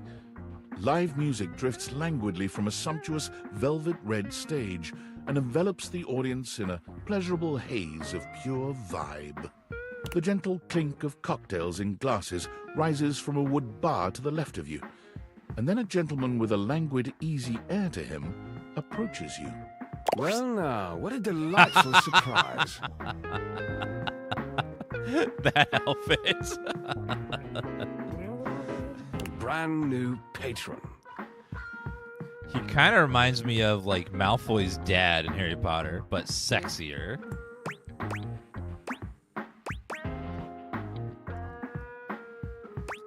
New. I'm in here all the time, or at least every time it rains in the breaker trips. Are you sure you're not thinking of another closet? I'm certain this must be your first time. Trust me, I would never forget such a striking face. Striking, huh? Oh yes, distractingly so. I imagine it would be quite difficult to focus on anything else with you around. Though, I can't say I mind. Do you think he's into circuit racing? You have quite the reputation around the house, live wire. I'm eager to explore it for myself. But we're getting ahead of ourselves. Where are my manners? My name is Volt. Volt? Hello. Of course his name is Volt.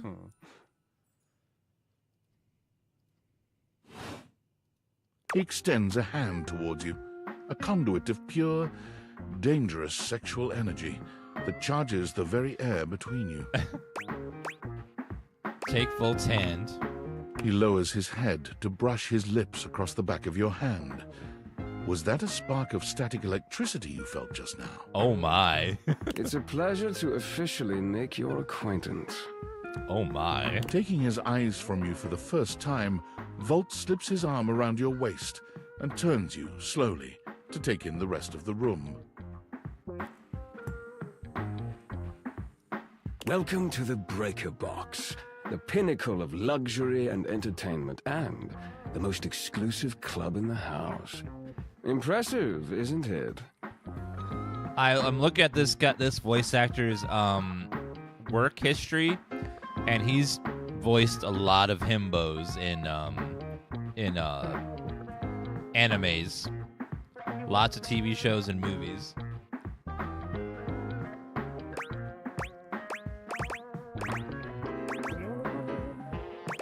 Yes, it is. I even kind of feel underdressed. Oh, trust me, you look stunning. Your fantastic red shirt is the envy of every eye in the room. That sound, the flickering lights, it can only be a power fluctuation. Oh, wow, that even happens here? What? Oh, that. Well, that was nothing, just a little surge. With this much energy coursing around, it's bound to happen from time to time. His name is Jonah Scott, the voice actor for this. Volt. Who's that? Eddie? This newcomer looks exhausted, frustrated, and annoyed. His sleeves are rolled to the elbow, revealing calloused and bruised hands that he wipes on a rag. Eddie! Just in time to meet our guest. Jonah Scott voices both of these guys. The human? What's he doing here? I'd imagine if we don't poison the mood, they'll be joining us for the headliner show. Joining us for tonight's show, I hope?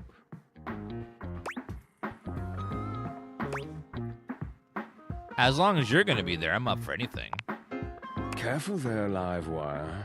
I might just take you up on that. Right. I'll have fun with that. I finished the patch, I'm clocking out. Not my best work, but it'll hold for the show. Ah, I see. And you're sure you're feeling all right?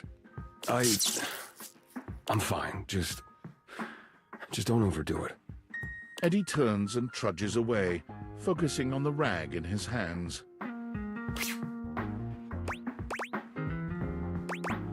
Is he okay? Of course. Eddie always is. So he's a circuit breaker. Who's Eddie? His human skills leave something to be desired. Best to simply give him some space.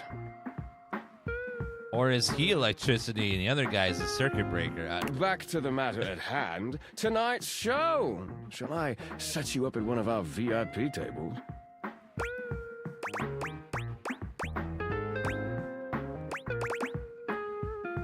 You sure don't need to check on Eddie? Well, that's very thoughtful of you, but I assure you what Eddie really needs is space.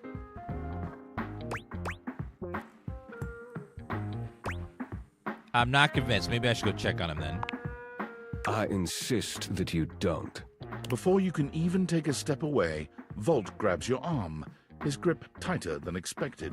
A fire flashes in his eyes for a second, then it's gone and his grip loosens, the friendly mask returning.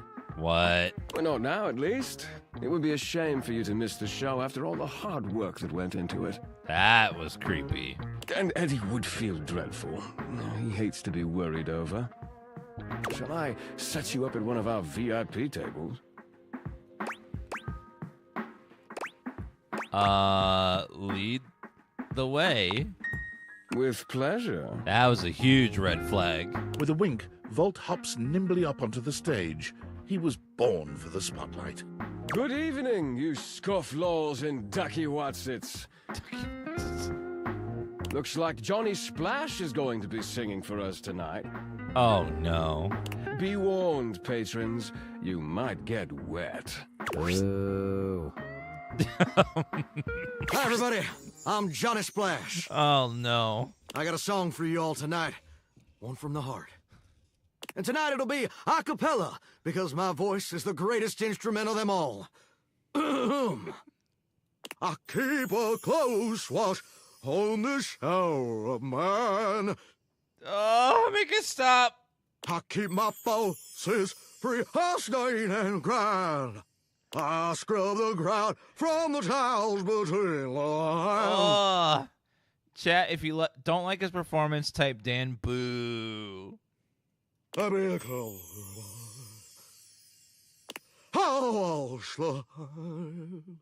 was amazing, baby. I even surprised myself. I've seen many bombs in my time, but that one takes the crook-blasted cake. Even I couldn't clean up that mess.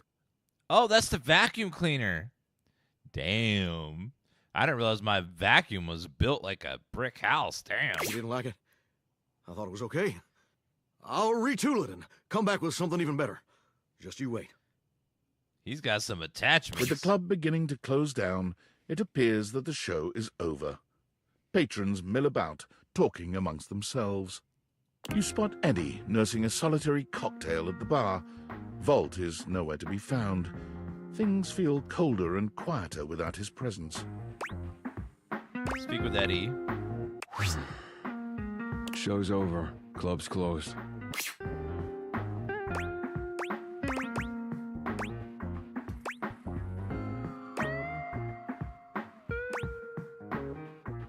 Well, if the club's closed, why don't you and I hang out?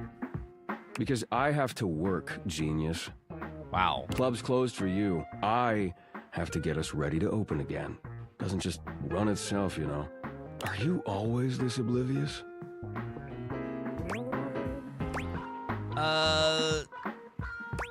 Yeah, kinda. Then allow me to make it perfectly clear.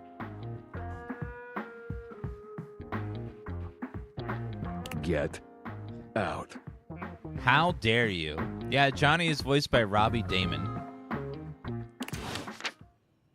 who voices so many stuff in games and movies. Like he has a laundry list of things that he's been in.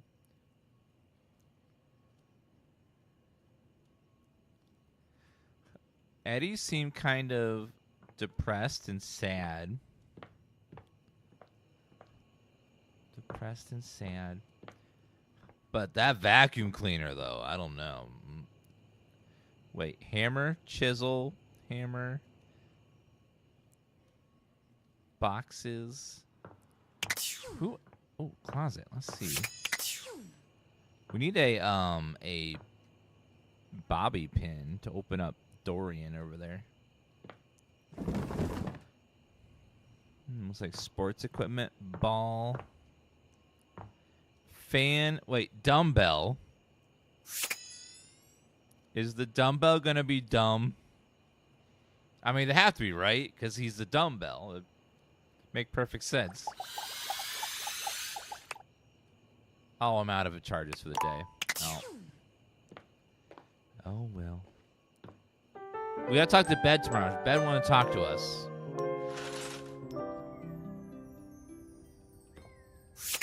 Hello, Bed. It feels strange to walk into your bedroom with so much tension in the air. After all, this is where you go to relax and recharge. But you told Betty you'd give her the day to consider her confession, and now she waits for you, seated at the bed like usual. You're struck by the realization that no matter what happens here, everything will change from here on out. Uh-oh. Thank you for coming. I hope you got a good night's rest.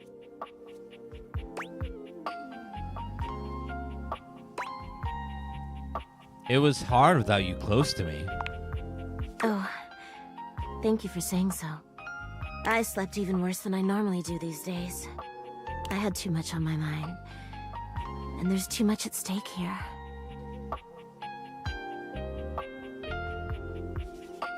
I suppose there's no point in beating around the bush here, is there?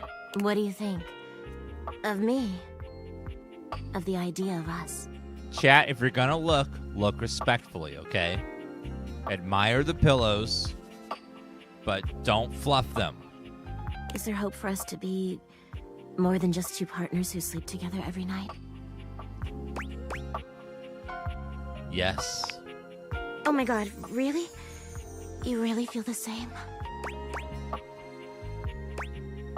I'm head over heels for you. I can't believe this is happening. I always thought this was a fantasy I'd take to the junkyard.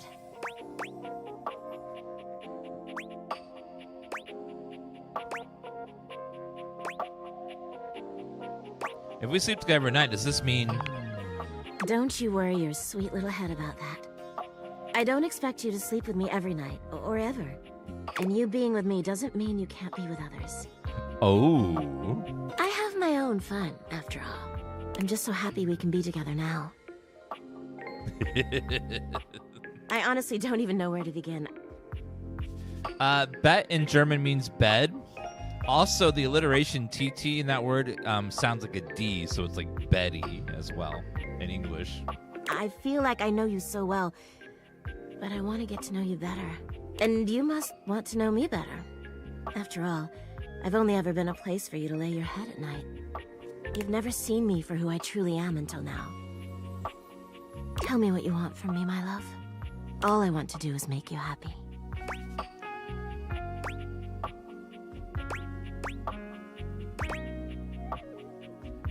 First things first, I think we should go to bed.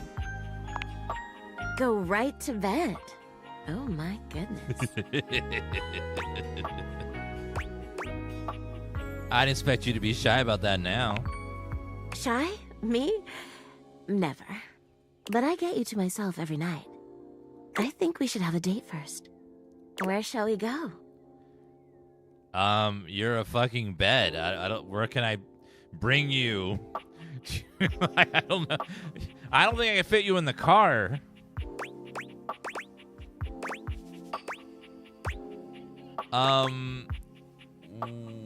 Why don't we watch a movie? Oh, that sounds absolutely wonderful. Shall we go to the living room then?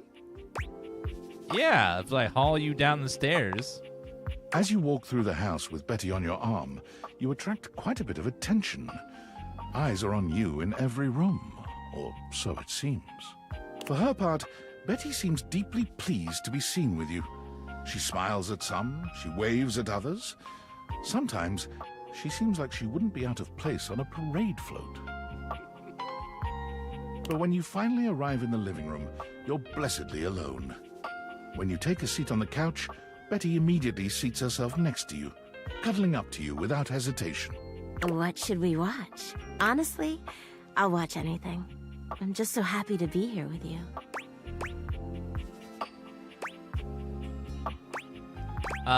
She loves horror, so what about horror movies?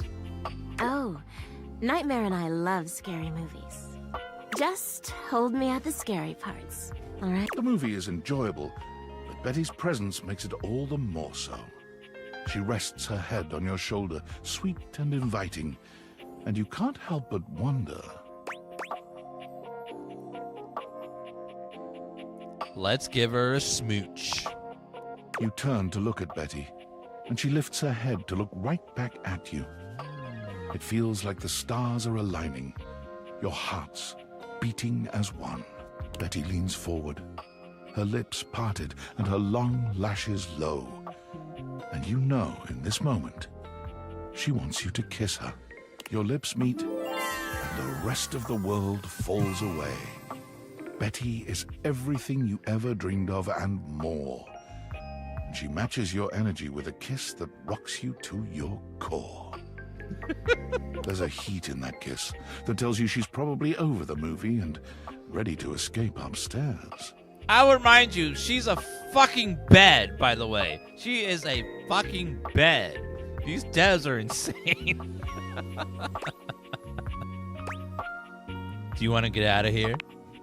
Oh my God, I thought you'd never ask.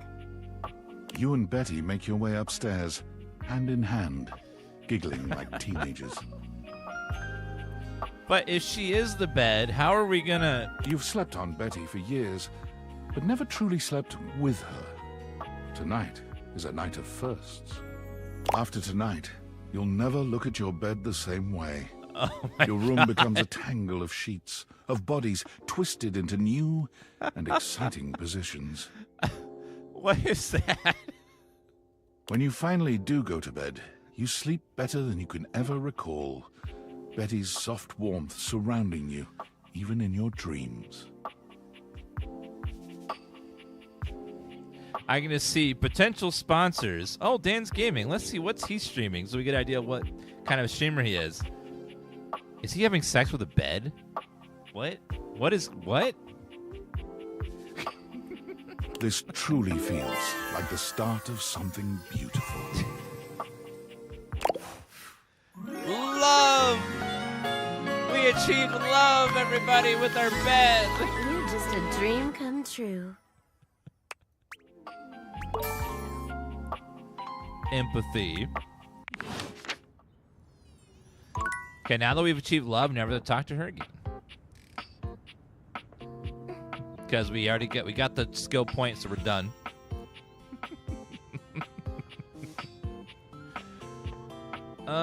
Let's see. Oh man, there's so many things still to do. Nothing in there.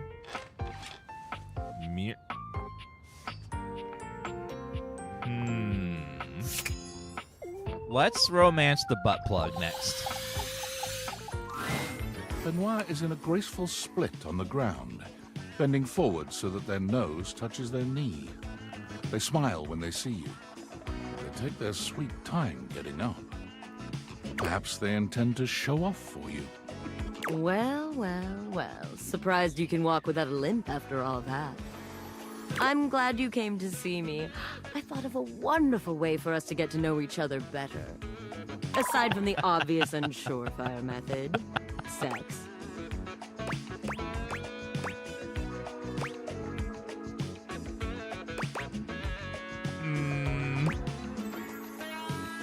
What's better than good old-fashioned conversation? Sex, for one. But aside from that... They pull a small black and red box out from a drawer. Sexy questions for sexy people. Oh, God. A card game designed to help couples working on their intimacy. Not that I need any help with my intimacy, but you seem a bit shyer than me, so we might as well make a game of it. Benoit draws a card and reads aloud to you. What is the wildest place you've made love?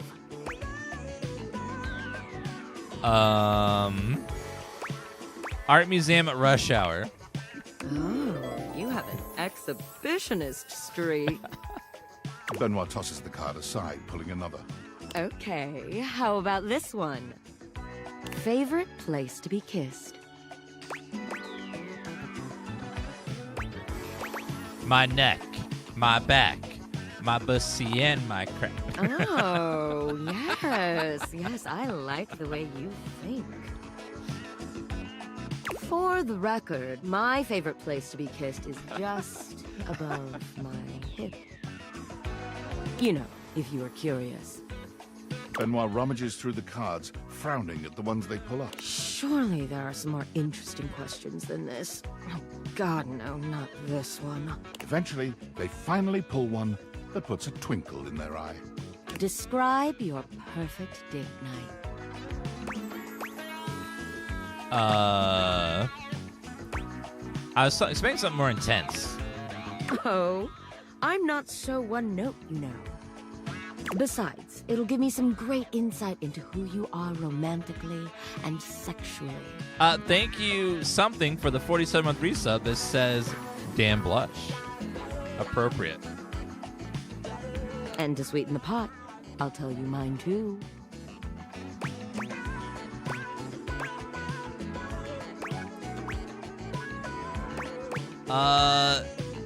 No date. We just get straight to boning from minute one. I like that one.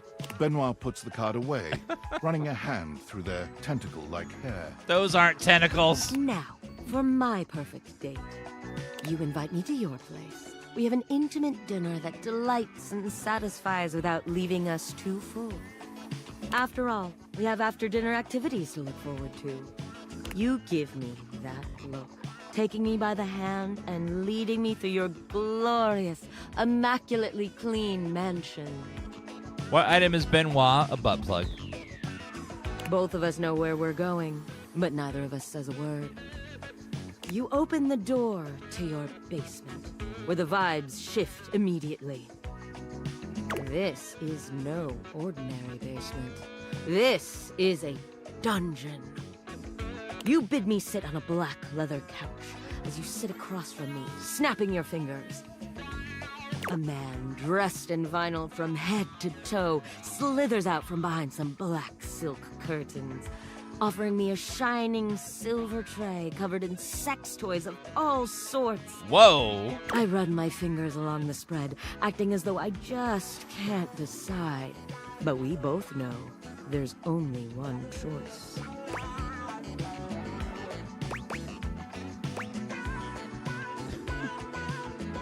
A silicone foot with a vagina in it. What? I mean, yeah, that's fine. But that's not my fantasy. No, there's only one thing for me on this tray. The Dominator. Oh, shit. 125 variable adjustment speed. 16 substance rate from moist to hurricane. 20 flagrant motions. The Benoit prudes. Oh my god. You ask me if I'm sure, and I tell you I'm here for a good time, not a long time. The sex that follows is so intense, so messy, so taboo that its shockwaves are felt all over the world. Politicians tremble in their offices. Couples feel an unexplainable draw to do that thing they've been curious about, but too scared to try. The ripple effect of our joining causes a worldwide tidal wave of nut that ends in world peace. What? A worldwide tidal wave of what? You heard me the first time. Benoit puts the box of cards away, their gaze far warmer than when you started. Well, now with that behind us, how are you feeling? Shall we go for round 2? Take me. Benoit's lips curve into a wicked smile. We're going to have such fun. All that talk about the Indominator really seems to have wound Benoit up. Their voice whispers sweet debauchery into your ear, guiding you through complicated things that you'd never have managed yourself. When it's all over, you find yourself exhausted, but happy. There's a sweet safety in Benoit's arms, even when you're trying such new things. It has been a day. First Betty, then Benoit. Oh man, it has been a day. A day. Oh god. What in the hell?